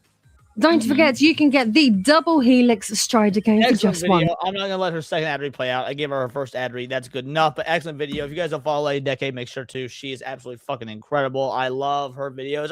Dude, and her second channel, Lady Arcade, is super good. It is not culture war oriented whatsoever. It's just her going over like retro gaming consoles and stuff. She's awesome. Nice. All in all, I do have one issue with this. It wasn't really addressed in the video. I am not part of this Sony boycott. I don't, for me personally, it doesn't make sense to boycott Sony. Do you know why that is, babe? It's not going to do anything. Wrong. No, I think boycotting Sony will do a whole lot. I haven't Not bought for a week. Sony since the PS4. I've been boycotting Sony the entire life cycle of the fucking PS5. I'm just going to keep doing what I was already doing, which is not buy Sony shit. Well, I mean, like, the thing about it is, like, the boycott that is going around, that is, they're saying, like, boycott Sony for 1 week. So, like, that's why I was like, okay, well, like, 1 week, what's it going to do? Like, like, cancel your membership to Sony. Walk away from Sony. Agreed. That's what I think people should do. I was being facetious when I said I'm not part of the boycott. I legitimately have not bought anything Sony since the PS4. I haven't even bought any like Sony games that are on Steam. The last thing I bought from Sony was this. A fucking controller. A fucking controller. What do you do so with that controller, by the way, for the people that don't know? And then I switched hold on. this. I was gonna say, until you got the Steam controller, you used the Sony controller to play on your PC, to play your Steam game. Exactly. That's exactly it. So I basically just had to buy new controllers because of the drifting, because of how much I used it. Like, I wore out the little joystick things, so I had to buy new controllers. So this is the last thing I bought from Sony. I have not bought anything from Sony for years, other than replacement controllers. And Rudy is not wrong. You know, Sony is huge. It's not just PlayStation. That is obviously true. When we say Sony, we're colloquially meaning PlayStation.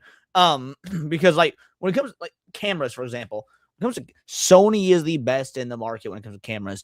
Sony be releasing these $1,600 cameras. They're worth every penny because they're good fucking cameras if you're into that sort of thing, because they make a good quality product. But at the end of the day, like, we're using Sony colloquially as PlayStation, which is effectively like there's a subsidiary division.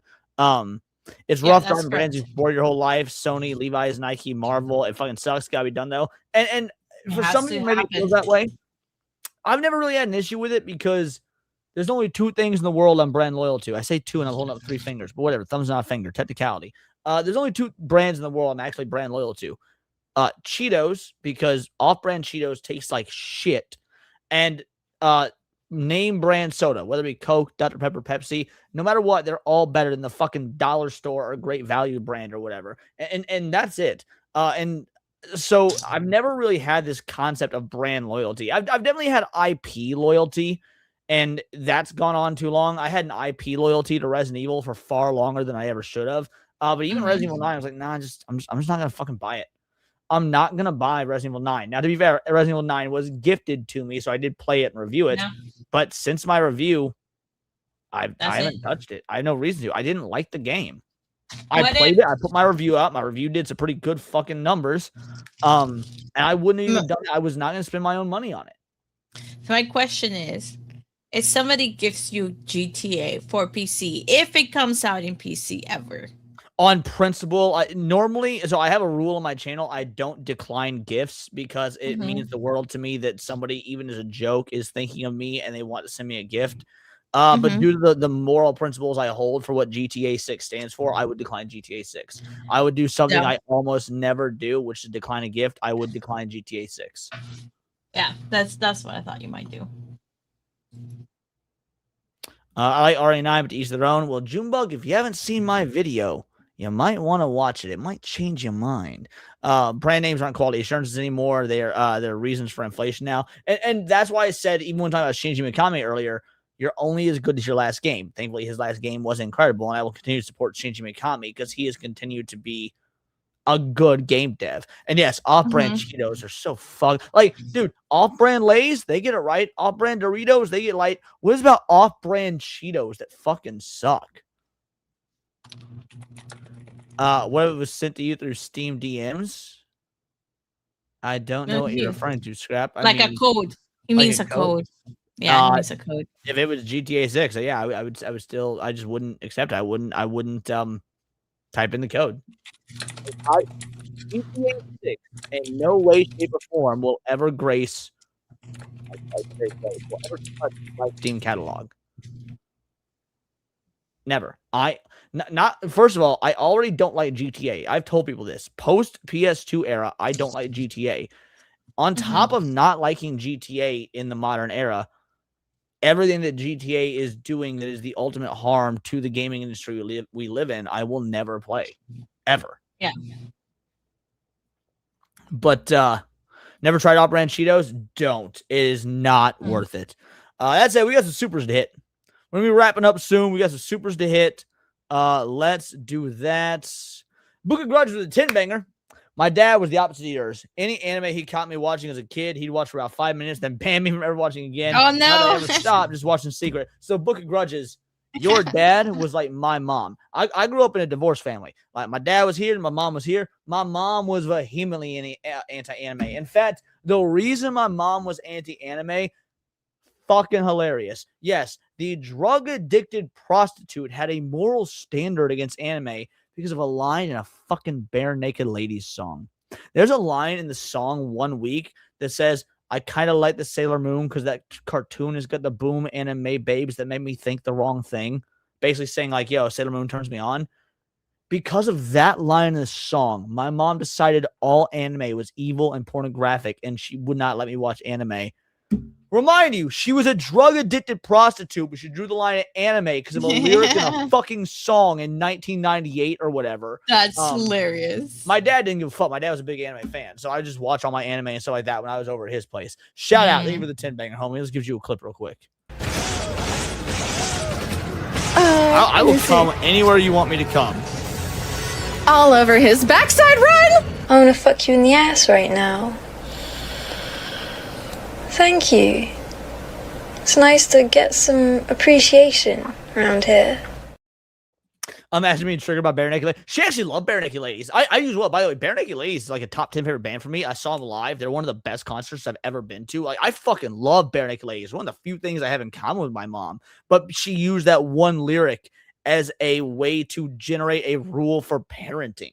Fucking That's crazy. crazy. Yeah, I had a curse your mom. Yep, I straight up had a curse your mom. As with a 15-banger, shout out to you, homie. Cash for solid anime recommendations and mocking censorship tards. Oh, bro. When talking about mocking censorship tards, you want to bitch the bunch? You want to know what we were going to do tomorrow? You want to know what all of tomorrow is going to be dedicated to on Countercast, my Monday night stream? Andrew Wilson and Destiny were supposed to have a debate today at DebateCon. My buddy, my fucking best friend, besides Paul, my other IRL best friend, Aaron, went to DebateCon in Texas. You want to know, he messaged me yesterday, and I was so fucking heartbroken about it. Destiny backed out of the debate.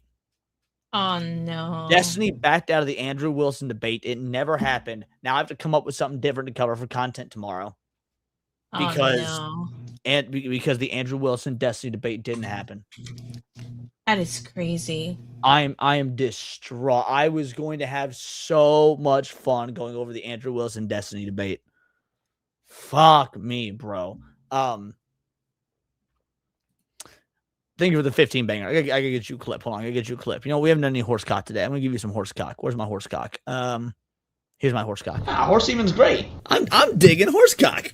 Is your cock a horse cock? You will never hear me say it. Ooh, as I keep more. My favorite stallion I keep in my top drawer kinda goes hard though. Cause there is no cock like horse cock. Send your asshole into shock and eat horse. I don't know how we're going to ever top horsecock. Summoning the Chinks Bell. Were they supposed to debate anime? No, they were going. I think it was supposed to be like a morals and ethics debate. Like I think it was going to be something along the lines of like secularism versus Christianity controlling the government. If I think that's what it was. Not surprised he pushed out.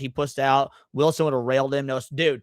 I love watching Andrew Wilson do it. Andrew Wilson's a fucking master. I love that was the thing that me and Leaflet bonded over when we started talking. Like when I reacted to Leaflet's put him in the box video and I saw the Andrew Wilson cameo, that was around the time me and Leaflet started messaging and like, holy shit, we're both Andrew Wilson fans. Like, dude, Andrew Wilson's a legend. Yeah, felt it. Straight up. Fucking felt it. So yeah, I had to figure out something else to do because I've been hyping this up for like the last week. Guys, Monday night show, we're going to be covering the fucking Andrew Wilson Destiny debate. And now it's not happening. Fuck me, bro. El Muro, the two-banger, he will gladly get snide or emotional over gamers in reference to Jason Schreier saying that he will not get emotional over any of his coverage or whatnot. And yes, you are exactly correct. Jason Schreier is, he's a filthy Jew. He's a filthy Jew. Shout out to Piplup, member for a month. Thank you so much. Hopefully we have many months to come. You will eventually become a Super Saiyan God. I don't eat at fast food places because to me it's considered a waste of money and too much of it tastes bad. I prefer a home cook my own meals. I home cook the vast majority of the time. Dude, I made steak last night and tonight. I'm just saying, your boy got a pretty good fucking palate. But let's be real. Every now and again, fast food just hits right. It does. Sometimes fast food just hits right. That being said, I agree with the waste of money. Fast food used to be like a cheap alternative. And now it's expensive as fuck. Baby, you have thoughts on this before I move on? Nope. I agree. On June and May with a 10-banger. In the process of getting GTA 3D Trilogy delisted Steam versions. Well, yeah, weren't they delisted because they were dog shit, though? Is it like they weren't delisted because like licensing or anything? Maybe I'm thinking of the wrong ones, but they were delisted because there was like major quality control issues.